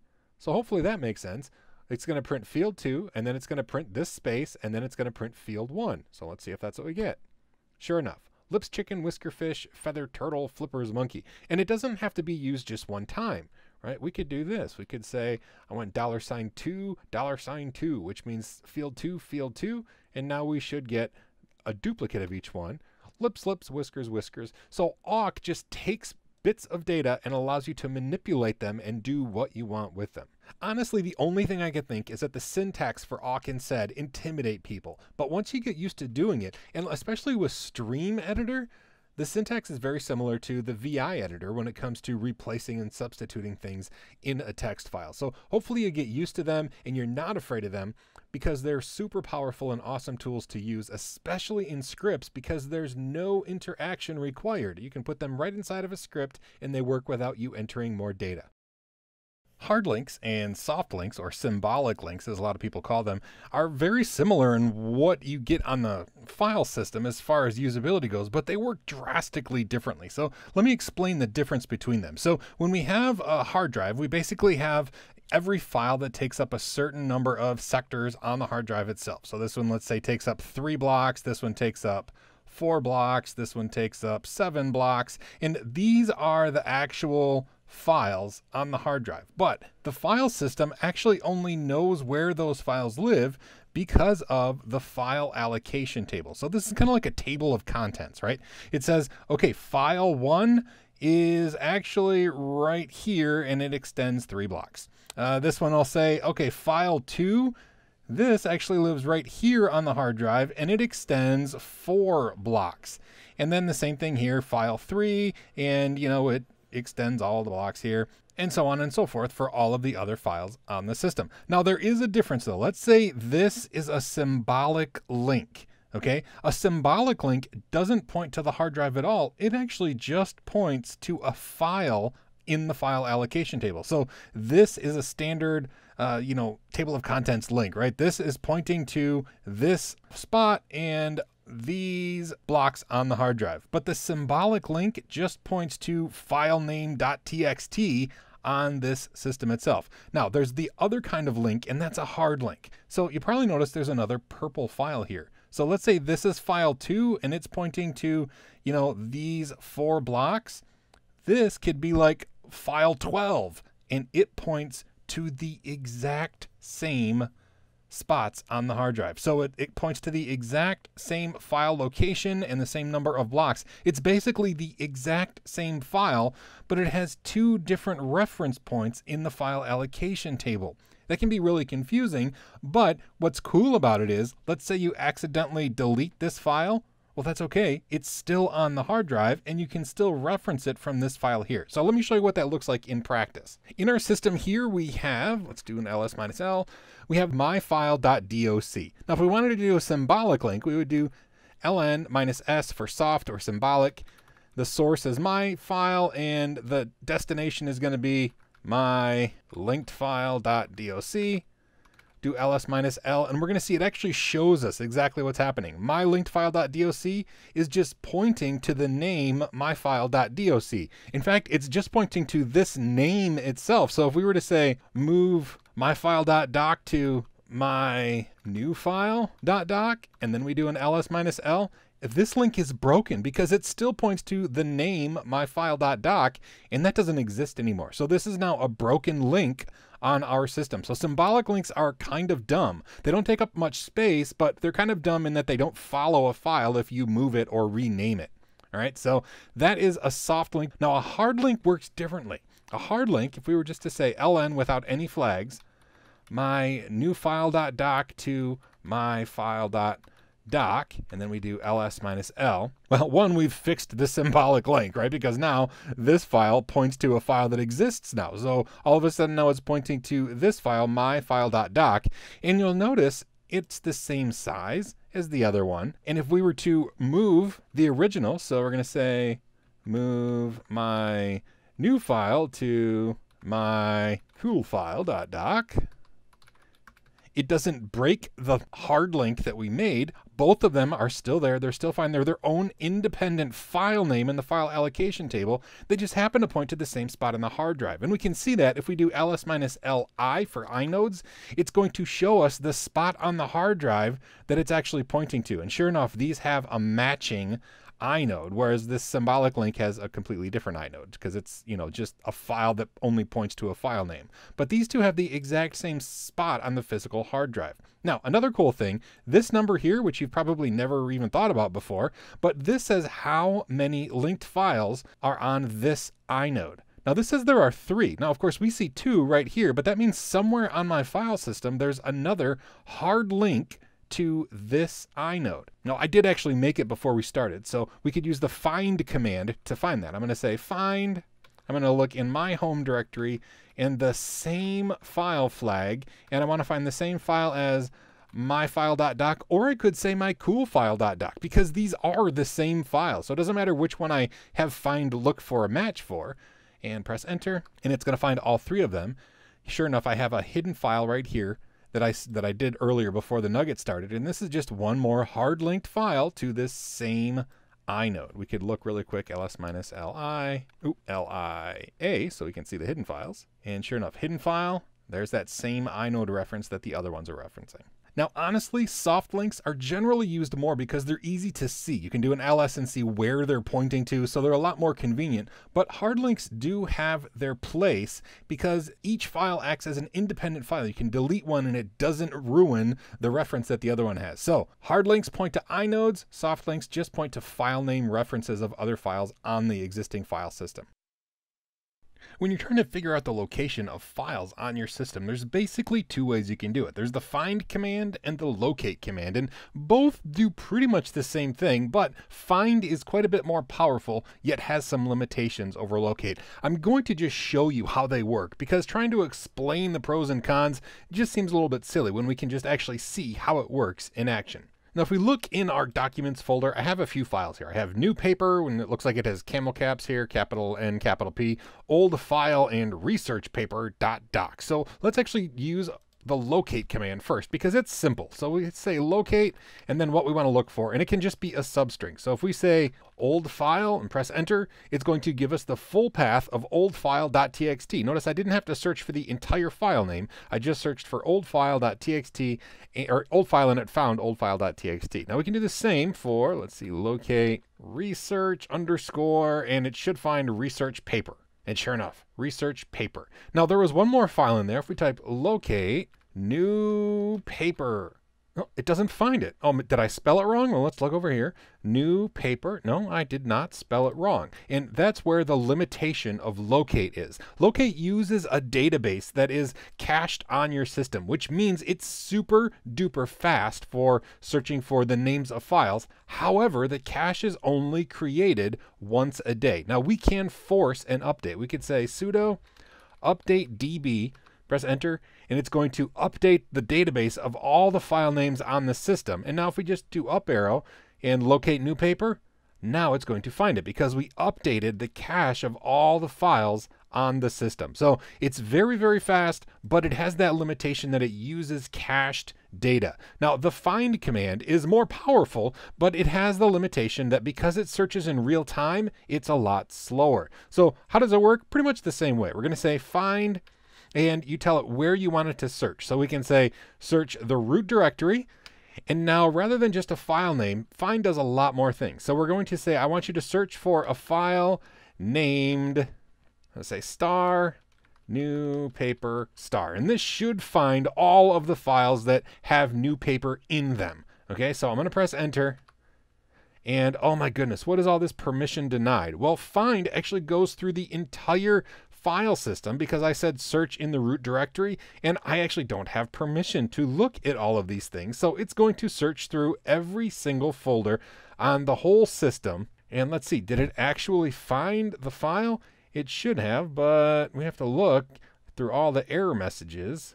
And if we scroll up, sure enough, it did find it. All right, it did find it just like the locate command, but there were a lot of permission denied errors. Now we could do something like redirect the error, right? We could say to greater than dev null, which will just pipe the errors into our dev null bit bucket. And sure enough, there it found it. It was pretty quick, but it wasn't as quick as using locate. Now there are some other really cool things that find can do. We can say find in our current home directory. And what that'll do is it will allow us to search in just this home directory. So it doesn't search the entire file system. So that can be pretty convenient. So if we say find dot, and we're going to look for the name new p.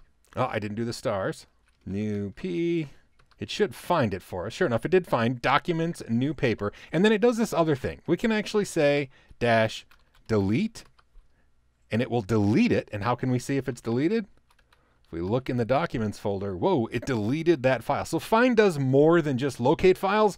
However, it has some finicky things like this. It's going to be using regular expressions to search for the files. And while it's more powerful, it's slower, and it can be annoying when we do things like get errors from permission denied, things like that. So while conceptually find and locate do the same thing, they do them in different ways. The important thing to remember about locate is that it's always going to use old data unless you run that update db command. Now find is much more powerful, but it works in real time, so it's slower, and that means that there are pros and cons to using both tools.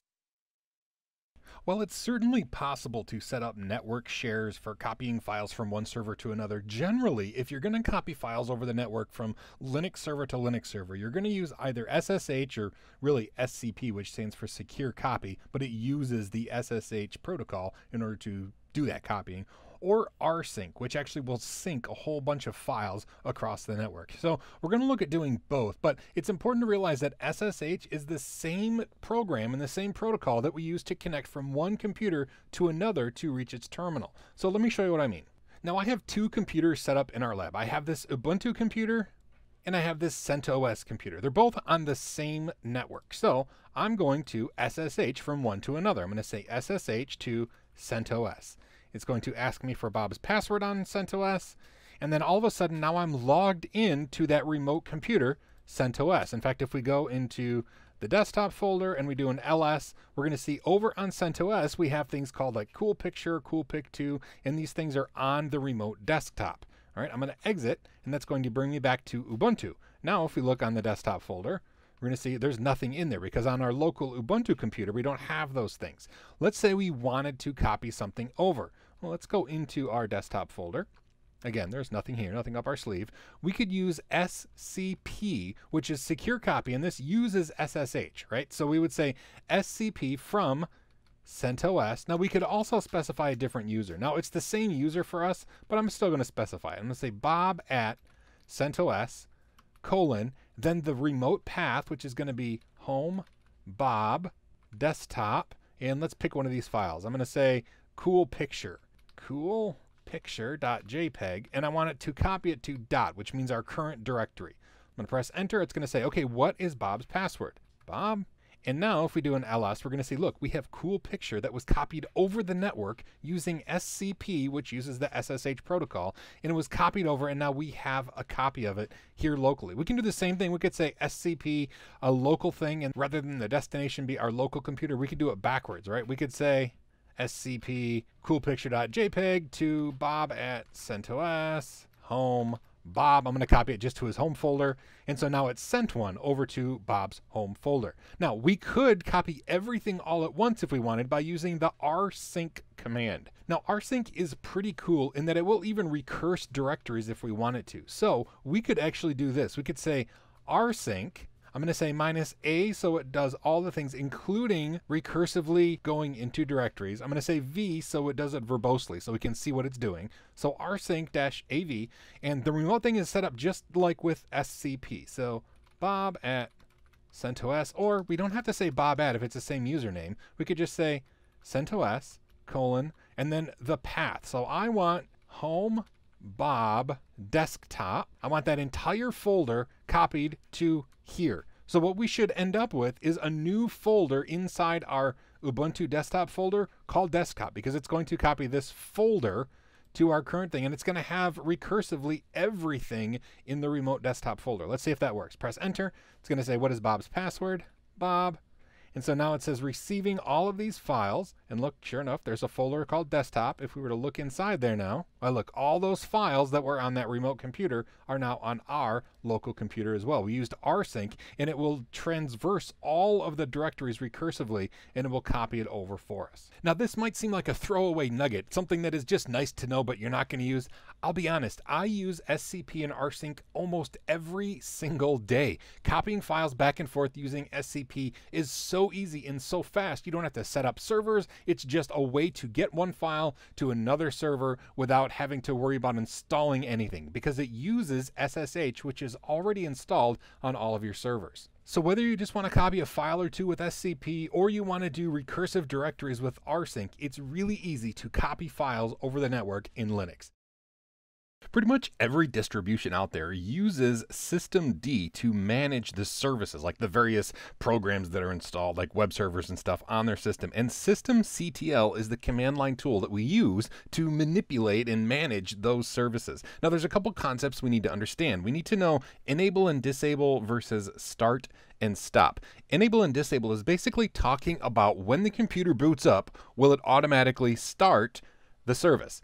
And so you can have something that you can start and stop, but that doesn't mean it's automatically going to start or stop when the system boots up. That's where the enable and disable comes into play. Now, it's really, really easy to tell what a service is doing by default, and we can change it without much more difficulty at all. So I'm at a computer right now, and I've installed Apache 2 on this CentOS machine. So HTTPD is the package name, and I've installed it. However, if we go over here, we can see localhost, it's unable to connect. It's not running. So the first thing we would do is say systemctl status HTTPD. And it's actually giving us more information than it first appears. See, it's telling us that it's actually inactive, which makes sense because we can't get it to load.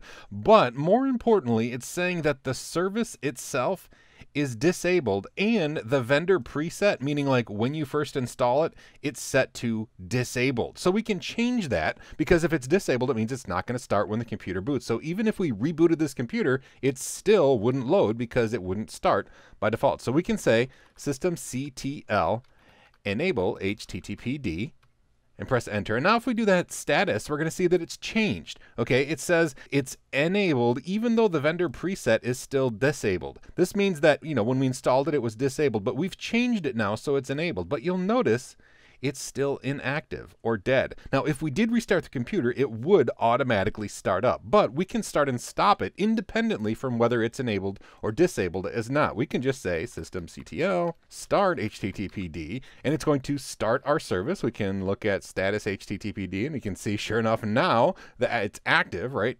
It's running and it's still enabled. So when we reboot, it's going to start running automatically. Now, even if we left this disabled, we could still have started it using the start command. However, when the computer rebooted, it wouldn't start automatically. So if you want it to always start up, you have to make sure that it's enabled, even if it comes disabled by default. Just a quick look.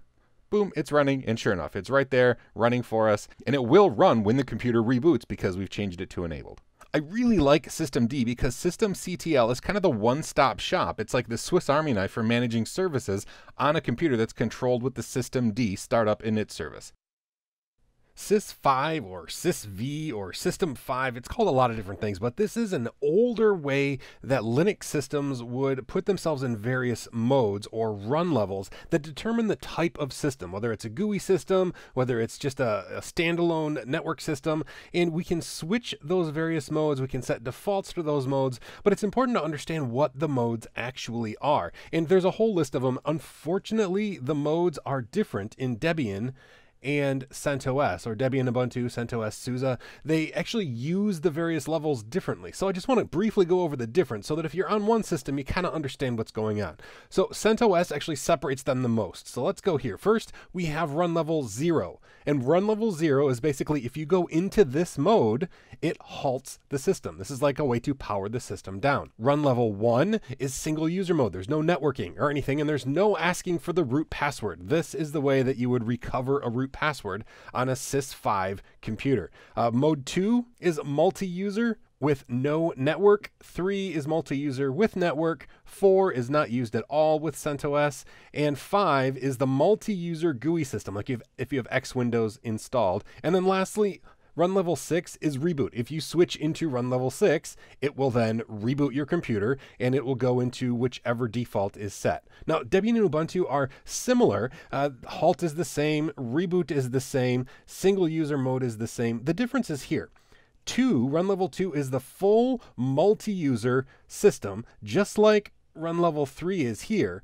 And then if there's a GUI installed on the system, the GUI will start up. There's no difference in Debian and Ubuntu between having a GUI system and having a not GUI system when it comes to run levels. That's only if the GUI is installed. So run level 2 is pretty much what we use all the time when we're in Debian and Ubuntu. Run levels 3 through 5 don't do anything at all. They're just not used. So that's the big difference between the two. We still have reboot, we still have halt, we still have single user mode, but it's how they handle the other things that are a little bit different. Now, switching between them and setting the defaults are exactly the same. Now, here's the gotcha. It took me a long time to find a system that still uses sys5. This is outmoded and not used in any modern distributions, but if you find one that is still in use, like this is CentOS version 6, it will still use it. So what we can do, we can say run level, and it will show us what run level we're in. We're in run level 5.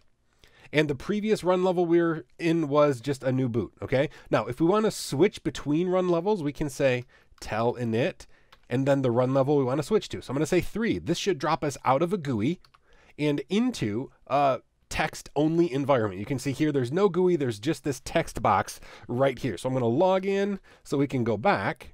If I want to go back into the GUI system, I can say tell init 5, and it'll get us right back into the GUI system. And here we are in the GUI system. If I start up a terminal and we say run level, we're going to see we're currently in run level 5. Our previous run level was 3. Now, if we switch into run level 6, it's going to reboot. If we switch into run level 0, it's going to just halt the computer and power it down. If you want to change the default, and the default is just what run level it automatically boots into, we need to edit a file. So I'm going to become root, and we need to edit etc init tab.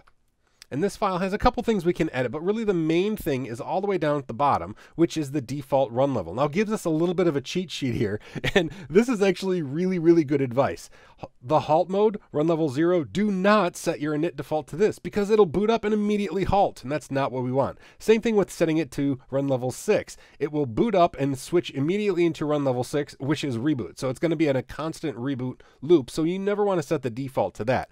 Ours is currently in run level 5 for the default, and it's right here. Now we could change that to 3, save this file, and now when we reboot the computer, it's just going to automatically go into the text-only mode. I'll just show you really quick what happens if we tell it into run level 6. It's going to reboot. That's what it does.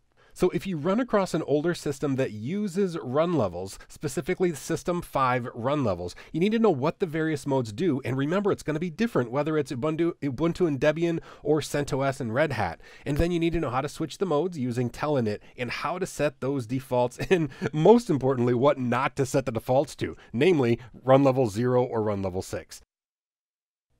I often find myself on a system thinking, what if I need to switch between modes? Like I have a GUI machine that I want to get rid of that GUI interface so it's just a server with the text mode, or vice versa. Well, switching modes and setting the defaults is done one way with the Sys5 system, but if you have a newer System D initialization system, it can be very, very confusing, especially if you have that Sys5 background. Thankfully, there are pretty simple comparisons when it comes to how it used to be and how it currently is. Now, if you're not familiar with init5 or with sys5 init, that's all right. We're just going to talk about what the various modes are. Basically, we start with run level 0, which has a correlation in the System D world as a boot target called power off. Now, boot targets are basically just modes, right? These are modes that computers are set to so that they can function in a specific way. And while it doesn't seem like a mode, it's a really easy way to shut your computer down by switching into the power off mode.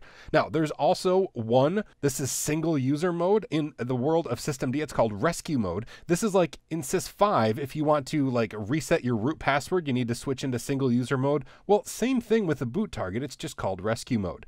Then there's mode 3, which in a CentOS system is going to be like a non-graphical user interface with networking support. That translates to just multi-user target in System D. The GUI mode 5 translates to graphical target. And of course 6 is like the compatriot to run level 0. And this is how you can reboot your system by switching into run level 6 or boot target reboot. Now, switching between them is actually easier than it is with the old Sys5. You can actually just use a command line tool instead of editing that init tab file that you have to do with Sys5. Now, I'm on CentOS version 7 here because CentOS version 7 uses System D, whereas CentOS version 6 uses Sys5. Now, the first thing we need to do is be root. So I'm going to quickly become root. Once we're root, we can type systemctl, which is the way we do most things with System D, but systemctl get default. And this is going to tell us what the default mode is. And that makes sense because our default mode here is graphical target. And you can see we have a GUI interface. Now we could change that. We could say systemctl set default to multi-user.target. And see, now it's changed that. So if we say get default, it's going to tell us, okay, now it's multi-user. But notice it didn't change. We're still in the GUI environment. Well, that's because it just changed the default. If we were to reboot this computer, it would reboot into a text-only mode. Now, if you want to switch between modes or between targets with a computer that's already started, you simply type systemctl isolate and then the name of the target. In our case, let's say isolate multi-user, and it should drop us directly into, sure enough, the text-only mode. Now, if you're already used to the world of run levels, you just have to kind of think what the different targets that correspond to it are. But if you're not familiar with run levels, like this is something that happened before your time in Linux, that's okay because honestly, boot targets make a heck of a lot more sense than the run levels did because they actually have their description right in their names. And while it's important to understand both sys5 and systemd, you should know that all systems going forward are going to be systemd. So you're going to have to know about the various modes, how to switch between them using isolate, and then how to set and get the default so you know what happens to a system when it boots up, so you don't have your rack servers booting up to a GUI environment, because that just doesn't make any sense. Services are the various programs that are installed on a server that are going to run and serve out like web pages or whatever you might have installed. They're called services. And if you have sys5 on your computer, the way that you manage and start and set defaults for those individual services are by using specific programs in the etc init.d folder. Now there are tools that we can use to manage those, specifically service and check config. And I'm going to show you how they work, because the services are determined to start and stop based on the run level of a particular, what the computer is set to. So if like it's run level 3, a certain system might start, and if it's run level 5, another service might not start. Let me show you what I'm talking about. Here on our system, though, this is CentOS 6, which has sys5. If we look in etc init .d. These are all the various services or programs that are installed on the computer. We can see things, like postfix is the email server, sshd is our SSH server, and we can start and stop these by using the service command. So I can say service sshd start, and it's going to start the service. I can say service sshd stop, and it will stop the service. I can actually do status to see what it's currently doing. So right now it's currently stopped, it says. But what I want to do is change how it starts or stops on system boot. And what we can do is say chk config --list sshd, and it's going to show us what sshd is going to do on every run level. So run level 0, it's off, 1, it's off, 2, it's off, 3, it's off, 4, it's off, 5, it's off, and 6, it's off. So this means it is not going to start up on system boot regardless of what run level the system is starting at. Now we can set it so that it will start for all of the run levels 1 through 5. It's never going to start automatically for 0 or for 6, because those are halt and reboot, and that would just be silly. But if we want it to start on all of them, we can just say chk config sshd on, and it's going to set them to on for all of the run levels. And we can do that list command again, and we're going to see now it's on for 2, 3, 4, and 5. Actually, it doesn't do it for single user mode. So if we just say on, it's going to set it for run level 2, 3, 4, and 5, it's going to be turned on. But we can do it individually too. So first of all, let's turn it back off. So now they're all set to off. If we look, see, they're all off again. We can do a single one. So we could say chk config level 3 on. And now if we look, it's just going to be on for level, got to get the format right, sshd on.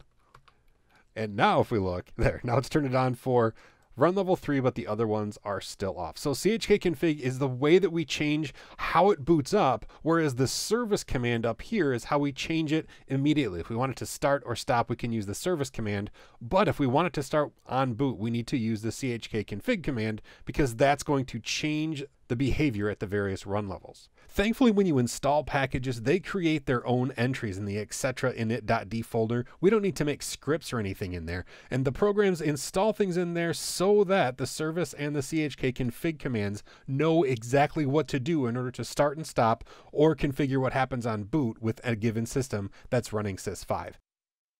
Modern Linux systems use systemd to manage their services, things like their web server, their SSH server. And the same tool is used to start them, stop them, enable them on boot. And that's that Swiss Army knife, that catch-all tool for systemd, systemctl. So I want to show you how to go about starting and stopping individual services, but also how to affect what happens on boot when a system boots up, what happens with particular services.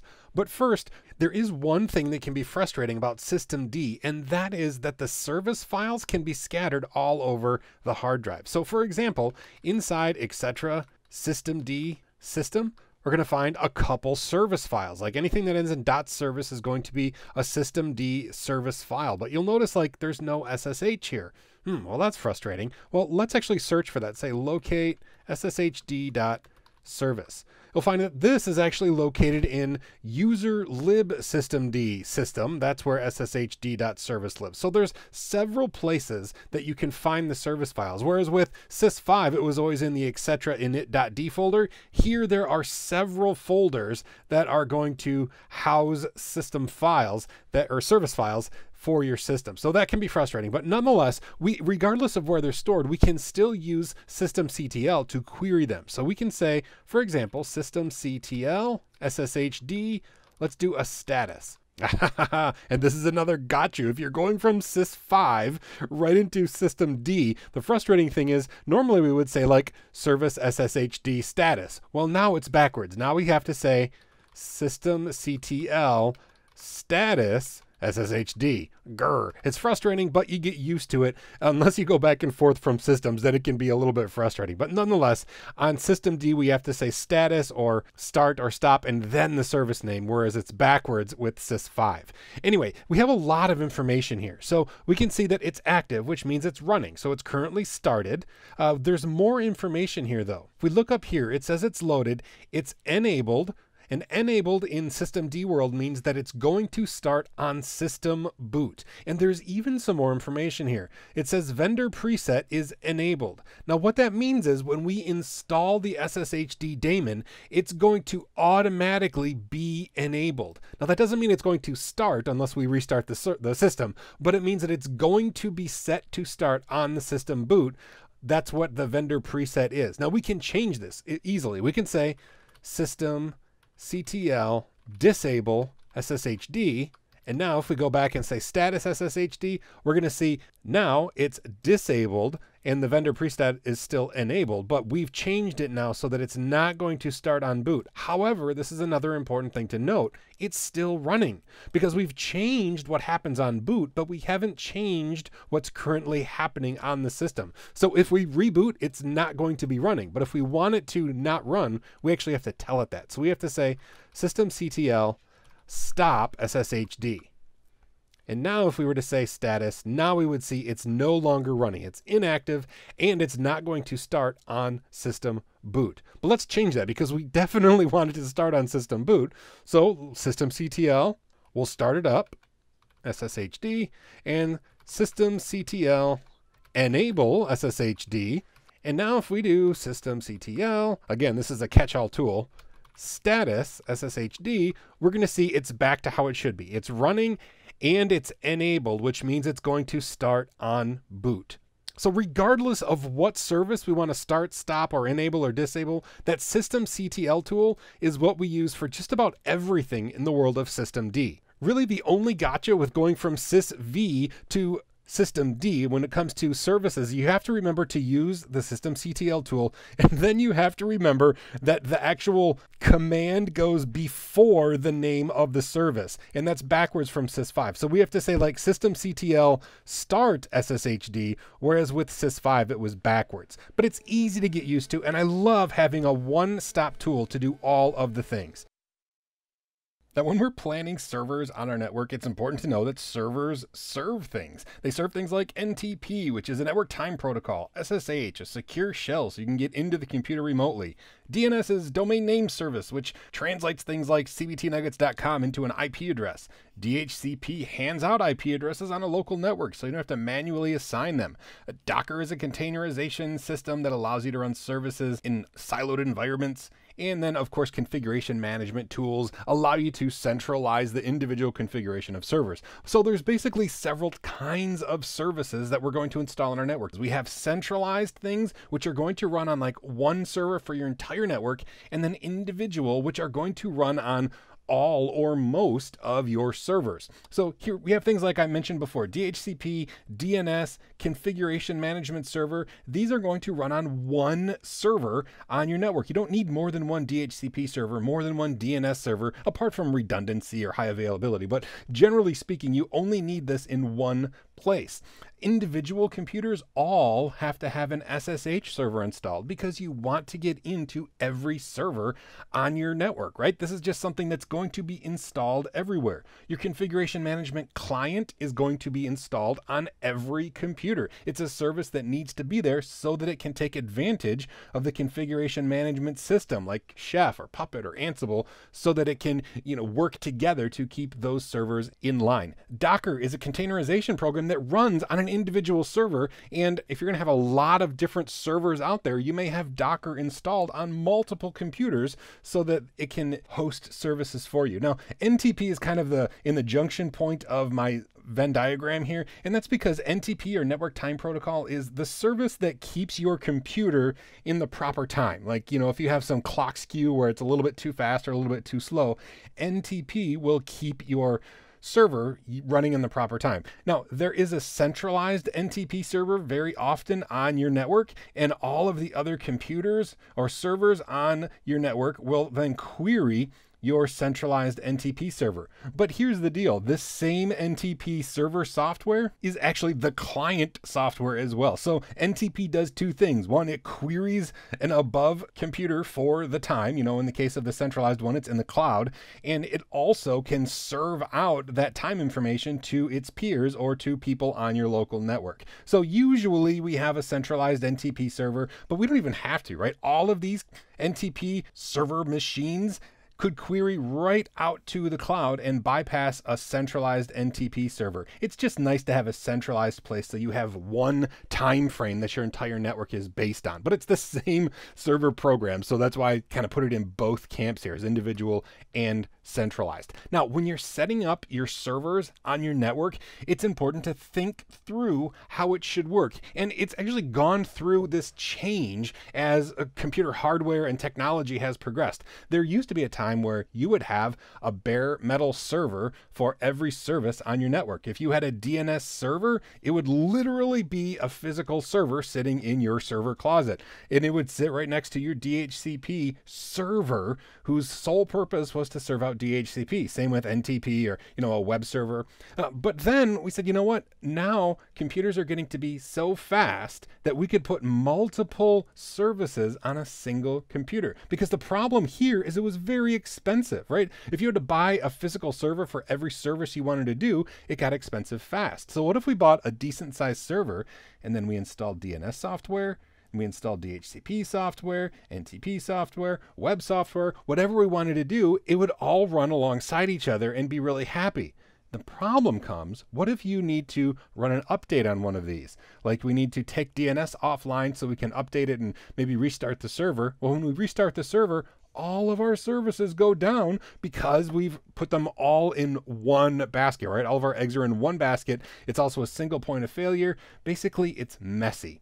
And then the dawn of virtualization happened. And this is where server closets got really awesome really fast. That's because we had large computers, basically the same large computer. It's not that computer hardware got all that much faster, but virtualization technology allowed us to, instead of just installing a DNS service software, we could install a virtual server inside here by taking a slice of the resources from the bigger server and install a completely new server virtualized in there that would run DNS, and we could do that alongside another virtual server. And if we had to take this offline or restart it, it wouldn't affect the others because they were their own standalone virtualized servers. It was really, really awesome. It still is a very powerful way to go about protecting your different services from each other on the network. The problem is, and this is something that I've fallen prey to, is sprawl potential. It's really easy to spin up another server. Oh, I want to do this. I'll spin up another server. Oh, what if we did this? Spin up another server. That's where Docker comes into play. And I won't go too much into Docker other than to tell you what Docker does is it takes a server and it has a single operating system running Linux, and then each service has its own isolated pocket. It doesn't have its own operating system. It's not like a virtual machine. All it does is have its own little slice of the running system where it has its own file system and it can run its own little service here, and it doesn't affect anything else because it's walled off. So containerization is an even better way to take better advantage of server hardware, even than virtualization when it comes to virtual servers. So yes, there's a lot to think about when you're installing servers on your network and where to put them. But the nice thing is, whether it's a local service that has to be installed on every computer or a centralized service that you just install like in one place for your whole network, planning has gotten a lot easier because you don't have to worry so much about putting all of your eggs in one basket. We've been able to isolate individual services without the need to buy brand new hardware. So planning is kind of fun and more flexible than it's ever been before. Conceptually, we pretty much understand how a web server works. You send a request and the web server sends back the web page. But when you add SSL or TLS, it really does add a layer of complexity, but that complexity is for a good reason, because it can secure the traffic so nobody knows what is going through your internet connection, like bank account information and stuff like that. So it's very important that we have SSL, encrypted secured traffic. Now, the process is going to be a little bit different than just a standard web page, and part of the thing that you want to make sure you have, if it's like for a bank or something, is a certificate authority. Now, let me demonstrate exactly what goes on when you try to get a web page from a web server. Let's say this is our web server. Now, if you're not talking about SSL, basically the guy on the computer here says, hey, I would like to see your web page. And then the computer says, okay, here is my web page. And that's pretty much the entire process. There's no encryption at all. But when you go to like your bank's website, you're going to set up an SSL session so that all of your information that goes back and forth is encrypted. So basically, here is how the process works. The client sends a message to the server, and it says, hey, I would like to start an SSL encrypted session with you. And then the web server responds, okay, here is my certificate. This says who I am and that I'm valid. And look, here's a picture of my kid playing softball. Maybe not that bar, but it sends a certificate describing who it is to prove that it's who the server says it is, that it's not like some man-in-the-middle attack. Now, the only way the end user knows that it's real is because he contacts a certificate authority, which is a centralized, trusted place that signs certificates. Basically, it's this person's job to contact this web server and make it prove who it is. And then once it proves who it is, it gets its certificate signed by the certificate authority. So then, let's say this guy's name is Bob. Bob says, okay, I see that at the bottom of your certificate, it was signed by somebody who I trust. So I'm going to trust that you're really who you say you are. So then, after that identification has been verified, Bob then sends his encryption key to the web server. So the key is sent from the end user to the server, and then the server uses that key that Bob sent, and that is what is used to encrypt the actual data that is going to go to Bob's computer. So the actual encryption uses Bob's key that he sends to the server after the server proves who it is.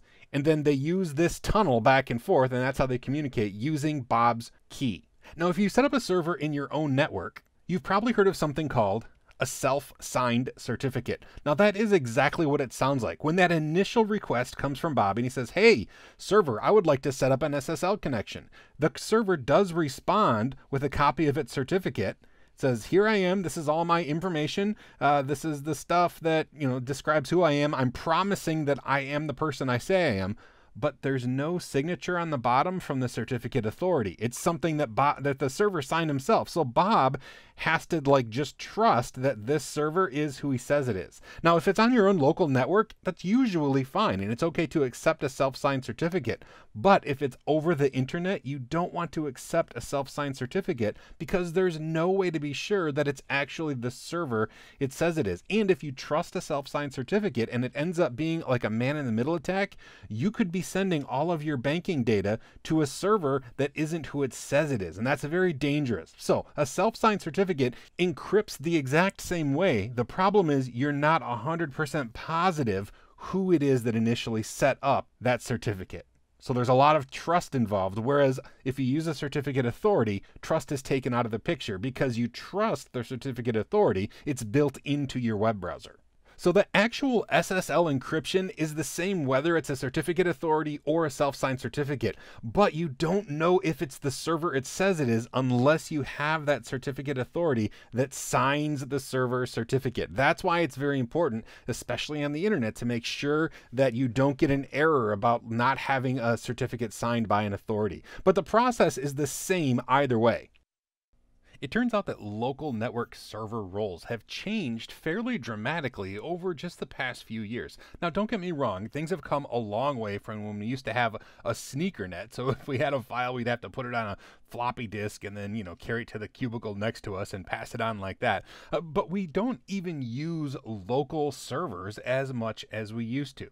Now, what am I talking about? Well, I'm talking about the introduction of cloud computing. Now, let's look at file services, for example. We used to have, and we do still have local file services that, if we want to save files in a local centralized place, we do things whether we're on Windows or Linux or Mac. If we want to serve to Windows computers, we can use the Samba program, which allows us to do file sharing that is hosted on Linux but is accessible from a Windows machine. It's a free way, very stable, very scalable, that we can actually share files with Windows computers. Same thing with NFS, which is network file storage, and this is applicable for Linux, Mac, Windows. And then if you have old school Apples that only use like the Apple Talk sort of networking stuff, well, there's Netatalk, which uses the native Apple file sharing, but this isn't even used anymore so much because now Macintosh computers can very easily do Windows shares using Samba or NFS, but Netatalk is still around if you like that native Apple file sharing stuff.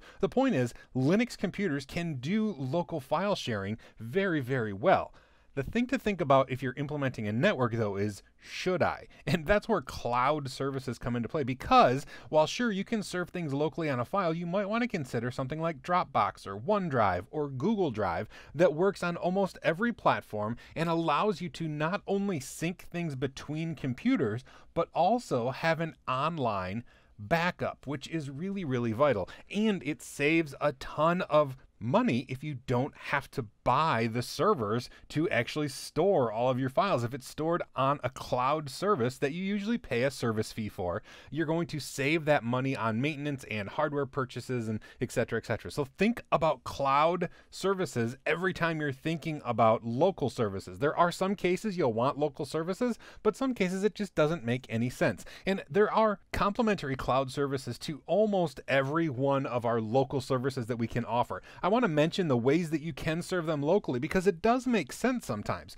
For example, a print server is going to be CUPS, Common Unix Printing System. This works across the board. If you're sharing a printer with Mac or Linux, it's going to be using CUPS, and even Windows can print to CUPS servers. It's like a centralized place, but honestly, most printers now pretty much have a robust ability to share and queue jobs on their own. So we don't always have to use a centralized CUPS server. We can all print to the same printer and it's just handled well. Netatalk also has printing if you have an old school Apple computer you want to use that for. But again, that's not even used very much anymore. How could your local printer be used with cloud services? Well, it doesn't make sense until you think about no configuration printing, right? With Google Print or AirPrint, these are ways that you can actually send your print job over the internet to a printer that may or may not be connected directly. So it's something that isn't going to replace common everyday office printing, but it's something to think about if you want to be able to configure or especially print from mobile devices. Having cloud solutions is very powerful. Now, mail is a special case because a lot of times we want mail to be as secure as possible, and that means we don't necessarily want to give the ability to another company to host our mail. But remember, with great power comes great responsibility. Keeping your locally hosted email files, whether it's using Postfix or XM or SendMail, can be a full-time job because we want those to be really secure, not only so people can't read our emails, but so our servers aren't compromised and used to send out spam to the entire world. So even though having that fine control over security of your own mail is important, think about how nice it is if a huge company like Google or Microsoft or Yahoo would have to worry about the security aspect so you can actually just focus on communicating with it. So there's a lot to be said about using a third-party company for email, even though you do lose some of that local control. And then lastly, I want to talk about a proxy. Now, when we talk about proxies in Linux, we're talking about Squid or Squid Guard, which is an add-on to Squid. And generally, proxies have historically taken the load off of your internet connection, so a bunch of computers can actually request things one time from the cloud, and then the proxy server kind of takes that and distributes it internally. But our internet connections are very powerful now, so we don't often do that. Now, when we're thinking about proxy, a lot of people mistakenly call a web filter a proxy. And what a web filter does is it stops you from going to like pornographic websites. And that's what SquidGuard does. There's a lot of commercial products that keep a list of sites that shouldn't be visited by people. And there are other solutions too, like OpenDNS is a way that you can set your DNS server, your upstream DNS server, so that it doesn't resolve sites that you don't want to see, like pornographic websites. They won't even resolve properly, so your users can't get there. Now, when it comes to actually caching or proxying large things, there are some big companies like Akamai that will cache entire video libraries of like Netflix and stuff, because that's a way that they can save bandwidth between ISPs. But in general, we don't use proxies as much as we used to, although there are still a lot of use cases for things like SquidGuard or OpenDNS for blocking unwanted websites that are going to waste time or expose us to things that, we may not want to be exposed to in the company or in a school. So while it's really important to know that there are local services that you can provide on your network using Linux, I encourage you to think through before you install a server on your network to do a particular task. See if it really makes sense to host that locally, or if going for a third-party service might make more sense. Authentication services and database services are both things that we often do on local computers. So I want to talk about their purpose and their importance, but it also might seem a little weird that I group them together. And that's because we usually think about authentication and databases as local services that run on robust servers. And that's for a reason. It's because they're very, very important to what we do on a regular basis. And I just want to talk about, while we oftentimes still run them on local computers, there's still an argument to be made for putting those in the cloud as well. Now, generally, if you're talking about Linux, you're thinking about a SQL service if you're thinking traditionally, right? This could be MySQL or Maria database, which is basically MySQL, only newer, Postgres. There's a whole bunch of other SQL servers that would normally run on a really robust server on our network. Now, there are tons of other database services. Some of them are, are non-SQL, and some of them are good for certain types of data and bad for other types of data. But there are tons and tons of database services. And generally, when we have a database server, it's going to be on its own computer. And that's just because database servers tend to be kind of robust. So you're going to have something like MySQL, Maria, Postgres. They're going to be on their own server. And authentication services are similar as well, because we need to have a central place to authenticate all of our users. Now, when you log into like Gmail, you're going to put in your username and password, and that's all stored in a central place on Google servers. If you're on your local network, there are tons of ways that you can store user information on your own local network. And in fact, for years, I would use NIS on a Linux server, and I would use all of our computers in the network would authenticate to this one centralized server. And it was so important that all user information was stored on there that I had a redundancy so that in case one of the servers went bad, I would still have a backup that was live, high availability. So there's lots of ways that we can do it, but the vital importance of having our own server or even multiple servers is important. But here's the deal. You'll notice I have all of these things around the outside. You can use OpenLDAP to host your user accounts on your network, and it's going to work with a bunch of different programs. But honestly, I would say 95% of the time, user data is going to be stored on an Active Directory on a Windows computer. Even if you're a Linux person in a Linux shop, it seems like AD has taken the cake as the king when it comes to user authentication. Now, the one alternative to that is if you're going to use an online like SAML, or I don't want to get too much into programming, but there are ways that you can leverage online authentication for your local stuff, like single sign-on and things like that. So that may take the place of Active Directory on your network. But if you're talking about user authentication, Active Directory is almost certainly going to be where a medium to large or even small office is going to host all of their user accounts. So it's important to know that you can host authentication services on a Linux machine, but you may not end up doing that because Active Directory is probably going to be somewhere, and it's a great place to centralize your users and your computers. So the whole point of this nugget is really twofold. One, authentication can be done on Linux. And I did it for over a decade where everything was hosted on a local Linux machine and I used NIS for authentication. I could have used OpenLDAP, but generally you're not going to do that on a big network because you have more than Linux machines that need to authenticate. Now, the other thing though is database servers. I want you to know that they're almost always going to be on their own server because they use a lot of resources, a lot of memory, a lot of CPU, a lot of disk I/O. So if you're setting up server roles on your network, think about a database server as having its own need, unless you host it out on the cloud, in which case you're just paying for somebody else's resources, which can often be even more effective. Centralized logging and monitoring is great for a big network because it's easy to lose track of a big number of servers, but honestly, it's great even if you have a tiny little network. Now, I'm going to look at combining syslogs, but I also want to peek at SNMP because both are vital for combining information from multiple sources, centralizing them, if you will, so that it's easier to see and easier to use for making predictions and adjustments in how your infrastructure works. So first of all, I want to talk about central logging. Okay, now there are a ton of devices out there. A lot of them can be, servers, and lots of servers on the rack, and you don't want each one to have its own set of logs. You want to combine them, but there's other things now that can create logs, but may not have the storage area to keep those logs on themselves, like security cameras, routers, motion detectors, smart bulbs, printers. All of these things can create log files, and if you can redirect them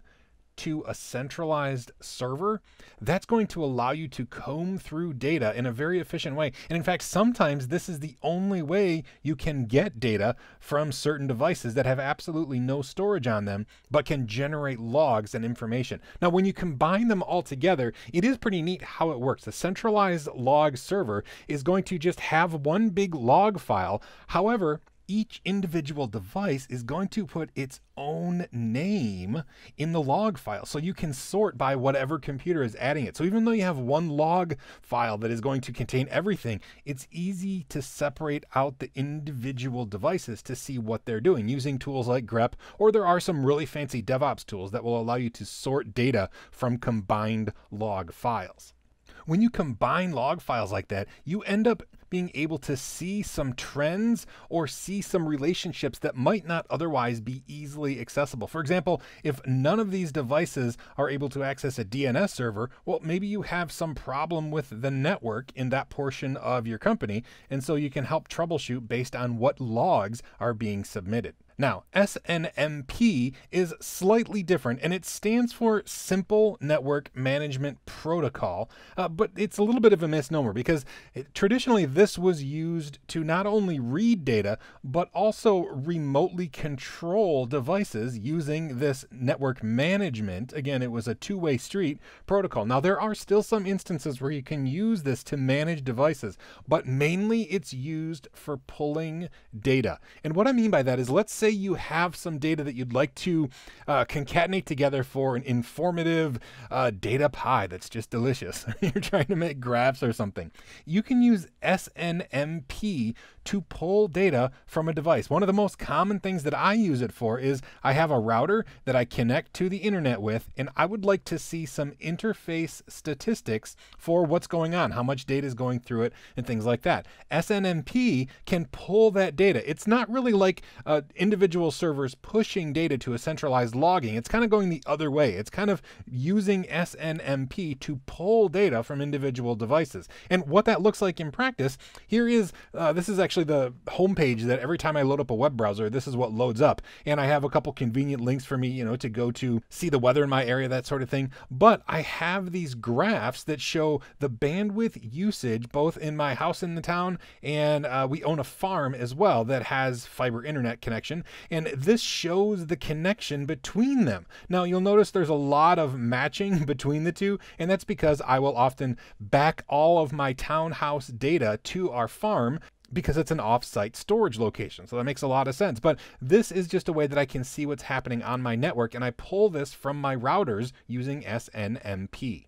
Now, it's important to realize that while they accomplish sort of the same thing, centralized logging allows all of your servers to push data to a centralized server so you can comb through all that data in one place. Whereas SNMP is generally used as a protocol that you can pull data out of a server and do something with it, like make cool graphs or whatever it is you want to do.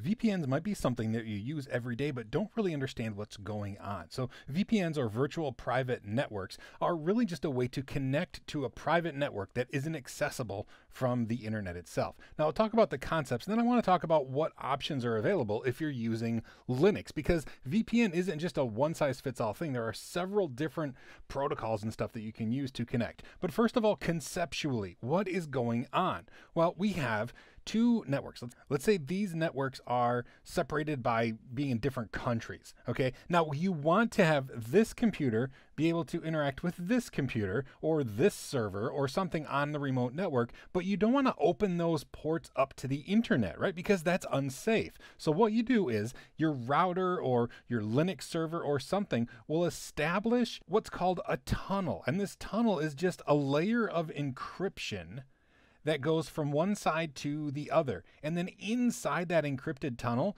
it just sets up a route like it would any other route on your network. So your router just sees inside the tunnel, and it sees a route using standard network addressing. Like, let's say the VPN internal route is 10.10.0.5 or something, and it just sees this as another route so that this computer can route information across the tunnel to this router and then get into here. So it works the same as traditional routing. The only difference is the router, or like I said, the Linux server or whatever it is, sets up this tunnel that blocks anybody on the internet from actually seeing what's going on in the route. So that tunnel is set up, and then the route goes inside the tunnel so nobody sees the traffic. Now, this setup that I have here is called a site-to-site VPN. And what it means is, since there is a standard route set up here, anything on this network is going to be able to go over here to this network, and anything on this network is going to route over to this network as if they were in the same building. It's just a standard route inside that encrypted tunnel. Now, the other type of VPN is going to be just an end user connecting to an office. And if you're a remote worker or you're like a road warrior, you're going to use this a lot. Your computer is going to establish the same type of tunnel to block all of the internal network traffic from the internet itself. Once it sets up that tunnel, then just your computer is going to be connected to this internal network. Okay, so you're actually going to, as if you plugged into an Ethernet port in the wall next to all of your other employees or your other fellow workers who happen to be in the headquarters. So what this does is it puts your computer inside this local network by establishing a tunnel and then setting up routing protocols that will put you inside there. So it's a little bit different than a site-to-site, because these computers are probably not going to like serve data from your computer. It's going to work a little bit differently, but conceptually the same thing is happening. Your remote computer is now able to connect to computers inside the remote network, and it's all protected from the internet by using a VPN. Now, I talked about different protocols to do that, and there are a bunch. There's OpenVPN, which is an open source program that allows you to establish these types of connections. There's SSH, which can establish a tunnel for you to do stuff. There's L2TP, there's IPsec. There's all these different protocols and programs that will allow these tunnels to be created. And a vast majority of these will actually run on a Linux server inside the network. So if your router itself doesn't support VPN, that's okay. You can port forward into a Linux server, and the Linux server will handle all of the VPN routing. Now, there are lots of nuances when it comes to VPN. Like, can you only connect through the remote business? Can you connect to the internet and also to those things? Is all of your traffic routed through the VPN, even if it's a slow link? So there's a lot to think about when setting up VPNs, but once you understand what's going on, it's a lot easier to plan how you're going to implement it so that it can best serve your users or your multiple branch offices so they can communicate to each other. I hope this has been informative for you, and I'd like to thank you for viewing. Containers aren't really new technology. They've been around for quite a while. There have been options like LXC, and you've probably heard of Docker, and also Kubernetes comes into the mix, which is actually like an orchestration tool that takes care of Docker. But while containers aren't new, they are kind of the new kid on the block when it comes to DevOps. And containerizing applications is something that's really, really popular. Now, conceptually, they're a little bit like a virtual machine, but they're different enough that it's important to understand the difference. So let's say we have a traditional virtual machine, which I'm going to say is the left-hand side of this slide. So how it works is you have the big computer, and then that computer or that host has its own operating system. And then on top of that, we carve out a section of the host's CPU and memory and cards and hard drive space. We carve that out, and then on top of that, we install another operating system inside this virtualized environment, and then we can put applications on that. Now, containers work in a different way. They run right inside the host operating system. So you just have an app running and another app running and another app running. And this seems like the traditional server model, right? Where you just install Linux and then you install applications like Apache on top of it. The difference is with a containerized application, they are running directly on the host computer, but they have not really their own operating system. All they have is like their own file system. And they're jailed off, or they're completely separate from the file system of the host operating system itself. So they run in their own little world, but they're still running directly on the operating system. It's just like they're sectioned off in a little container, but they're still running on the host operating system. And that's really what makes them efficient. You'll notice over here, yeah, it's drawing. It's not like the actual technology, but it takes up a lot more hardware and storage and slices of the host system itself if you're going to install an entire operating system on top of virtualized hardware. You can't put as many things on one host operating system. Plus, you also have then this operating system to maintain along with this operating system. These don't have their own operating system, so you don't need to maintain anything except the application itself. And it works really cool. That jail system is neat. So I want to show you how that works. And let's go actually over to a virtualized environment. So here I'm running Ubuntu and I have Docker installed. So we're not going to get into how Docker works. There's a whole course on how Docker works that I taught, which is one of my favorite courses. But first of all, we're just going to start a Docker container and we're going to put ourselves inside of it. So this is just a little bit of free info. We're going to say Docker run -IT for interactive TTY. Let's say we're going to run the Ubuntu image and I want to run bin bash, which is the shell command that I want to run. So now, boom, it was that fast, right? It created the container that quickly, and I didn't like pause the video and wait for it. It actually went that quickly. And now we're inside this container, which acts like its own operating system because remember, it's jailed off, but it's still running on the system. And we can demonstrate that. See, I'm no longer on CBT Docker. Now I'm on this internal container and we have our own file system, but let's run a command in here. We're going to run something that'll show up with CPU usage. So I'm just going to say dd input file equals dev 0, output file equals dev null. And this is just something that's going to keep running, and not really do anything except use up resources on the computer. And I want to do that so we can come over to CBT Docker here, run the top command, and even though this is now in its own container, completely separate from CBT Docker, the operating system, you can see, look, dd shows up as another command running inside this computer because even though it's separated in a container, it's still using the same operating system, the same kernel, the same hardware that everything else along this system is. It's just separated so it doesn't interfere, and dependencies won't interfere with other apps. It won't interfere with dependencies on the host system. It's just super efficient. So whether you're looking at LXC containers or Docker containers, which is what we looked at, it's important to understand that containers are a lot like a virtual machine, except they don't use all of that hardware and they don't completely section themselves off. And most importantly, they don't have their own operating system. That's where containers make things much more efficient and much easier to deal with much less overhead, meaning you don't have to maintain the operating systems of individual apps.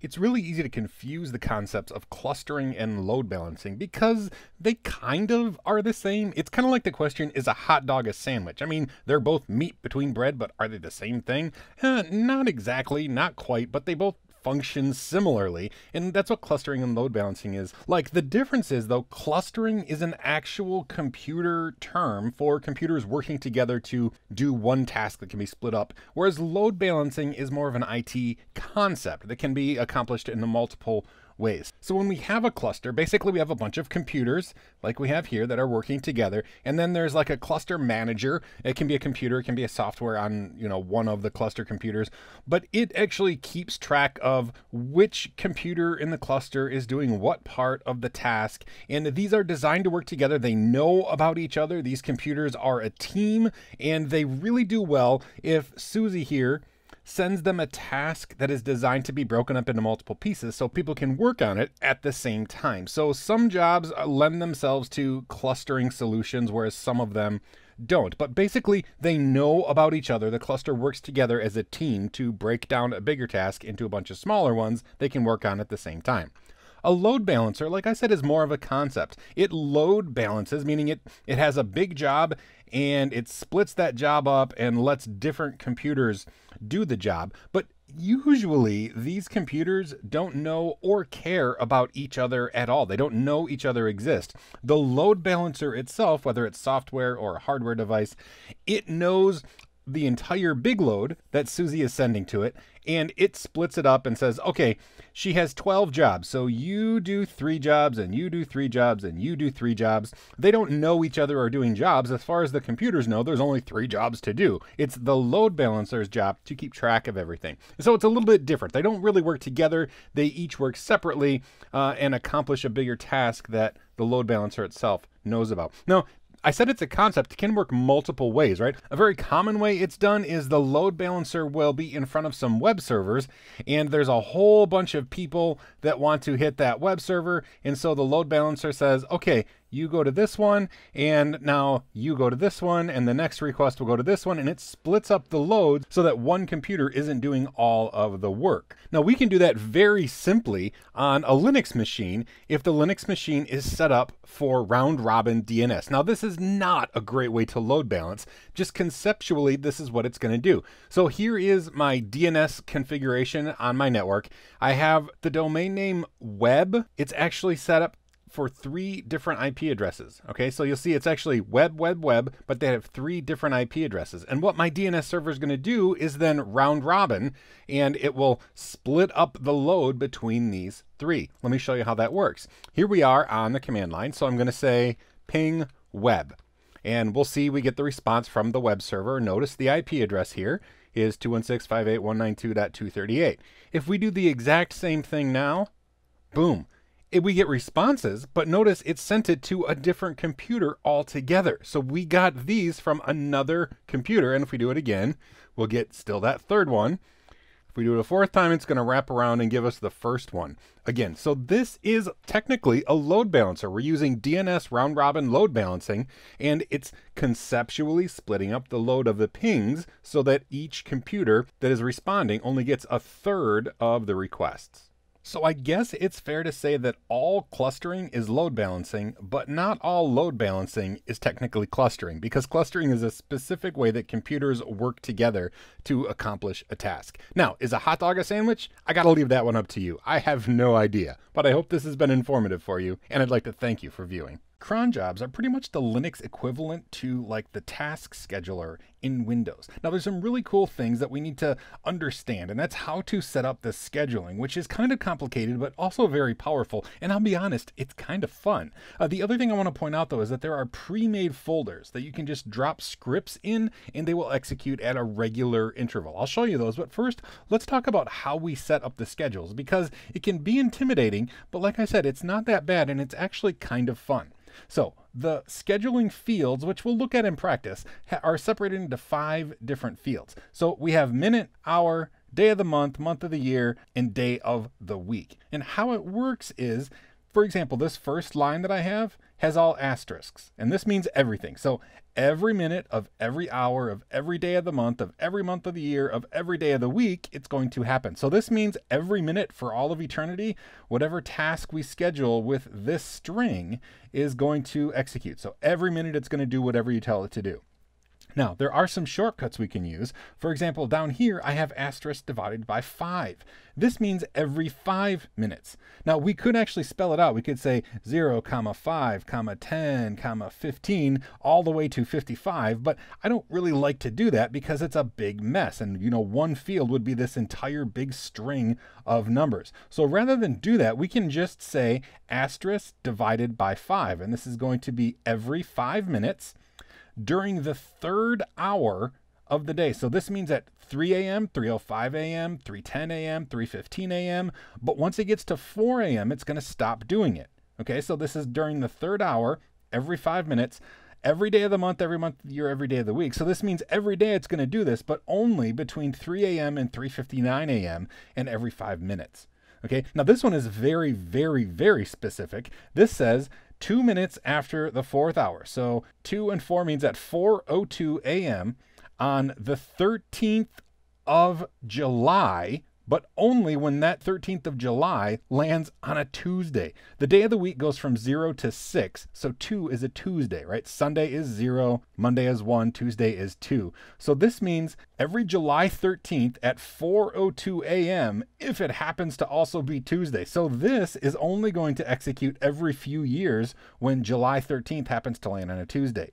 And then down here, this one, 0 minutes after the hour. So this means at 6 a.m. precisely on every day of the month, every month of the year, days 1 through 5. So this means Monday through Friday at 6 a.m., it's going to execute whatever task.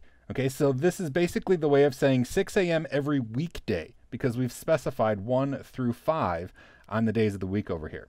Pretty cool, right? Let's actually see how it works in practice. Now, I'm on a CentOS system here, and I'm root because we're talking about the system-wide cron jobs. If we go into etc. cron.d, we're going to see we have a few files in here. Now, any file in here is going to be read by the cron daemon. So let's actually look at one. Let's look at sysstat, all right, because this is already in there. So we're going to look at sysstat, and here we can see a couple things are scheduled. Here are the 5 fields that we just talked about. So here's the first field. So every 10 minutes of every hour, every day, every month of the year, every day of the week. So this is going to be every 10 minutes, it's going to execute as root. So this field talks about what user it's going to run as, and then the rest of it is what it's going to actually do. So we have the 5 scheduling fields, who it runs as, and then the last part, however long it is what it's going to execute. So down here, these are commented out, but let's pretend it's not. This would be every hour at 0 past, right? Because this is like at 1 o'clock, 2 o'clock, 3 o'clock, 4 o'clock, it's going to run as root this command. Down here at 23, which is 11, so 11:53 p.m.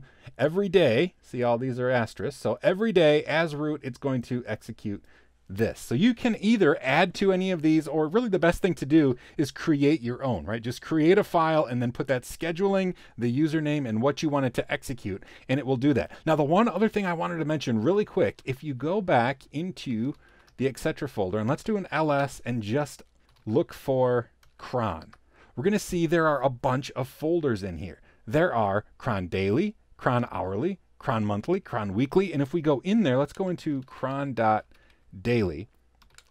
We're going to see these are just executable scripts. These are not timed things, right? Let's look at one real quick. So vi log rotate. Notice there's no like star.star, star, star, star, star, star. There's no scheduling in here. This is just an executable script that we want to have execute every day. So this is going to do the scheduling of everything in here once a day. Same with monthly, same with hourly. The cron deny is a way that we can tell a specific user that they're not allowed to use the cron daemon for personal use. Cron.d we looked at. Actually, cron tab is a single file. Let's look at that one really quick. That'll be our last thing, etc. cron tab, and this is the same sort of thing. We can put things in here if we want. It even tells us like very specifically all the things, the 5 fields, the username we want it to run as, and then the command to be executed. This is the same thing as creating a file in the etc. cron.d folder. You can just add things here and they'll automatically execute. Now, the pre-made folders are very convenient for dropping scripts in that you want to have execute every so often. But really the coolest part about cron is just how flexible that scheduling system is, and you can figure out how to do that by, manipulating all of those different fields like we looked at in this slide here. So I encourage you to just try to figure out how you would specify a particular time and, just play with it. It's a lot of fun to do. When it comes to scheduling events, you have a couple options as a personal end user on a Linux account. You can use cron tab, personal cron tab, which you invoke by typing cron tab -e, or we can use the @daemon, which is a one-time thing. It's not like for recurring events. It's for events that happen just at a specific time. So let's go right to the command line because it's not difficult to use either one, and scheduling tasks is something that's really, really nice to be able to do. So here we are on a CentOS machine. I'm logged in just as a user. Notice I'm not root. And the first thing I want to do is look at my personal cron tab. Now this is a little bit different than a system-wide cron tab. So first we type cron tab -e, and it's going to bring us into an editor. Okay, and now this is my personal cron tab. Again, it's not system-wide, and it's slightly different because I still have 5 fields. If you're not familiar with the 5 fields, look at the system-wide cron tab nugget because it'll explain how this works. But we have every 10 minutes of every hour of every day of every month of the year, every day of the week. So here we have every 10 minutes, it's going to do something. Now notice there's no field here that specifies the user. In the system wide, we have to specify what user it runs as, but since this is my personal cron tab, it obviously runs as me. So we just have the 5 fields, and then we have the command that we want to have it execute at the time scheduled here. So what happens here is we have echo and this text string and append it to a file called homebobtimetracker.log every 10 minutes. So every 10 minutes, it should add a line to our field. So let's see if this is actually running because it's been here a while.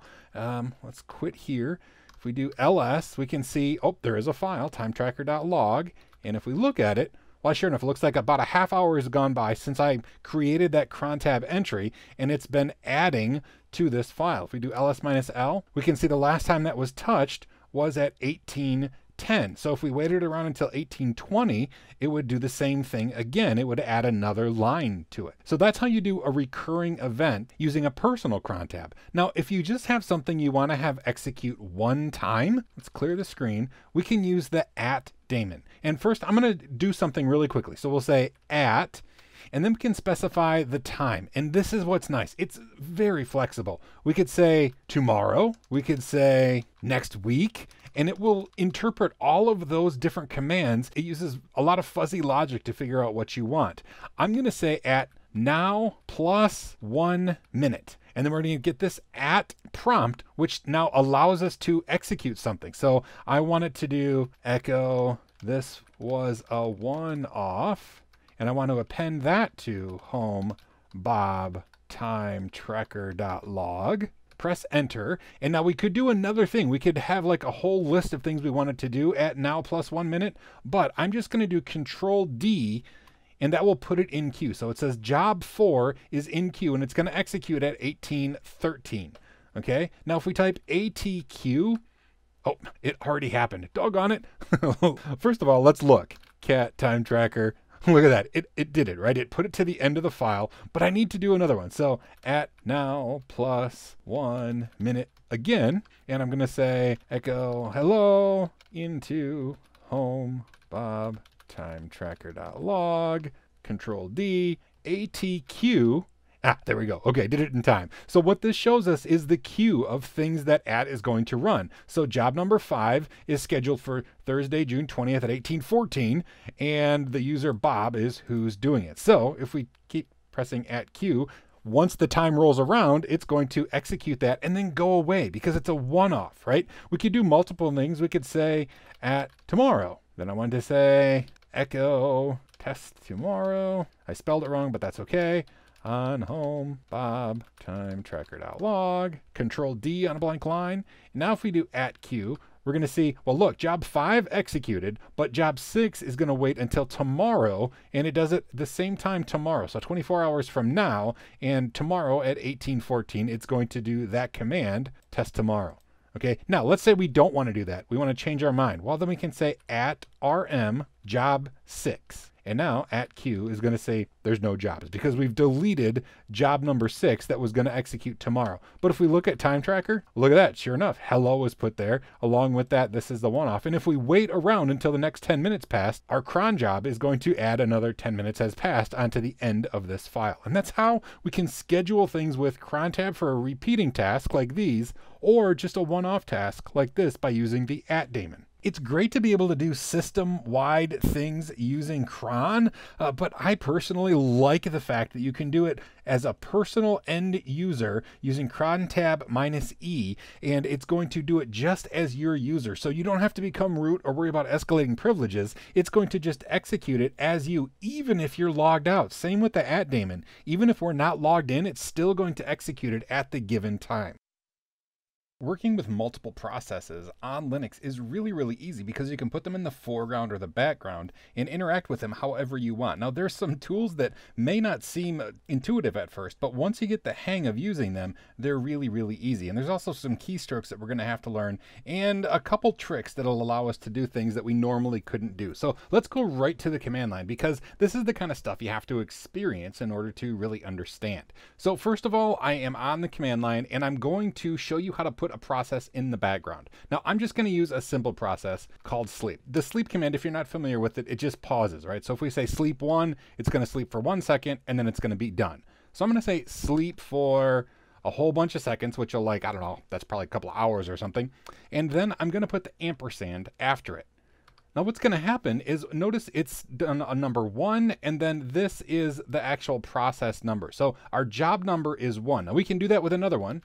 Sleep 22222, put that in the background, and now we're going to see we have job number 2 in the background with this process ID, and they're just running in the background. If we type jobs, we can see, sure enough, there they are. There's sleep 111, there's sleep 222, job 1 and job 2. Now, if we want to start going and using one again, like let's say we want to bring one in the foreground, we just type FG and then the job number. So FG2, and it's going to bring us, it tells us what the command is that's running. And here we are, we're just at the command line here. If we wanted to stop this, we'd have to do Control-C. It stopped that process. And now if we do jobs, see there's only the one job running. It's actually really cool. Now, what if we did a job like we did sleep 33333 and pressed enter, and I'm like, oh, man, I really wish that was in the background. I didn't mean for it to just like hold my command prompt here. Well, what we can do is do Control-Z, and it stops it and puts it in the background. So see, it says stopped. If we type jobs, we can see this first one that we did is still running, but this one is stopped. So if we want to make it run in the background, we have to say BG for run in the background, job number 2. And now if we do jobs, we're going to see now they're both running in the background. So BG and then the job number will start that background task running. FG will bring it out of the background and bring it right to our interactive terminal. Okay, so that's kind of neat. It's a way we can create them. We can put them in the background. If we've started them and we don't, and we want to put them in the background, just Control-Z will suspend it briefly, and then we can tell it to go in the background by doing BG and then the job number. So let's do foreground 1. I'm going to do Control-C, foreground 2, Control-C, and now jobs. We have no more jobs running. Now, there is a problem because if we have a job running in the background, like I have a command here called my hello, all right, and all it does is every 2 seconds it prints hello on the screen. All right, so I'm going to Control-C. What if I wanted to put my hello in the background, and it's going to run in the background? Now it's still going to put it out on the screen every hello, but it's running in the background.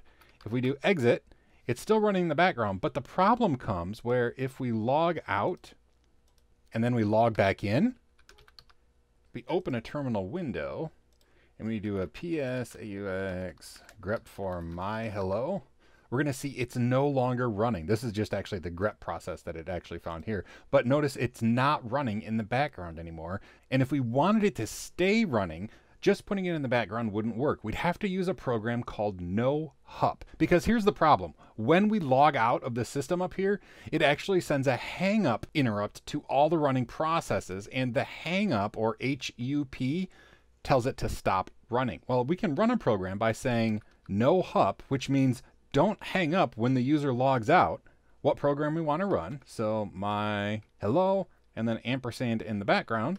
It's going to put it in the background just like before. We can see it. jobs. There it is running. But it says it's ignoring the input and appending the output to nohup.out. All right, so I'm going to exit. I'm going to log out. And then I'm going to go log back in. Open up a terminal window. I want to notice two things. One, if we do a ps -aux grep for my hello, it's still going to be running. See, here it is. It's still running because we ran it with no hup. But here's another cool thing. If we do an ls, see this nohup.out? Let's look at that. All of the output was put into that file. So all of the hellos were put into that file, so we know what's going on. Plus, when we logged out, it didn't stop running.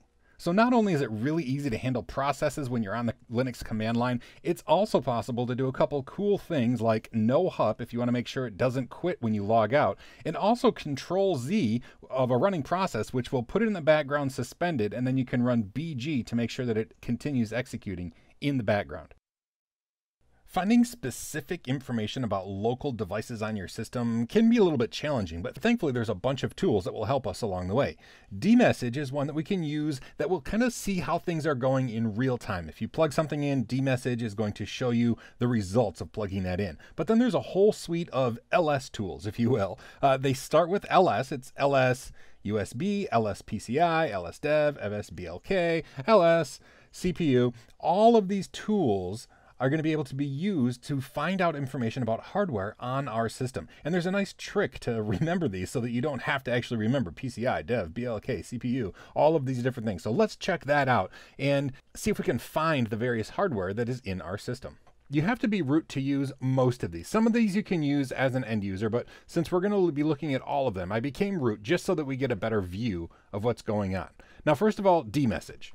You just type dmessage on the command line and it's going to show you things as they happen. And this is the location that we'll see things happen if we make changes to the system. Like if we plug in a USB drive or plug in a SATA drive or something like that, a new mouse, it's going to show up here and it's going to give us information about the particular device. But if something's already plugged in or you just want to see like what's built into the system, that's where the ls tools come into play. So let's clear the screen. And what I like to do is just do ls and then hit tab a couple times. And that's the trick, because really tab completion is vital here. There are so many of these commands. Now we know ls just means list, like the file directory, but they've used this same tool or this same keystrokes to prefix a bunch of commands like ls blk, for example, which will show us the block devices. It will list the block devices on our system. If we do that, it's going to show us all of the block devices that we have, like the floppy drive. All of these are virtual loopback devices that were created.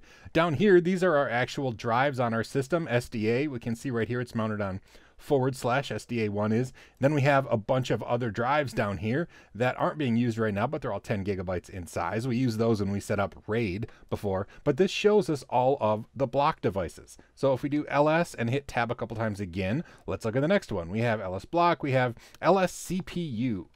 Now, I actually really like this one because it will give you all of the information about the CPU in the system. So we can see here that it's a 64-bit processor, little endian, it's an Intel.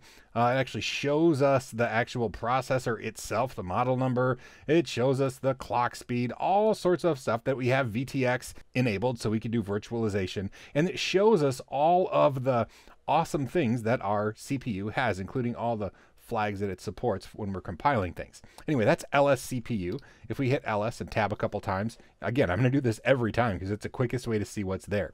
We have ls dev. I want to do this. You have to be root to do this. And what this shows us, this might not be as useful as it was years and years ago when we would have to troubleshoot hardware more frequently. But what this is going to show us is the device, like what device it is, like our floppy disk, our keyboard, a PCI port here.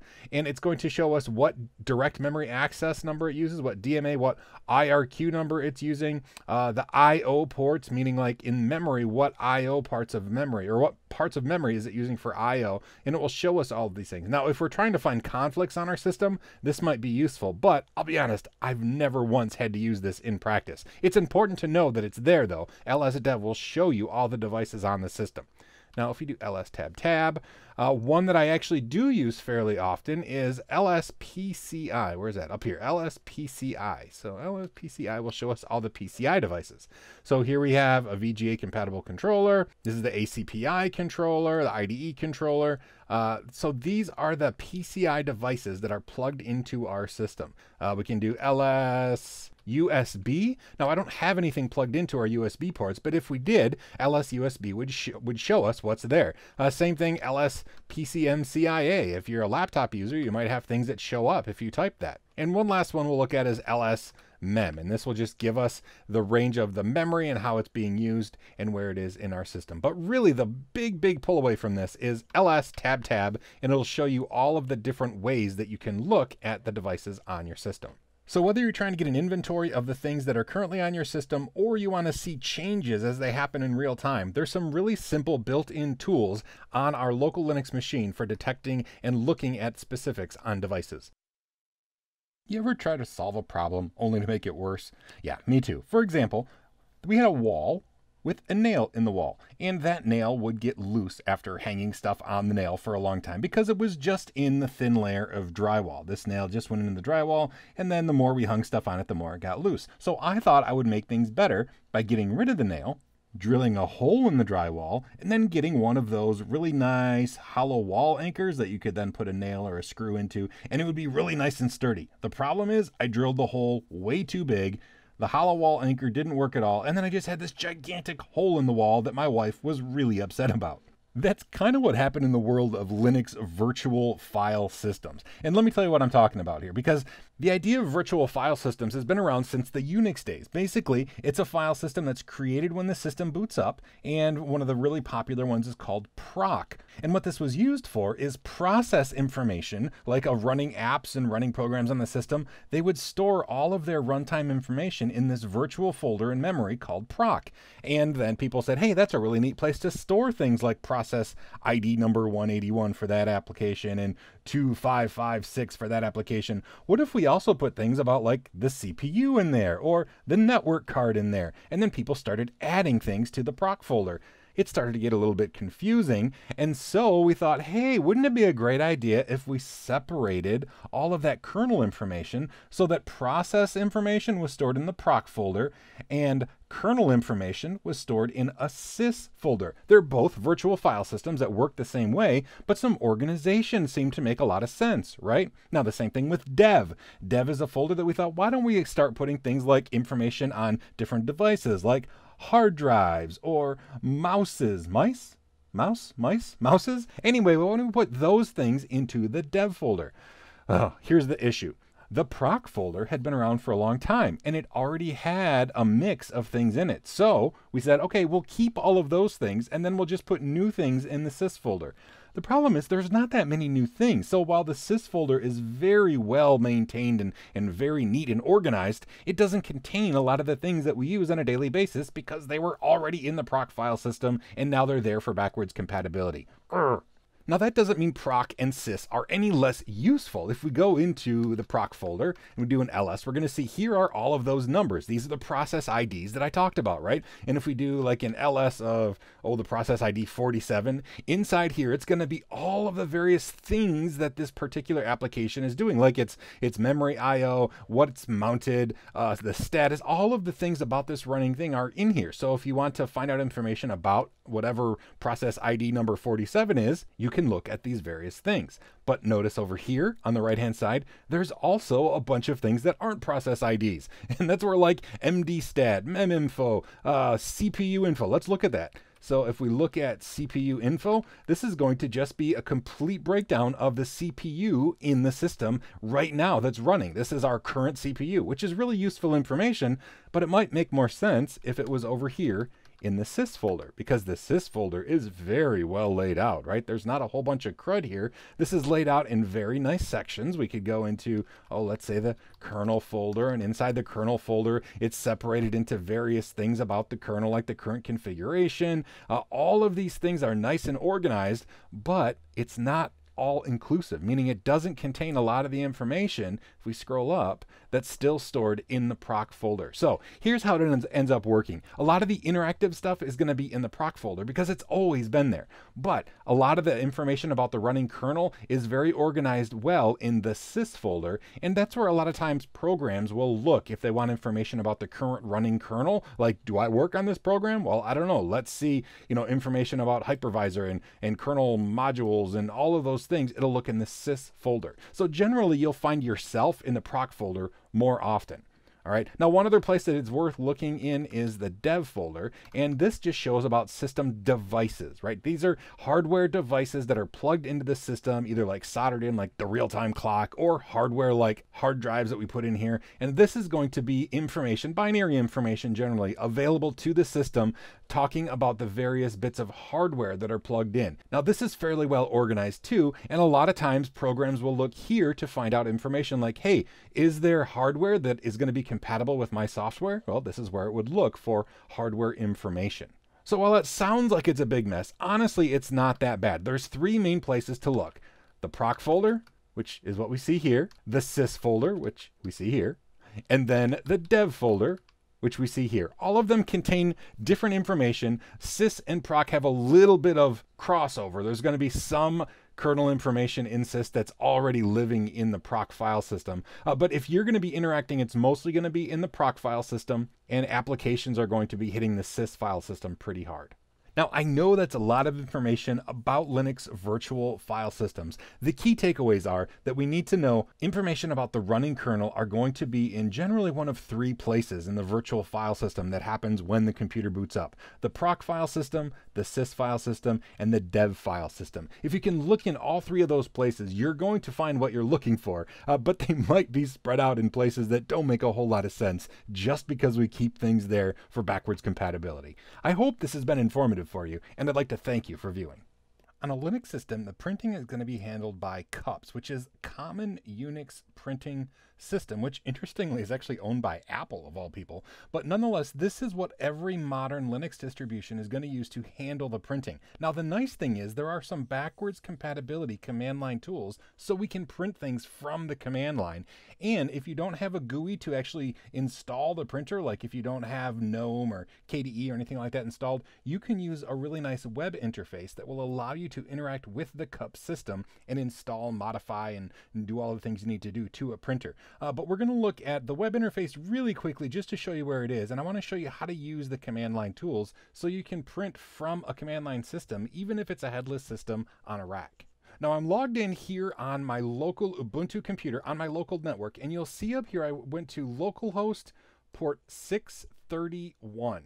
Now, that's important because CUPS listens for incoming connections on port 631, and if you go there, it'll allow you to log in so you can do things like administration. For example, we are here, and I have one printer installed. We can click on it. It'll give us information about this particular printer called Office_Laser. We can see it's a socket-based connection on this IP address on port 9100, and basically it's installed on the computer. I actually installed it using the web interface instead of going into the GUI on this computer and installing it with the Ubuntu tools. I used the web-based interface to make sure that it would be able to install correctly, and it did. Once we're here, we can actually do things, from Firefox, like print the page. But if we're on the command line, things are a little bit different. There are a couple tools that start with LP, and if we hit LP and then hit tab a couple times for tab autocomplete, we're going to see some of those here. Now, they're not all things we're going to look at right now, but mainly LPR is going to send commands to the printer.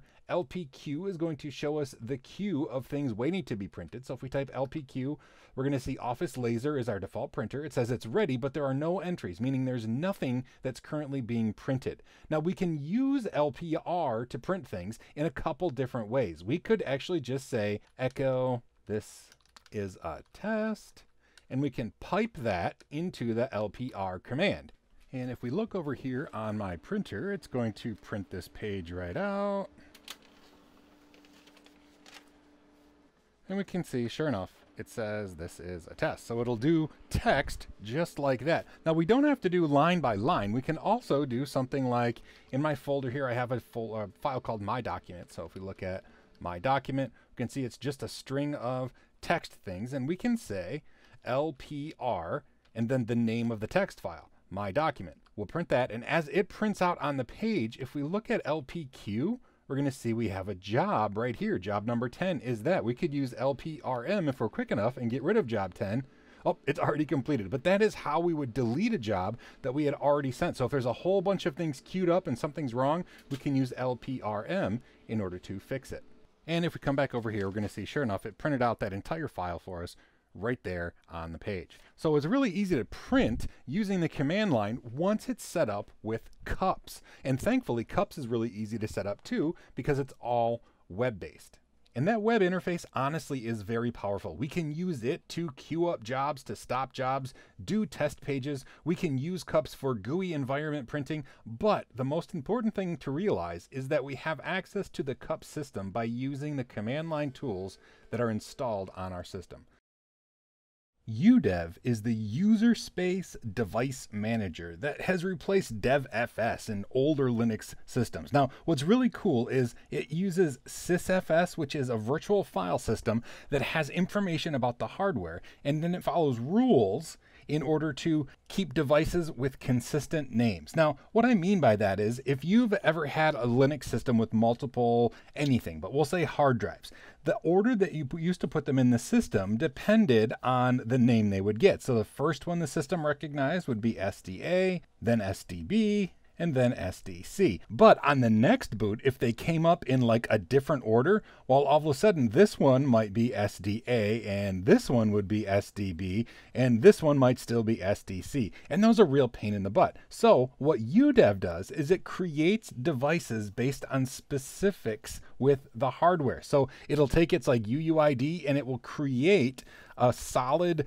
consistent device that's always going to be. So if you put them in a different order, or the buses come alive in a different order on boot, they're still going to be the same devices, which makes things a lot simpler when it comes to mounting drives and things like that. Now, it also allows us to do some other things like create rules. So first of all, I want to show you some of the things you can do.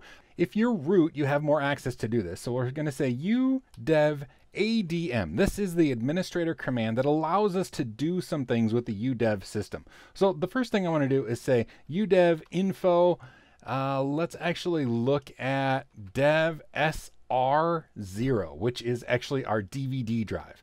And it gives us all sorts of information specific to this drive. So we'll see a couple things like, let's scroll up.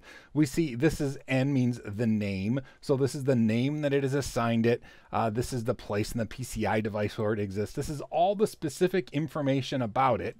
And if we look, ls dev grep SR0, we're going to see, sure enough, it's right in the dev folder SR0. It's dynamically created when it detects it and puts it in. Now, SR0 is not terribly useful, at least for me, to recognize a hard drive or a DVD drive when it's in the system. Now, I can see it mounted right here, but that doesn't help me. SR0 doesn't mean DVD to me. So we could do something like make a rule that creates a shortcut to it every time it recognizes it in the system. So we're going to go into the etc udev rules.d folder. And in here, let's see what there is. There's one called snap core rules, but I'm going to create a new one. I'm going to say vi, we'll say number 10, so it loads it first, Shawn.rules. Shawn rules. Nice. Anyway, it has to end in .rules, and then we're going to create our own rule. Now, the format here is something that you just kind of have to get the hang of, but the kernel is equal to SR0, meaning this is what the kernel knows the device as. It's in the subsystem is equal to block, which it actually showed us when we did that command. And then what I want to do is create a symlink, and I want to call that symlink my_DVD. Okay, so what we've done is created this rule. Anytime it has a device called SR0 in the block subsystem, meaning like a block device, like a hard drive or a CD-ROM, I wanted to create a symlink called my_DVD in the dev folder so I can reference it there instead of remembering SR0. So let's save this.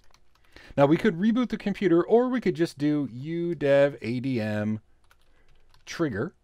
Okay, and now if we go into the dev folder and we do an ls, we should see in here, Look at that, my DVD. It's created that symlink to, in fact, let's do ls-l, grep DVD.